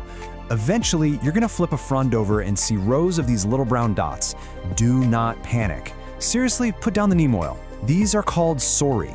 Since the bear's paw is a true fern, it doesn't grow flowers or seeds. Instead, it reproduces by creating spores in these finely organized little brown dot structures on the undersides of mature fronds. It just means you have a perfectly healthy, mature plant. It is definitely not a pest infestation. Now, if you do want to reproduce your plant, share with friends, spring is the perfect time for rhizome division, and it's so easy. Just gently lift the plant and find a branching rhizome that already has its own roots and 2 or 3 healthy fronds on it. Snip that section free with some sharp pruners. After that, just pot it in a wide, shallow container. Remember, this plant crawls outward, it doesn't dig deep. And of course, just rest that new rhizome right on top of the soil. Section 5, troubleshooting common fern problems. Look, even with the absolute best care, stuff happens. But the bear's paw fern is a great communicator. It'll give you plenty of warning signs when it's unhappy. If you start noticing soft, dark paws, that is an urgent sign of root rot, which usually means it's been overwatered or the rhizomes got buried. The fix? Back way off the watering and make sure those paws are exposed to the air. Now, if you see brown, crispy frond edges, you're probably dealing with dry air or fertilizer salt buildup. So, boost the humidity and flush the soil with plain water. And if those beautiful green leaves start looking faded and pale, it's getting blasted by too much direct sun. So, just pull it back into softer, indirect light. Quick side note on pests. If you ever spot spider mites or mealybugs, treat them really gently with a cotton swab of rubbing alcohol or insecticidal soap, but be super careful not to scrub or bruise the furry rhizomes while you're at it. Okay, final section. Section 6, Pro Tips for Ultimate Growth. We have covered a ton of ground today, so let's wrap up with a quick, rapid-fire summary of the absolute best practices. Here are your ultimate takeaways to guarantee success. Number 1, our golden rule. Keep those furry paws resting on top of the soil. Never ever bury them. Use wide, shallow pots filled with that chunky, airy epiphytic mix we talked about. When it's thirsty, water the roots around the edges, but keep the rhizomes completely dry. Give it bright, filtered, indirect light to keep the fronds glossy, and try to keep that humidity between 50 and 70%. And finally, this plant actually likes being a little snug, so you only really need to repot it every 2 to 3 years when the soil breaks down or the paws have totally overrun the edges. Which brings us to our final thought. Now that you've got all this beginner to expert knowledge, take a look around your space. Which empty, bright corner of your home is just waiting for the unique, dramatic character of a crawling bear's paw fern? It is just such a rewarding plant to grow once you understand its rules, and I highly encourage you to give it a try. Thanks so much for joining me on this explainer, and happy growing. Welcome to your ultimate masterclass on the parlor palm. Today, we're taking you from absolute beginner to confident plant expert. Let's dive right into this explainer and look at an absolute classic of the houseplant world. Picture this. You've got a plant that was famously prized in the notoriously dim, incredibly poorly ventilated parlors of the Victorian era. But its true home? The vibrant, humid rainforest floor. That wild, incredible adaptability from a tropical forest to a stuffy living room is exactly what makes it such a resilient, absolute staple for any home today. So, here's our roadmap for this explainer. We're going to meet the palm, cover core care, dial in the environment, go over maintenance, tackle some troubleshooting, and wrap up with a few pro tips. Section 1. Meet the parlor palm. Let's officially introduce the star of the show. Scientifically, we are talking about Chamaedorea elegans. It's a remarkably resilient, slow-growing palm native to the rainforests of southern Mexico and Guatemala. Now, understanding its origins, living under the dense, heavy shade of much taller trees, is literally the secret key to unlocking its care requirements. Keep that forest understory in the back of your mind, because it's going to guide everything we do. So why is everyone so obsessed with this plant? Well, beyond its timeless elegance and those really graceful feathery fronds, it's actually an amazing air purifier with a super long lifespan. But here is the absolute game changer. It's 100% non-toxic. It is constantly one of the most highly recommended plants because it is completely safe for your curious cats and dogs. No worries there. Section 2, core care, covering light and water. Let's establish the absolute foundation of your palm's survival. Remember that rainforest understory we just talked about? Because they evolved down in the shadows, direct sunlight is a strict rule violation. Direct, intense sunlight will quickly scorch those delicate fronds right up. So stick to bright, indirect spots. A north or east-facing window is basically perfection. They are incredibly forgiving with low light, but harsh rays? Total enemy. Now let's talk hydration. Your plant wants consistently moist soil without ever feeling soggy. And your plant will actually tell you what it needs. Yellowing leaves combined with damp soil, that points straight to overwatering. On the flip side, if you're seeing brown, crispy tips and really dull-looking foliage, you are likely underwatering. So how do we find that sweet spot? Well, this right here is your golden rule for hydration. Allow the top 1 to 2 inches of soil to completely dry out before watering again. When you do water, water it thoroughly until it drains out the bottom, but never ever let the pot sit in a tray of excess water. Waterlogged soil leads to root rot, and root rot is fatal. Moving on to section 3, the environment. Let's look at soil, feeding, and humidity. To prevent that fatal root rot we just warned about, you need a high-quality peat-based soil that drains effortlessly. And you can actually make it yourself with this simple DIY recipe. Just mix 2 parts peat moss or coco coir, 1 part standard all-purpose potting soil, and 1 part perlite. This creates a beautifully light, airy medium that holds just enough moisture without turning into a heavy, compacted brick. As for the climate in your room, they are pretty chill.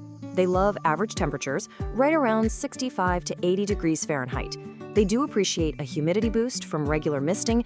Aim for 50% or higher if you can, but keep them away from cold winter drafts dropping below 50 degrees. Also, they are super light feeders. Don't go crazy with the fertilizer. 1 or 2 times during the spring and summer using a liquid food diluted to half strength is plenty. In the winter, skip feeding entirely. Section 4, maintenance. Let's talk about potting, pruning, and propagation. Because these guys are incredibly slow growers, they actually prefer to be slightly pot-bound, so you only need to tackle repotting maybe every 2 to 3 years in the spring.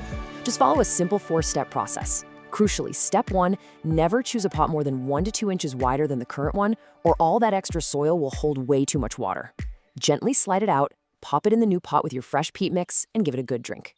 Okay, listen closely to this one because it's an absolute non-negotiable rule. When you're pruning away normal aging yellow or brown leaves at the base, you're totally fine, but never top prune your palm. Palms grow from a single central point called the crown. If you decide to chop off the top to try and make it shorter, you will literally kill the entire plant. Just don't do it.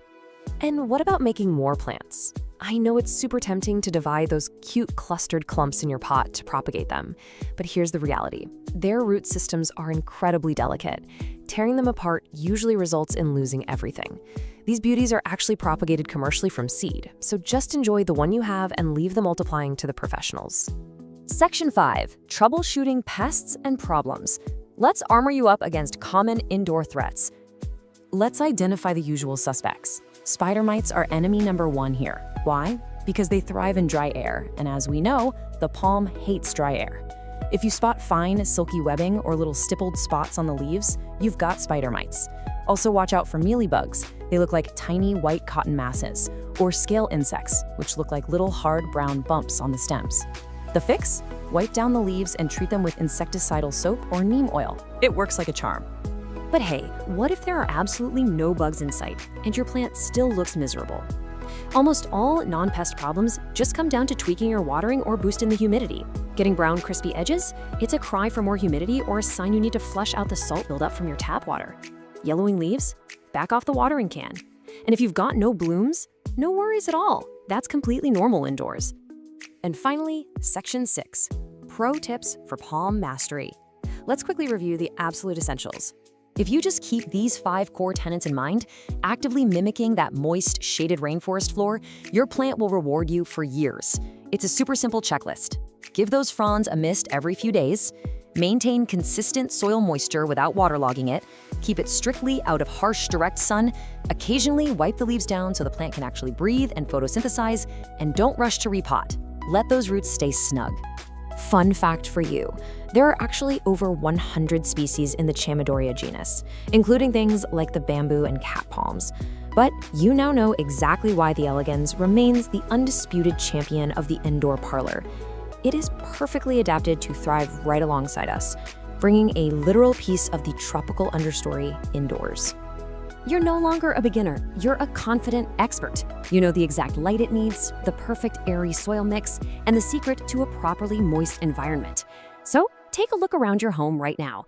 Where is that perfect, gently lit corner just waiting for a piece of the rainforest? Thanks so much for joining me for this explainer, and happy growing! Welcome to the explainer. So if you're looking to bring some incredibly lush, vibrant greenery into your space, you are in exactly the right place.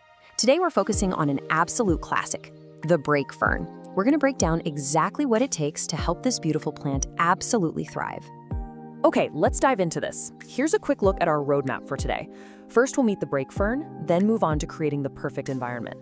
After that, we've got water, soil, and feeding, followed by pruning and propagation. Then we'll do a bit of troubleshooting, and finally wrap up with some pro tips for success. Right, Section 1, Meet the Brake Fern. Let's talk about why this elegant, super adaptable houseplant is such a fantastic addition to any indoor garden. So its botanical name is Turris cretica, though you've probably seen it labeled at your local nursery as the Cretan brake fern, or maybe just the table fern. And what's really interesting here is that while it has these gorgeous, delicate, feather-like fronds, it is way more resilient than some of its notoriously fussy fern cousins. Yeah, I'm looking at you, maidenhair fern. It's honestly the perfect drama-free entry point if you're getting into indoor ferns. Okay, let's run through some quick stats. Indoors, they stay pretty compact, usually maxing out at about 1 to 2 feet tall. They've got a slow to moderate growth rate, and since they're perennials, they'll stick around for years and years. Now, this is absolutely crucial for the animal lovers out there. They are completely non-toxic to both pets and humans. Oh, and just a quick note, like all true ferns, they don't bloom. They reproduce via spores instead of flowers. Moving on to Section 2, creating the perfect environment. Getting the stage set correctly with light, humidity, and temperature really is half the battle. When we talk about ideal light, think about trying to replicate a dappled forest floor. You want bright, indirect light, the kind you'd get right up against a north or east-facing window. Direct, intense sunlight? Yeah, that is the enemy here. It will literally scorch those delicate fronds, leaving them looking pale, faded, or just visibly burnt. 50 to 70%. That right there is the absolute secret to a happy fern. Now, sure, they can survive in average room humidity, but boosting the moisture in the air to hit this sweet spot, that's what's going to give you that lush, vibrant, literal greenhouse quality growth. So how exactly do we hit that magical percentage? Well, a daily misting with room temperature water is a great quick boost. You can also use a pebble tray underneath the pot for some steady ambient moisture, or just run a cool mist room humidifier. Grouping it with other plants helps too, since they create a little shared microclimate. Fun fact, placing them in naturally humid rooms, like a bright bathroom, is absolute fern heaven. They'll just soak up all that steam from your daily showers.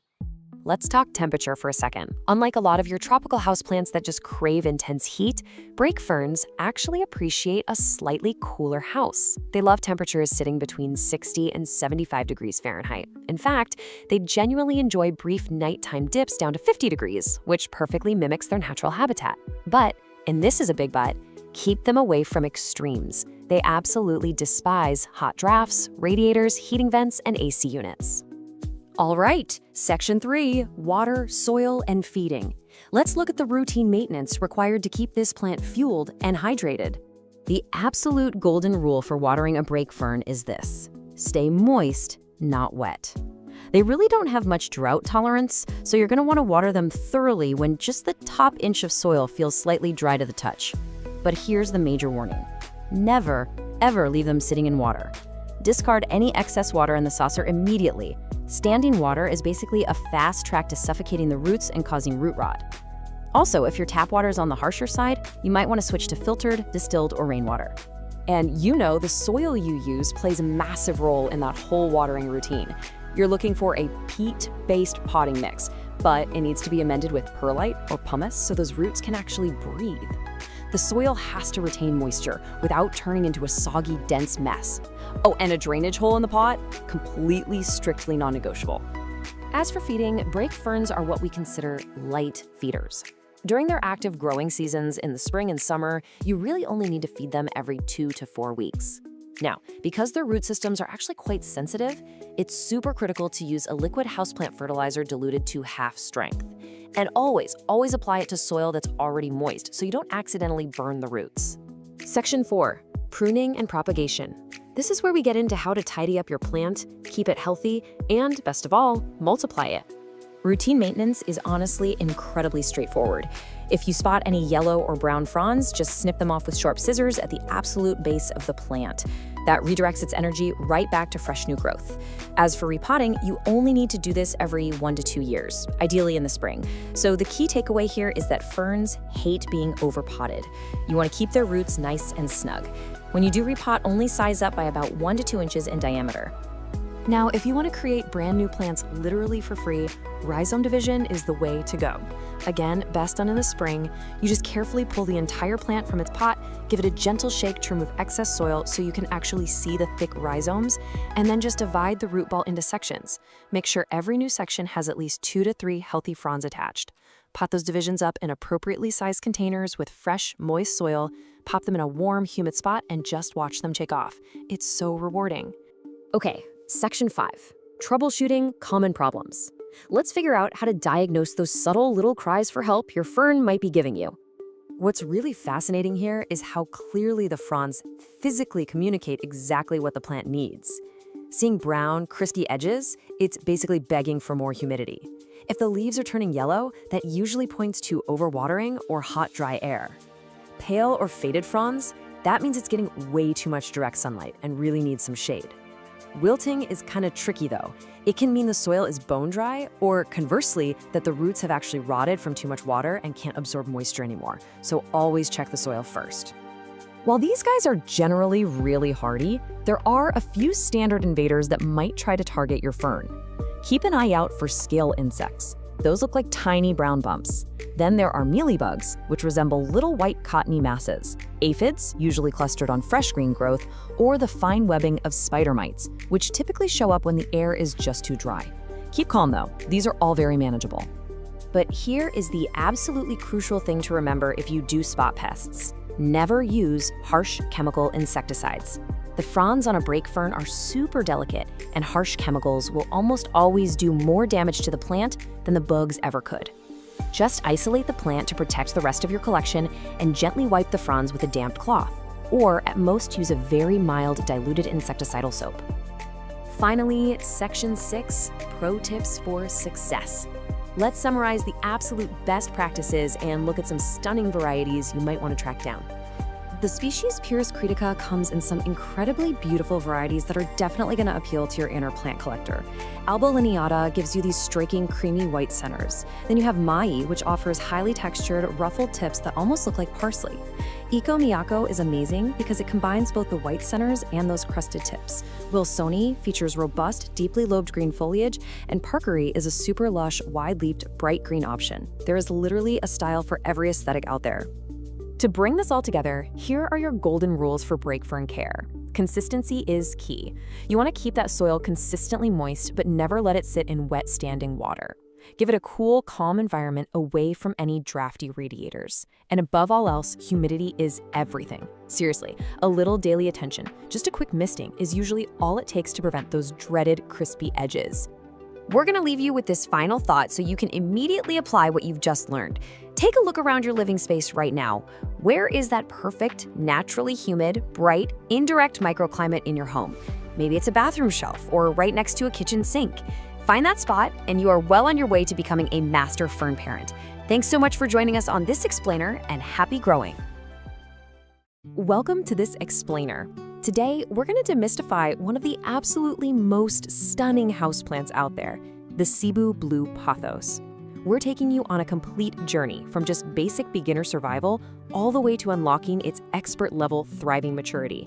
So whether you just brought home your very first little cutting or you're looking to elevate an older plant, well, you're in exactly the right place. Now, what's literally wild about the Cebu Blue is that it essentially gives you two totally different looks, and it depends entirely on how you care for it. Left to its own devices, it's this delicate, cascading, juvenile vine. But give it the right environment, boom, it transforms into a dramatic, climbing, mature plant that looks like it was plucked straight out of a tropical rainforest. It's basically two beautiful plants in one. Okay, here's our roadmap for today. We'll start by officially meeting the Cebu Blue. Then, we'll dive right into light and water essentials, move on to soil, humidity, and feeding, tackle pruning and easy propagation, troubleshoot some common problems, and finally, wrap up with those expert pro tips for getting fenestrations. All right, Section 1, meet the Cebu Blue. Let's officially introduce this stunning species and see why it's such a collector's dream that's actually surprisingly super forgiving for beginners. So, you're probably pretty familiar with the classic golden pothos, right? The one with those standard heart-shaped green and gold leaves? Well, the Cebu Blue completely flips the script. It sports these incredibly elegant, elongated, arrow-shaped leaves. But honestly, the real showstopper here is the color. It's got this almost metallic, silvery blue shimmer that just instantly elevates a room. It's a subtle but absolutely gorgeous upgrade from your everyday trailing plant. Moving right along to Section 2, Light and Water Essentials. Let's cover exactly what kind of lighting and hydration this plant actually needs to keep that spectacular color popping. Okay, the absolutely crucial thing to remember here is that light dictates color. That incredible silvery blue sheen, it's directly tied to the plant getting bright, indirect light. Think, a cozy spot near an east-facing window. Now, if you stick this guy in a dim, dark corner, it'll survive, because hey, it's a hardy pothos, but it's gonna lose that beautiful blue tint, fade to just an ordinary green, and the vines will get all stretched out and leggy. No one wants a leggy plant, right? Now for watering, the golden rule is 1 to 2 inches. Just let the top 1 to 2 inches of soil dry out completely between waterings. Literally just stick your finger right into the dirt to check. It's that easy. These guys actually store water in their thick stems and leaves, so they're wonderfully forgiving if you're a bit of a forgetful waterer. Seriously, it's always way better to slightly underwater a Cebu Blue than to overwater it. But when it is time to water, don't just give it a tiny little sip. You want to do what we call the drench and drain cycle. Drench that soil thoroughly until water is freely pouring out of the drainage holes at the bottom. But here is the absolute most critical step. Immediately empty the saucer underneath. If you let the pot sit in a puddle of standing water, you are fast-tracking your way to deadly root rot, which is pretty much the #1 killer of these plants. Let's jump right into Section 3, Soil, Humidity, and Feeding. We're gonna build the absolute perfect foundation here, starting with chunky aroid soil and mimicking that ideal tropical vibe. You have to remember where this plant comes from. In its native environment, it climbs up trees in the tropical forest of the Philippines. Because of that, it absolutely hates compacted, heavy dirt. So you're gonna wanna use the rule of 3 to mix your own soil. 2 parts standard potting soil, 1 part perlite, and 1 part chunky orchid bark. This airy, super well-draining aroid mix gives the roots all the oxygen they're craving and stops them from sitting in soggy, swampy conditions. And coming from the tropics, you bet this plant loves humidity. While it'll totally tolerate the average, slightly drier air in your house, hitting that 50 to 70% relative humidity sweet spot is the real secret sauce. You can easily pull this off with a simple pebble tray filled with water under the pot, or just by running a small humidifier nearby. Do that and it'll reward you with way faster growth and noticeably larger, super happy leaves. Now, fresh potting soil does have nutrients, but they definitely deplete over time. The Cebu Blue isn't exactly a super heavy feeder, but giving it a balanced liquid fertilizer, diluted to half strength, just once a month during its active growing season in the spring and summer, that acts like a perfect little vitamin boost. It keeps everything lush and vibrant. Just remember to stop feeding it completely in the winter when its growth naturally takes a break. All right, Section 4, Pruning and Easy Propagation. Your plant's got a great foundation now, so let's talk about keeping its shape bushy and, honestly, my favorite part, multiplying your collection for absolutely free. So regular pruning isn't strictly required for the plant's health, but if you don't give it occasional trims, those beautiful vines are eventually gonna get long and kind of stringy. The fix is super simple. Grab some clean scissors and snip the vine just above a node. That's the little bump where a leaf attaches to the stem. Doing that forces the plant to push out brand new, fuller branching growth right from that exact spot. And whatever you do, please do not throw away those cuttings.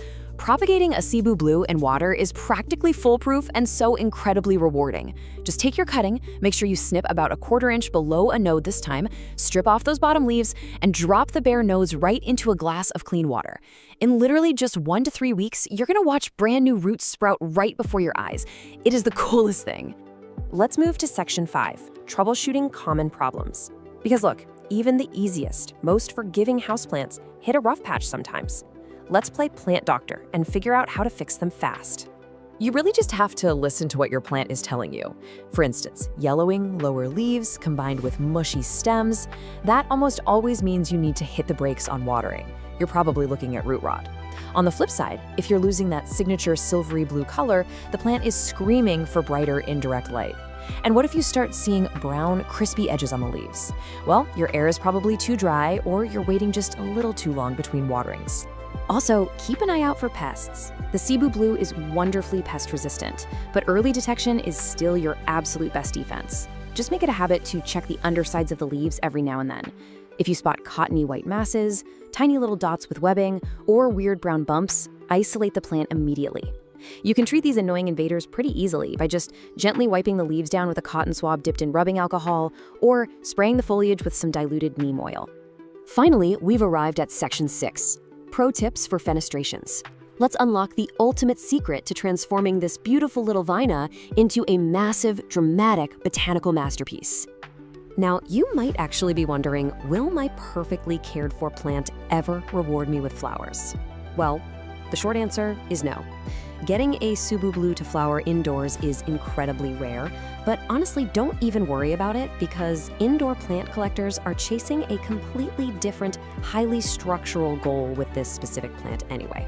And that goal is fenestration. This is the absolute holy grail for Cebu Blue owners. It's this dramatic, crazy physical transformation where the mature leaves develop deep, natural splits and holes in them. When this happens, the leaves also get massively larger. It essentially gives you a completely different, wild, monstera-like plant that just looks insanely exotic. So how on earth do you trigger these legendary fenestrations? Well, the Expert Unlock takes two things working together. First, you've got to give the plant a physical structure to climb, like a moss pole or a quail pole. This lets those aerial roots grab on and climb vertically, perfectly mimicking how it climbs trees in the rainforest. Second, you have to combine that climbing pole with consistently bright indirect light. That upward, vertical growth plus great light, that is the exact signal the plant needs to know it's time to mature. So armed with the knowledge of perfect bright lighting, the recipe for that chunky aroid soil, the correct drench and drain watering cadence, and of course the expert secret of the climbing moss pole, you are totally ready. Apply these visual frameworks and watch your Cebu Blue completely thrive into a majestic jungle giant. Which really makes you wonder, right? What other totally ordinary houseplants sitting in your living room right now are secretly hiding a rainforest giant just waiting to be unleashed? All right, welcome to this explainer on the red-edged Dracena, which you probably know better as the Madagascar dragon tree. If you're looking for a stunning, architectural houseplant that practically begs you to ignore it, well, you're in exactly the right place. Today, we're completely mastering this incredibly resilient plant and establishing a core theme that's going to guide literally everything we do. With the dragon tree, less is absolutely more. Okay, let's dive into this. Here's our complete roadmap for today's hierarchy of plant needs. 1. Meet the dragon tree. 2. The essentials. 3. Ideal environment. 4. Pruning and propagation.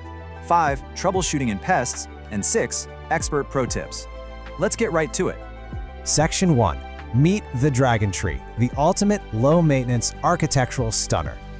So, scientifically, we're talking about Dracena marginata. This evergreen tree is native to the warm climates of Madagascar, and it's famous for those slender, arching leaves bordered by really dramatic reddish-purple edges. It's a slow-growing perennial, meaning it can easily live for over 10 years indoors and shoot up to heights of 6 to 8 feet.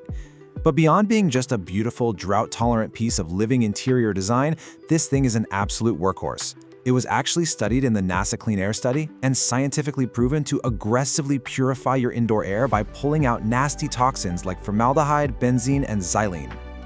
Quick heads up though, we do need to issue a vital warning here. While the dragon tree is fantastic for us and our air quality, it is highly toxic to both cats and dogs if ingested. If your curious pets decide to take a bite, it can cause vomiting, drooling, and a serious loss of appetite. So you absolutely must make sure to keep this leafy companion well out of their reach. Section 2. The essentials. Mastering water and light. So, the crucial point here is the number 50. The golden rule of watering a dragon tree is that you must wait for the top 50% of the soil to dry out completely before you even think about picking up that watering can. Seriously, because they're highly susceptible to fatal root rot, this usually means you're only watering every 2 to 3 weeks. And in the fall and winter, when the plant's growth naturally slows down, you're going to reduce that even further to maybe once every 3 or 4 weeks. You really have to let that soil dry out significantly. Now, when it is finally time to water, you need to water thoroughly until it flows right out the drainage holes. But listen, the type of water matters immensely. Tap water often contains fluoride and other salts. Trachena marginata is incredibly sensitive to these chemicals, and they are exactly what cause those ugly, crispy brown leaf tips we all hate. The ideal choice? You want to use filtered, distilled, or rainwater for your deep waterings. If you absolutely have to use tap water, at least leave it sitting out overnight to let some of those chemicals evaporate first. Right alongside water is our second essential, light. The dragon tree thrives in bright, indirect light. Basically, this means finding a spot a few feet away from an east or west-facing window. You want plenty of ambient light without the harsh, direct sun rays, which will literally scorch the leaves and leave permanent brown marks. Now, it will tolerate lower light conditions for sure, but its growth will slow to an absolute crawl. And worse, it'll lose those vibrant reddish-purple leaf edges. So for optimal health, bright indirect light is definitely the way to go. Section 3. Ideal environment. Soil, humidity, and feeding. To find the real environmental sweet spot, let's start with soil. You need a loose, fast-draining mix. Honestly, a standard cactus or succulent mix cut with a bit of perlite works perfectly. For temperature, just remember it's from Madagascar. It loves it warm, ideally between 70 and 80 degrees Fahrenheit. Keep it far away from cold drafts below 60 degrees. As for humidity, 40 to 50% is perfect. If your indoor air is super dry, use a room humidifier or place the pot on a pebble tray with water to prevent those brown tips. Finally, fertilizer. This guy is a slow grower. Give it a balanced 10-10-10 liquid fertilizer diluted to half strength once a month. But here's the critical part. Only feed it in the spring and summer. Never ever fertilize during its fall and winter dormancy. Before we leave the topic of soil and pots, please remember this: drainage is completely non-negotiable. No matter how perfect your soil mix is, if you put it in a pot without drainage holes, the water just gets trapped at the bottom. And that trapped water will inevitably cause fatal root rot. Always use a pot with holes. And since it is a slow grower, your plant will really only need to be repotted every 2 to 3 years when it becomes totally root-bound. When you do repot, only size up by 1 to 2 inches in diameter. Section 4. Pruning and propagation. Multiplying your plant collection. Over time, you'll notice a dragon tree can get very tall and a bit leggy with bare stems. And this brilliantly illustrates why you shouldn't be afraid to just chop the top off. Making a clean cut through the main cane at your desired height actually forces the plant to sprout 2 or more brand new branches right below that cut. Pruning actively encourages a much fuller, bushier, multi-stemmed plant. So what do you do with that top piece you just chopped off? You propagate it. It's actually surprisingly easy to do for free. Take a 6 to 8 inch stem cutting, strip off the lower leaves so you just have a little tuft at the top, and drop that bare stem right into a glass of water. Put it in a warm, bright spot, change the water out every few days, and in a few weeks to a month, you're gonna see real roots growing right out of the stem. Once those roots are 1 to 2 inches long, plant it in fresh soil, and boom, you've got a brand new dragon tree. Section 5. Troubleshooting and pests. Diagnosing plant signals. Okay, why are my dragon tree's leaves turning yellow or brown? It is the most common question every single plant owner asks when panic starts setting in. Let's match those symptoms up so you know exactly what your plant is desperately asking for. The vast majority of the time, issues come down to water. If your plant has yellowing leaves, sudden massive leaf drop, and the stem feels brown and mushy, you are definitely overwatering. The roots are drowning and rotting. You need to let that soil dry out immediately. On the flip side, if the leaves are just wilting and drooping and the soil feels absolutely bone dry to the touch, it's underwatered. It just needs a thorough, deep drink of filtered water. Actually, quick aside, if just the lowest leaves are slowly turning yellow and dropping over time, that's just normal plant aging. We are looking for sudden, widespread changes here. Now what about pests? Thankfully, the dragon tree is fairly pest resistant, but keep a close eye out for 3 main culprits. Spider mites thrive in dry conditions. You'll want to look for fine webbing and stippled leaves and treat them with neem oil. Mealybugs look like small white cottony masses hiding in the little crevices, and scale insects look like tiny immobile brown bumps just stuck to the stems. For mealybugs and scale, a cotton swab dipped in rubbing alcohol will wipe them right out. But here is a massive pro tip. Literally step 1 upon seeing any of these pests is to isolate the plant immediately so they don't spread like wildfire to your other houseplants. Section 6. Expert Pro Tips. Taking your care to the next level. let's do a rapid-fire rundown of the absolute best practices. Number 1, when in doubt, don't water. Seriously, just let it dry out. Number 2, rotate the pot a quarter turn every single time you water. This ensures the plant gets nice, even light on all sides and grows straight up instead of leaning toward the window. Number 3, gently wipe down those long, slender leaves monthly with a damp cloth. This removes dust, keeps them looking super glossy, and actively aids in photosynthesis. Definitely keep the plant far away from AC vents. And finally, use it as a vertical thriller in your home decor. Its spiky, modern texture looks incredible, contrasting with shorter, fuller plants. Ultimately, everything we've talked about today boils down to one core philosophy. Forget about it. Literally, this plant thrives on neglect.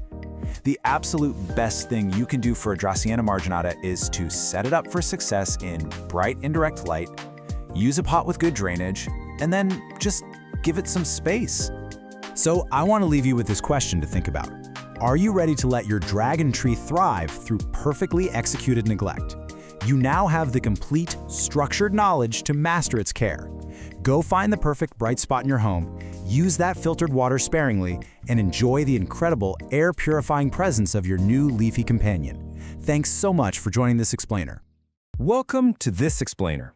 Today, we're unpacking absolutely everything you need to know about growing and thriving with the fascinating artillery fern. Whether you're literally holding your very first houseplant right now, or you're a seasoned green thumb looking for a textural new challenge, we are going to dive into all the details you need to make this incredible plant totally flourish. Okay, let's kick things off with a massive botanical plot twist. Despite its name and that super delicate, lacy appearance, the artillery fern isn't a fern at all. Seriously, if you've ever struggled to keep high-maintenance ferns alive with, constant misting and needing utterly perfect conditions, you are going to absolutely love this revelation. It's actually a species known as Pilea microphylla, which is a flowering plant in the nettle family. Because it's a pilea, it's tough, it's totally pet safe, and honestly, way more forgiving than true ferns. Instead of reproducing via dusty spores on the undersides of leaves and unfurling from those tightly coiled fiddleheads, the artillery fern operates completely differently. It has smooth stems, cute semi-succulent leaves, regular root systems, and get this, it even produces tiny little flowers. Here's our roadmap for today's explainer. We'll meet the artillery fern, cover light and water basics, move into soil and humidity, learn pruning and propagation, tackle troubleshooting, and finally wrap up with some pro styling tips. Section 1. Meet the artillery fern, the botanical pollen cannon. You've got to hear exactly how it earned that aggressive name. When those tiny, almost invisible pinkish flowers mature, their stamens are held under incredible, microscopic tension. A gentle touch, or even just a warm breeze, causes them to spring open explosively. It literally fires a visible cloud of pollen into the air. You can trigger this explosive release just by tapping the stem on a warm day. It's completely harmless in your living room, and honestly a fantastic party trick to show your plant friends. Section 2. Light and water basics. Minimums for survival. Let's talk survival, starting with light. You're going to want to give this guy bright, indirect light. An east or north-facing window hits the nail on the head here. It can even take a bit of direct morning sun without burning at all.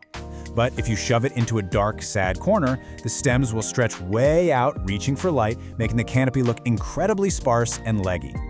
And hey, if natural light is an issue in your space, no worries. This highly adaptable plant thrives continuously under full-spectrum LED grow lights for 12 to 14 hours a day. Now for watering. The absolute golden rule here is to check the top half-inch of soil first to prevent soggy roots. You really want to keep the soil evenly moist during the active growing season. For most of us, that means watering every 5 to 7 days in the summer and pulling way back to every 10 to 14 days in the winter. And it actually comes with a great built-in alarm system. If it gets too dry, the entire plant visibly deflates and wilts. But don't panic, just give it a good soak and it almost always perks right back up within an hour. Section 3. Soil, feeding, and humidity. Optimizing the environment. All right, building on those basics, let's talk dirt. Never use pure garden soil for indoor plants. Instead, aim for a standard peat or cocoa coir mix heavily amended with perlite. That 75-25 split is your golden ratio. The perlite is an absolute game changer because it prevents the soil from compacting over time and ensures excess water drains away instantly. Artillery ferns grow fast, and those delicate little root systems need to breathe just as much as they need to drink.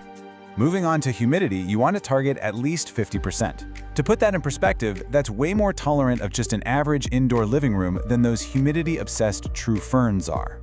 While it won't just crisp up and instantly die if your air gets a little dry, hitting that 50% mark really keeps the foliage lush. If winter heating drops your humidity too low, you might notice some crispy brown leaf tips. Simply grouping it with other plants or moving it to a naturally humid, bright bathroom works wonders. As for food, these guys burn through soil nutrients fast because they grow so quickly during the spring and summer. So, provide a balanced liquid fertilizer once a month, but make sure it's diluted to half strength so you don't burn that fine root system. And this is crucial. Pause feeding completely in the winter. If you don't, you'll end up with a nasty, crusty white buildup of unused fertilizer salts in your soil. Section 4. Pruning and propagation, multiplying your collection. Okay, let's get into active management. You absolutely have to tip prune this plant regularly. Because it's a fast grower, pruning is just a necessity. Otherwise, it eventually looks stringy and unkempt. Here is the magic trick. By regularly snipping just the top pair of leaves off a stem, making a clean cut right above a leaf node, you are practicing geometric branching. Every time you snip a tip, the plant is forced to grow 2 new branches right below it. One stem becomes 2, 2 become 4, and suddenly you have this beautifully dense, mounded display. And please don't throw those trimmings away. The artillery fern is arguably one of the easiest houseplants in the world to multiply. Just take a 3 to 4 inch cutting, strip the tiny leaves off the bottom couple of inches so they don't sit and rot, and pop the cut end right into a jar of room temperature water. Keep it in bright, indirect light, and boom, in just 7 to 14 days, you'll see a healthy root system emerge, ready for potting in soil. Brand new plants for free. Section 5. Troubleshooting common problems. Identifying and defeating pests. Even the easiest plants have bad days, right? So let's decode what your plant is telling you. Because the foliage is so dense and fine, pests can hide deep inside before you ever spot them. Get in the habit of gently parting the stems to look closely. If you see a dusty haze or superfine webbing, you've got spider mites, which love dry winter air. Just rinse the plant off and apply neem oil. White cottony masses, mealybugs, dab them with alcohol. And remember, yellowing lower leaves paired with wet soil is almost always a red flag for overwatering and root rot. Just follow the symptoms and you can reverse almost any issue. Section 6. Pro tips and styling, displaying like a master. Let's wrap up with the fun stuff, styling. Because of its incredibly fine, lacy texture, this plant is an absolute showstopper, cascading out of a hanging basket. But a quick pro tip, that smaller soil volume up in the warmer air will dry out incredibly fast, so check it daily in the summer. For a truly effortless, zero-maintenance display, use a glass terrarium. The enclosed glass creates perfectly high humidity, making the tiny leaves look like a miniature prehistoric jungle, perfect for fairy gardens. It also looks incredibly striking sitting next to broad, smooth-leaved plants like a dumb cane. The textural contrast makes both plants look so much more dramatic. So there you have it. You are officially equipped to thrive with the artillery fern. We've covered the ideal light, the precise watering rhythm, exactly how to prune for maximum bushiness, and how to spot trouble before it even starts. It's forgiving, it's fast-growing, and it is endlessly fascinating. The only question now is, when you finally bring one home, are you brave enough to tap the stem and trigger that famous pollen cannon yourself? Thanks for tuning in to this explainer, and happy growing! All right, welcome to this explainer on the red-edged Dracena, which you probably know better as the Madagascar dragon tree. If you're looking for a stunning, architectural houseplant that practically begs you to ignore it, well, you're in exactly the right place. Today, we're completely mastering this incredibly resilient plant and establishing a core theme that's going to guide literally everything we do. With the dragon tree, less is absolutely more. Okay, let's dive into this. Here's our complete roadmap for today's hierarchy of plant needs. 1. Meet the dragon tree. 2. The essentials. 3. Ideal environment. 4. Pruning and propagation. 5. Troubleshooting and pests. And 6. Expert pro tips. Let's get right to it. Section 1. Meet the dragon tree, the ultimate low-maintenance architectural stunner. So, scientifically, we're talking about Dracena marginata. This evergreen tree is native to the warm climates of Madagascar, and it's famous for those slender, arching leaves bordered by really dramatic reddish-purple edges. It's a slow-growing perennial, meaning it can easily live for over 10 years indoors and shoot up to heights of 6 to 8 feet. But beyond being just a beautiful, drought-tolerant piece of living interior design, this thing is an absolute workhorse. It was actually studied in the NASA Clean Air Study and scientifically proven to aggressively purify your indoor air by pulling out nasty toxins like formaldehyde, benzene, and xylene. Quick heads up though, we do need to issue a vital warning here. While the dragon tree is fantastic for us and our air quality, it is highly toxic to both cats and dogs if ingested. If your curious pets decide to take a bite, it can cause vomiting, drooling, and a serious loss of appetite. So you absolutely must make sure to keep this leafy companion well out of their reach. Section 2. The Essentials. Mastering Water and Light.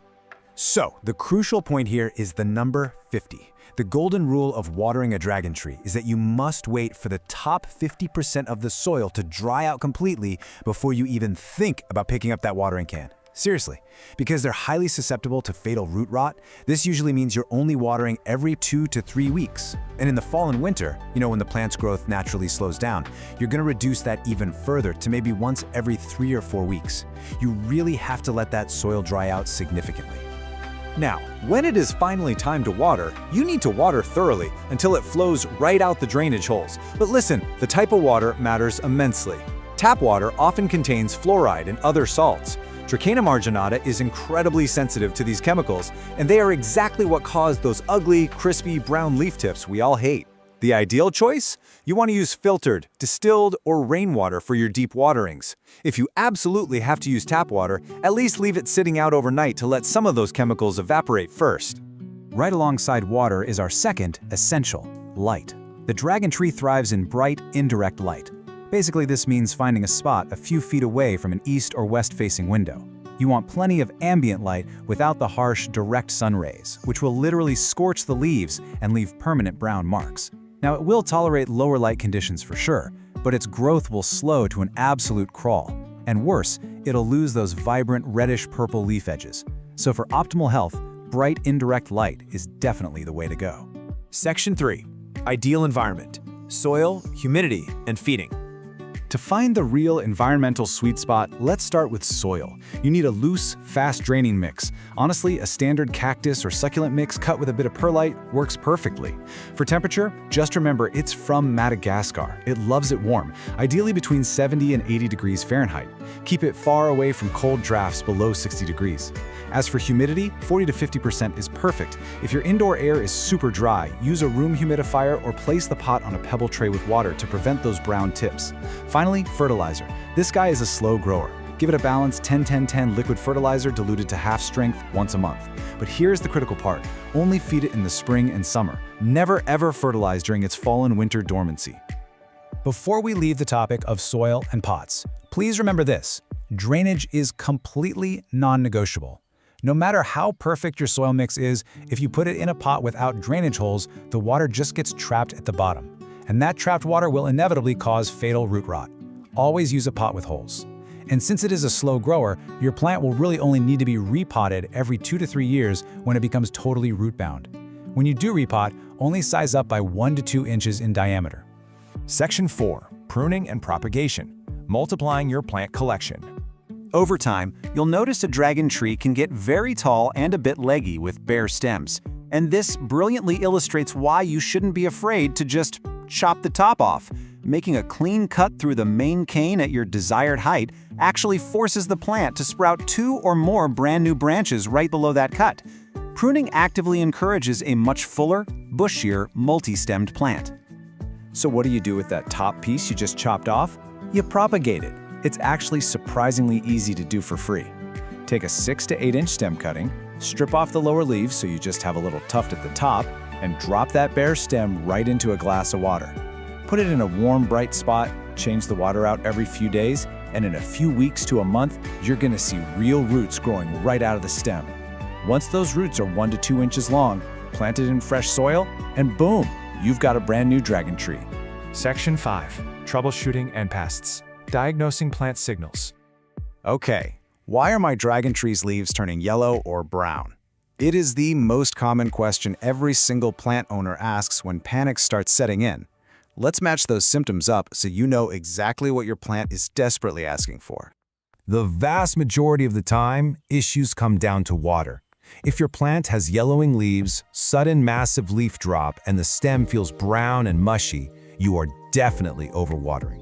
The roots are drowning and rotting. You need to let that soil dry out immediately. On the flip side, if the leaves are just wilting and drooping and the soil feels absolutely bone dry to the touch, it's underwatered. It just needs a thorough, deep drink of filtered water. Actually, quick aside, if just the lowest leaves are slowly turning yellow and dropping over time, that's just normal plant aging. We are looking for sudden, widespread changes here. Now what about pests? Thankfully, the dragon tree is fairly pest resistant, but keep a close eye out for three main culprits. Spider mites thrive in dry conditions. You'll want to look for fine webbing and stippled leaves, and treat them with neem oil. Mealybugs look like small, white, cottony masses hiding in the little crevices, and scale insects look like tiny, immobile brown bumps just stuck to the stems. For mealybugs and scale, a cotton swab dipped in rubbing alcohol will wipe them right out. But here is a massive pro tip. Literally step one upon seeing any of these pests is to isolate the plant immediately so they don't spread like wildfire to your other houseplants. Section 6. Expert Pro Tips. Taking your care to the next level. Let's do a rapid-fire rundown of the absolute best practices. Number 1. When in doubt, don't water. Seriously, just let it dry out. Number 2. Rotate the pot a quarter turn every single time you water. This ensures the plant gets nice, even light on all sides and grows straight up instead of leaning toward the window. Number 3. Gently wipe down those long, slender leaves monthly with a damp cloth. This removes dust, keeps them looking super glossy, and actively aids in photosynthesis. Definitely keep the plant far away from AC vents. And finally, use it as a vertical thriller in your home decor. Its spiky, modern texture looks incredible, contrasting with shorter, fuller plants. Ultimately, everything we've talked about today boils down to one core philosophy. Forget about it. Literally, this plant thrives on neglect. The absolute best thing you can do for a Dracaena marginata is to set it up for success in bright indirect light, use a pot with good drainage, and then just give it some space. So I want to leave you with this question to think about. Are you ready to let your dragon tree thrive through perfectly executed neglect? You now have the complete, structured knowledge to master its care. Go find the perfect bright spot in your home, use that filtered water sparingly, and enjoy the incredible air-purifying presence of your new leafy companion. Thanks so much for joining this explainer. Welcome to today's explainer. I am so thrilled you're here, because today we're talking about transforming your home into a living, breathing sanctuary. We're going to dig into the 2026 edition of the 21 Best Air-Purifying Indoor Plants, and this is entirely backed by NASA-tested science. If you want to know how to naturally and beautifully detoxify the spaces where you sleep, work, and just hang out, well, you are exactly in the right place. Okay, let's dive right into this. Because honestly, this is a question that completely shifts how we think about our modern, cozy homes. We tend to think of pollution as a problem that stays outside, right? Smog, car exhaust, city grime. But the shocking reality is that the air locked inside our well-sealed, climate-controlled apartments and houses, it can actually be significantly more polluted than the air on the city street right outside your front door. It's a hidden threat, and we are breathing it in every single day. So, let's get into Section 1, the invisible indoor problem. To understand how to fix this, we really need to understand exactly what is floating around in our living rooms and bedrooms, making the air so stale and, frankly, potentially harmful. The true villains here? They're called volatile organic compounds, or VOCs for short. Basically, these are harmful chemicals that literally off-gas, meaning they evaporate right into the air at room temperature from the most ordinary, everyday items you already own. You can't see them, and a lot of the time you can't even smell them, but they are constantly accumulating in your indoor atmosphere. Just take a look at these common sources. That brand new couch you just bought, your fresh coat of paint, even the heavy-duty cleaning supplies under the sink, or those new carpets you installed last year. They are all silently emitting toxins like formaldehyde, benzene, and trichloroethylene. And here's the real kicker. During those long winter months when we seal our windows tight to keep the cold out, yeah, we're trapping all of those VOCs right inside with us. Which brings us to Section 2, the NASA Clean Air Solution. But hey, don't worry, there is a brilliant, totally natural fix for this. Years ago, while trying to figure out how to keep astronauts breathing clean air in sealed space stations, literally a giant puzzle, scientists created a blueprint for fighting VOCs that works perfectly in our own homes. And that blueprint is green. Plants aren't just passive decorations. I mean, we all know they produce oxygen through photosynthesis, but the science shows their primary air cleaning benefit is actively pulling harmful chemicals out of the air. They absorb these VOCs right through their leaves and process them down into the root systems. They are literally living, breathing air filters. Now let's move on to section 3, the heavy-hitting purifiers. Now what's really interesting here is that not all plants are created equal when it comes to cleaning the air. So let's meet our specialized superhero squad of top-performing plants. First up is the absolute undisputed MVP of air purification, the snake plant. This plant is a true workhorse. It filters out the big three: formaldehyde, benzene, and xylene. But its absolute superpower is what it does when the lights go out. Through a unique mechanism called the CAM process, the snake plant continues to convert CO2 to oxygen at night. That makes it the ultimate bedroom companion. Plus, for all of you beginners out there, it completely thrives on neglect. It is practically indestructible. Let's contrast two other massive powerhouses, the peace lily and the spider plant. The peace lily is a gorgeous triple threat. It actively filters ammonia and absorbs airborne mold, which is absolutely perfect for human bathrooms. However, it is highly toxic to pets, and honestly, it's kind of a diva.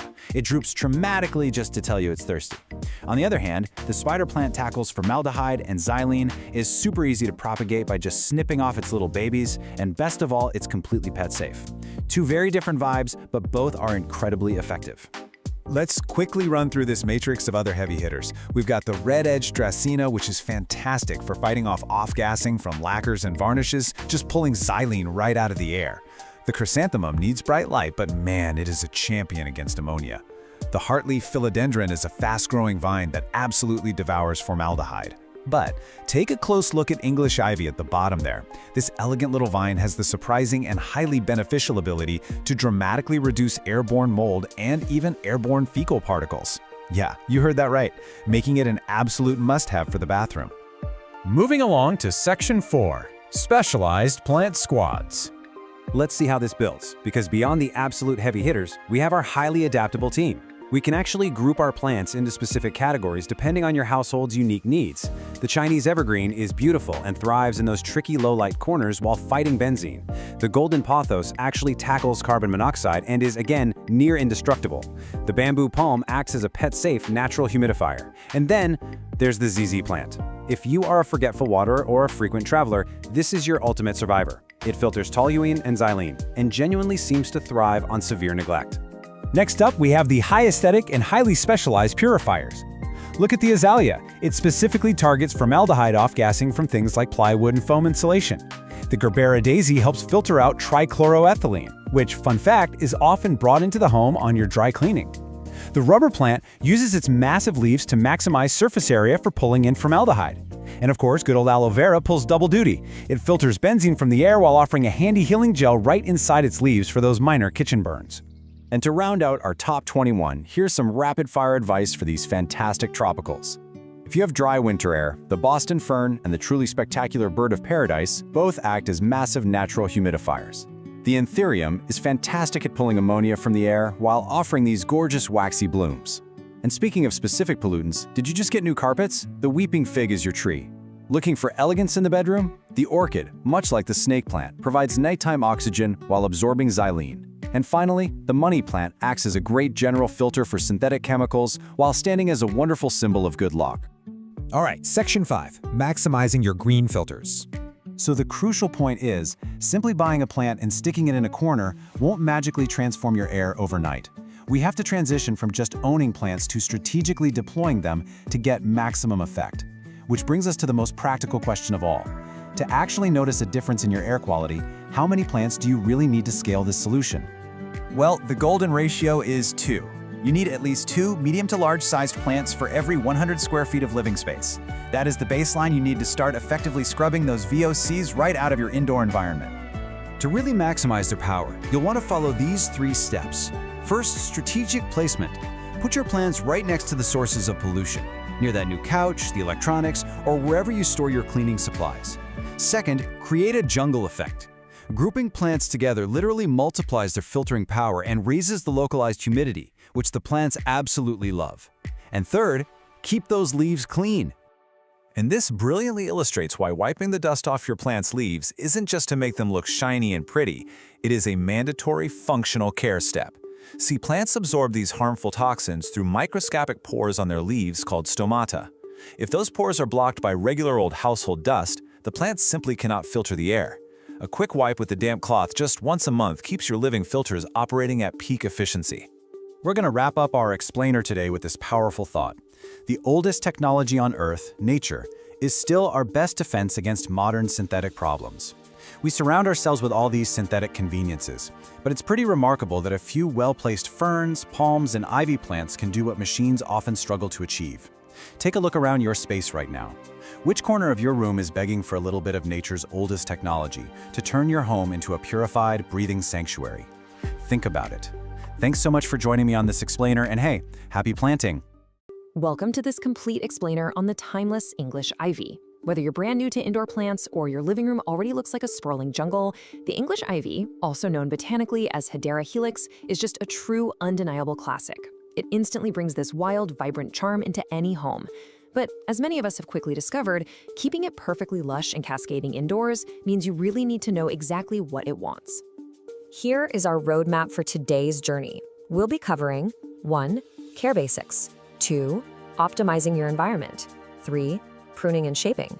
4. Easy propagation. 5. Troubleshooting pests. And finally, 6. Pro tips and styling. Let's dive right in. Starting off with Section 1, English Ivy Care Basics. Let's lock in those non-negotiable survival needs for this fast-growing perennial. Okay, so the absolute golden rule for balancing moisture here. You really only want to water thoroughly when the top 1 to 2 inches of soil feel totally dry to the touch. English ivy likes to be kept consistently moist, sure, but, and this is a huge but, it is notoriously dramatic. It'll get root rot so fast if you overwater it. When you do water, make sure it completely escapes the drainage holes so the whole root ball gets a drink. But never, ever let the pot sit in standing water. Always dump that saucer out. During the spring and summer, expect to water about once a week, and then just dial it back a bit in the fall and winter. Now, finding the lighting sweet spot is absolutely crucial.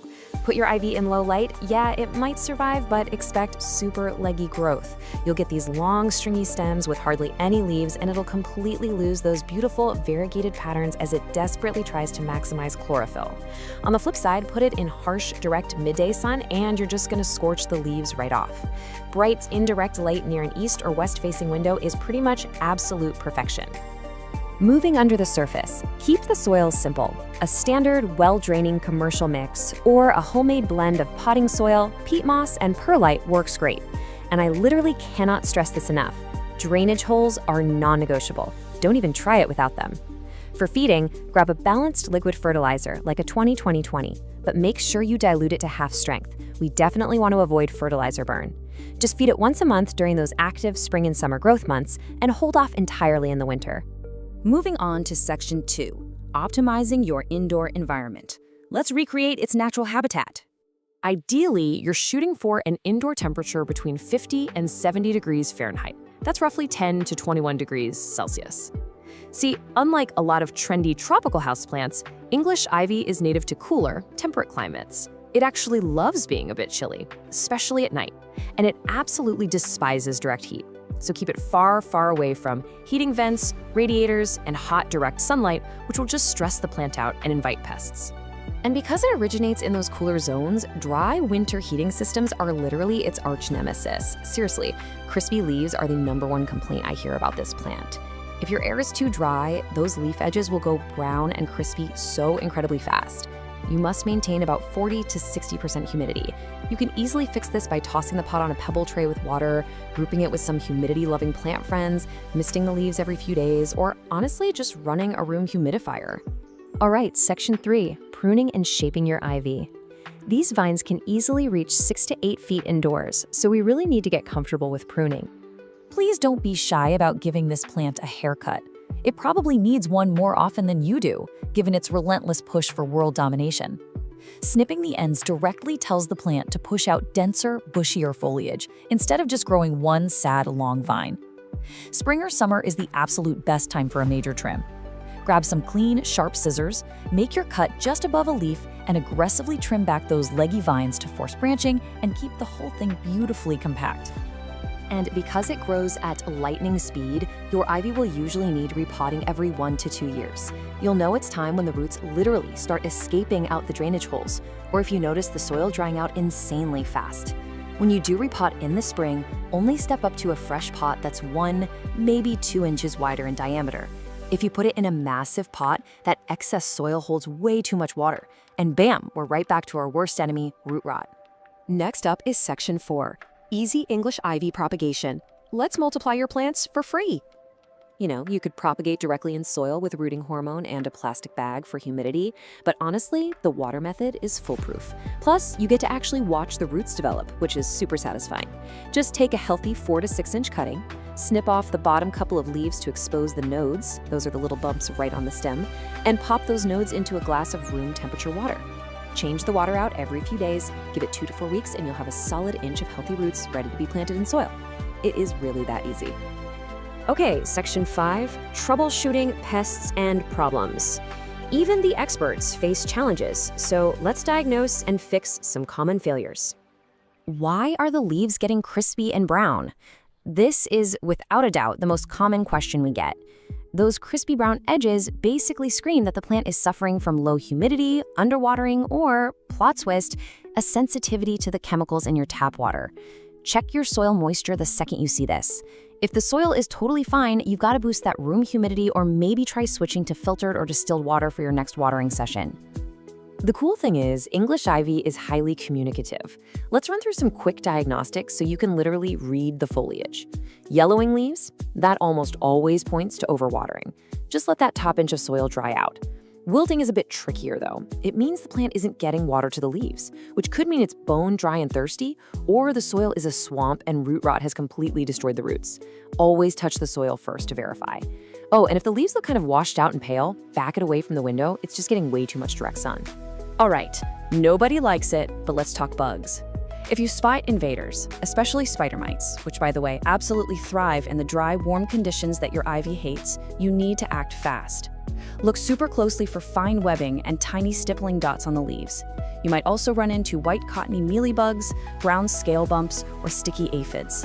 If you see any of these party crashers, immediately isolate the plant, wash the leaves down thoroughly with water, and treat all surfaces with insecticidal soap or neem oil. Bringing it home with Section 6, Pro Tips and Styling. Let's get your ivy displayed like a true expert. Because English ivy has these little aerial rootlets, it's essentially a climber, making it an insanely versatile piece of decor. It looks absolutely stunning cascading out of a classic hanging basket or draping effortlessly down from a high bookshelf. But you can also train it up a small indoor trellis for some gorgeous living wall art, or wrap it around a wire frame for a really cool sculpted topiary vibe. It also plays super nicely in mixed planters, trailing beautifully right alongside ferns or a peace lily. A quick safety check before you place your plant. Remember to keep this toxic beauty well out of reach of curious cats, dogs, and small children, as the foliage can definitely cause vomiting and drooling if ingested. Once you've got a safe, bright spot picked out, make a habit of rotating the pot a quarter turn every single time you water it. That ensures all those gorgeous lobed leaves get perfectly even lighting. And a final pro tip, treat your ivy to a gentle shower once a month. It washes the dust right off, helps the plant breathe, and knocks away any sneaky pests. So, armed with these exact steps, from hunting down that perfect bright indirect light, all the way to propagating your own brand new vines, you are completely ready to master this classic houseplant. Now, take a look around your home right now. Which room are you going to completely transform with its classic cascading vines? Get growing, and I'll catch you in the next explainer. Welcome to the Explainer. So, summer is officially here, and today we're tackling something every single plant parent needs right now. We're going to talk about helping your indoor jungle not just survive, but absolutely thrive during the hottest months of the year. Consider this your direct, actionable guide to summer houseplant care. Now you might be wondering, why do houseplants actually struggle the most during their peak growing season? It's a great question, right? Well, there's a huge irony here. While summer brings the absolute fastest growth for our plants, the heat also speeds everything else up in some pretty dangerous ways. Water disappears rapidly from the soil, the light blasting through your windows turns incredibly harsh, and those pesky sap-sucking pests, yep, they can multiply faster than you can even blink. Okay, let's dive right into the core pillars of summer care. We're going to cover the summer shift, mastering watering, light, heat, and air, feeding and growth, summer pests, and finally, an ultimate checklist you absolutely won't want to miss. All right, Section 1, the summer shift, rethinking your routine. So, higher temperatures and longer daylight basically put all your plant's processes into overdrive, which means you need an immediate shift in your mindset. We literally have to drop that spring habit of watering on a predictable weekly schedule. Actually, scratch that. Ditch the schedule entirely. Instead, you need to be checking your soil every 1 to 3 days. Because here's the thing, a pot that stayed perfectly moist for a whole week in spring, that same pot can go completely bone dry in just 2 days during a summer heat wave. Moving on to Section 2, Mastering Watering, Timing and Technique. Since evaporation is completely in overdrive right now, taking the guesswork out of your routine is absolutely key. So how do we actually check the soil properly? You want to adopt a hands-on, tactile approach. Step 1, get in there and physically feel the top 1 to 2 inches of soil with your finger. Or, if you have a massive collection, just grab a moisture meter to speed things up. Step 2, water only when it's dry to the touch. And step 3, prioritize checking your plants in small pots and those sitting right in bright windows, because those guys are going to dry out the absolute fastest. Now, timing and temperature actually matter just as much as frequency. The absolute best time to water is early in the morning or later in the evening. This gives the roots time to deeply absorb that moisture before the midday heat just evaporates it straight out of the pot. Also, pro tip, always use room temperature water. If you hit warm summer roots with freezing cold tap water, you can actually send the plant right into shock. I mean, nobody likes an unexpected ice bath, right? Section 3. Light, Heat, and Air. Environmental Control. Managing your indoor environment is incredibly crucial as the days get hotter. Long summer days mean way more light, and that's wonderful right up until it tips over into sunburn. South and west-facing windows get intensely hot in the afternoon, so you've got to soften that harsh light. You can hang a sheer curtain to diffuse the direct sun, or just pull your plants back a foot or two from the glass. This is especially vital for those notoriously dramatic, easily scorched tropicals, like your calatheas and morantas. Though, to be fair, your succulents and cacti can handle a lot more. Oh, and don't forget to rotate your plants a quarter turn every week, so every side gets light and nothing starts leaning or stretching out. But the sun isn't the only environmental factor we need to worry about. Let's talk about a totally hidden summer danger, AC drafts. Obviously, air conditioning cools our homes, but it also blasts cold, extremely dry air that strips essential moisture right out of the room. If your tropical plants are suddenly exhibiting leaf curling, browning edges, or just dropping leaves entirely out of nowhere, yeah, a direct draft from an AC vent is highly likely the culprit. To combat that severely dry AC air, first, keep your plants out of those direct cold drafts. You can also run a humidifier nearby, but here is a really fantastic, incredibly easy tip. Group your plants together. By putting them in a cluster, they actually create a shared humidity bubble. It's like a little microclimate, keeping each other comfortable even when the air conditioner is blasting. All right, Section 4, Feeding and Growth. Capitalizing on the season. So, summer isn't just about playing defense, it's the main growing season for your plants. But before you reach for that fertilizer, you must remember the golden rule: never fertilize a stressed plant. I'll say it again, never fertilize a stressed plant. If a plant is wilting, scorched from the sun, or just trying to recover from a crazy heat wave, hold off entirely until it fully bounces back. Fertilizer pushes growth, and you simply cannot push a sick plant to grow.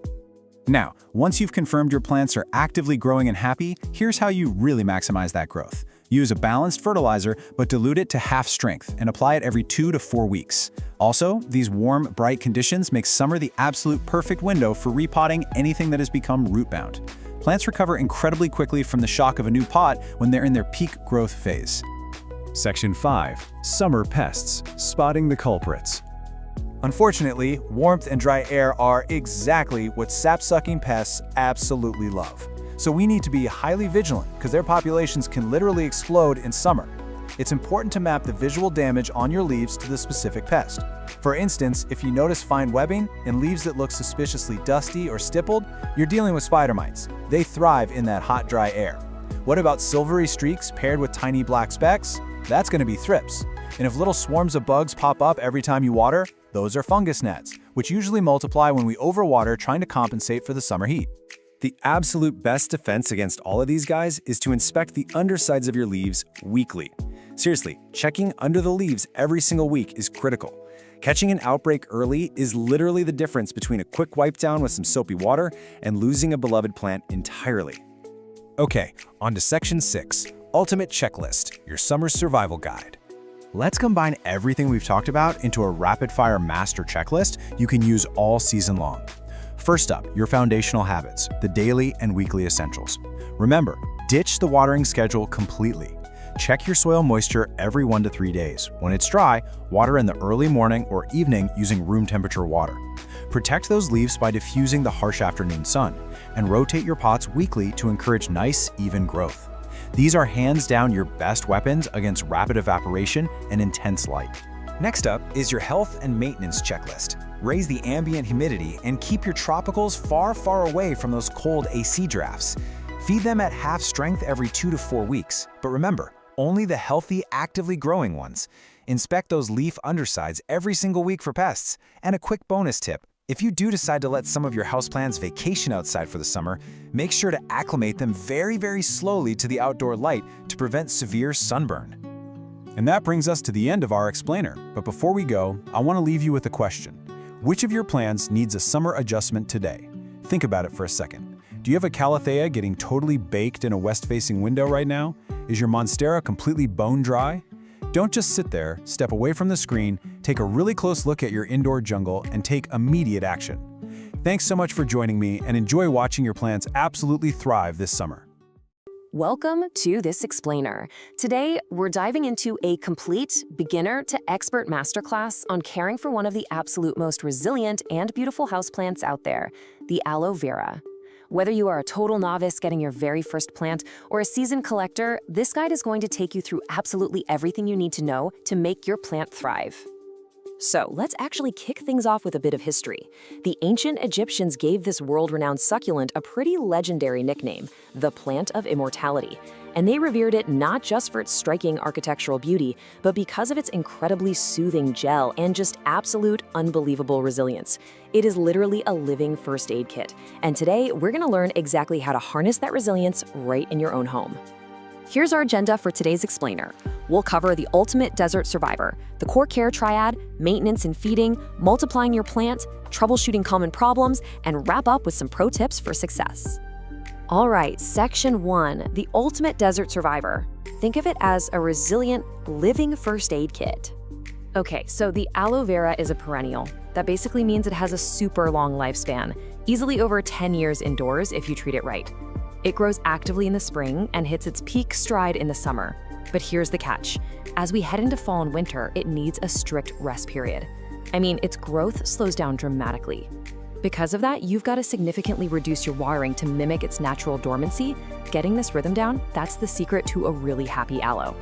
Moving right along to Section 2, the core care triad. We're talking light, water, soil, and, well, humidity. So for that first pillar, light, your aloe needs at least 6 hours of bright, indirect to direct sun every single day. A south or west-facing window? Absolutely perfect. Now, if it doesn't get that light, you'll see a condition called etiolation. Basically, the plant stretches out trying to find more sun. Instead of plump, upright leaves, you get this leggy, weak, pale growth. It's not a great look. Remember, this plant will survive in a dark corner, but it absolutely won't thrive. Now for the second pillar, water. You really have to treat watering like a rare desert event. Since aloes store a ton of water right in their fleshy leaves, the absolute most common mistake is practically loving them to death with too much water.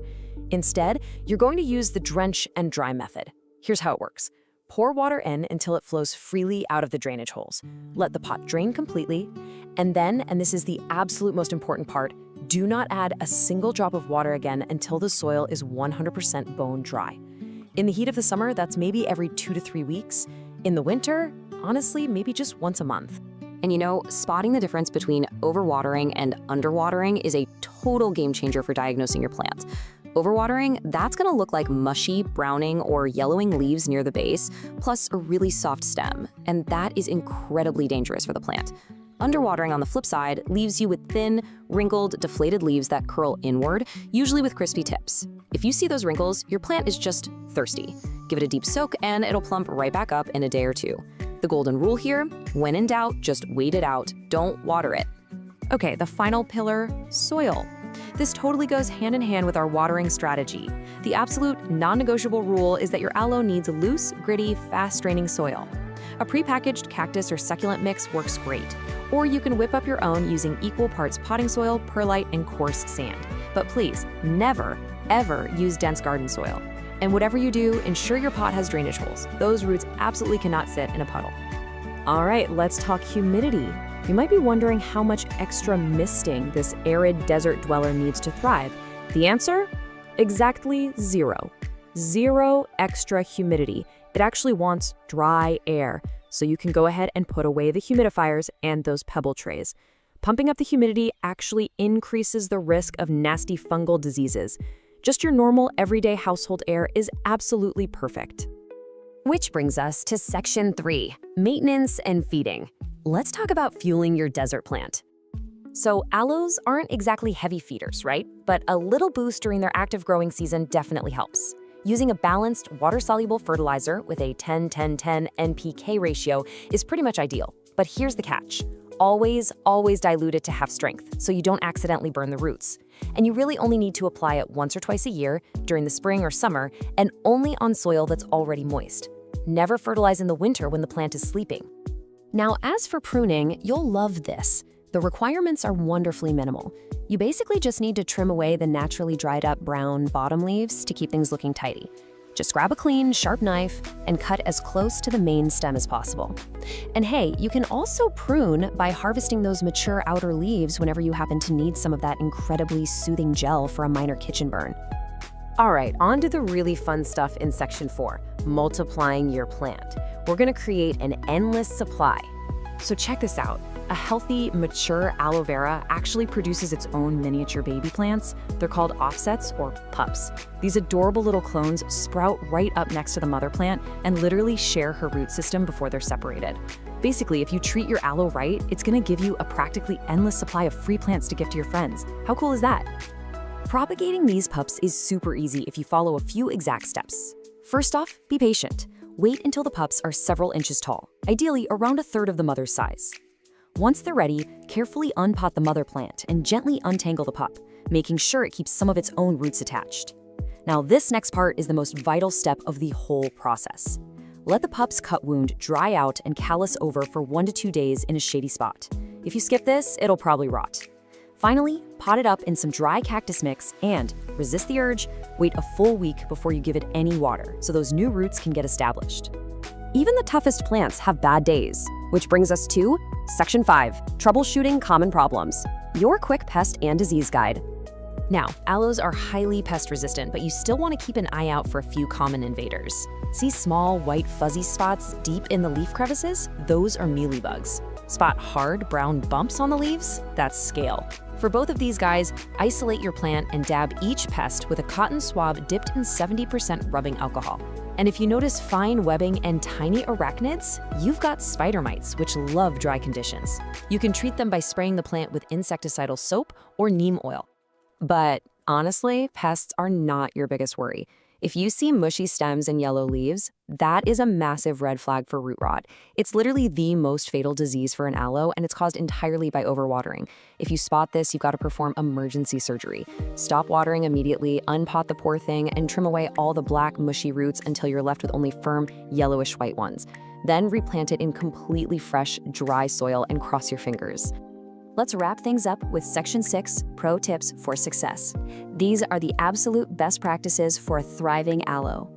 All right, let's run through a quick, rapid-fire checklist of best practices. Always err on the side of keeping it dry. Like I said, it thrives on neglect. Use unglazed terracotta pots. They're porous and actually pull moisture out, helping that soil dry evenly. Make sure to rotate your pot a quarter turn every few weeks so it grows straight and doesn't lean toward the window.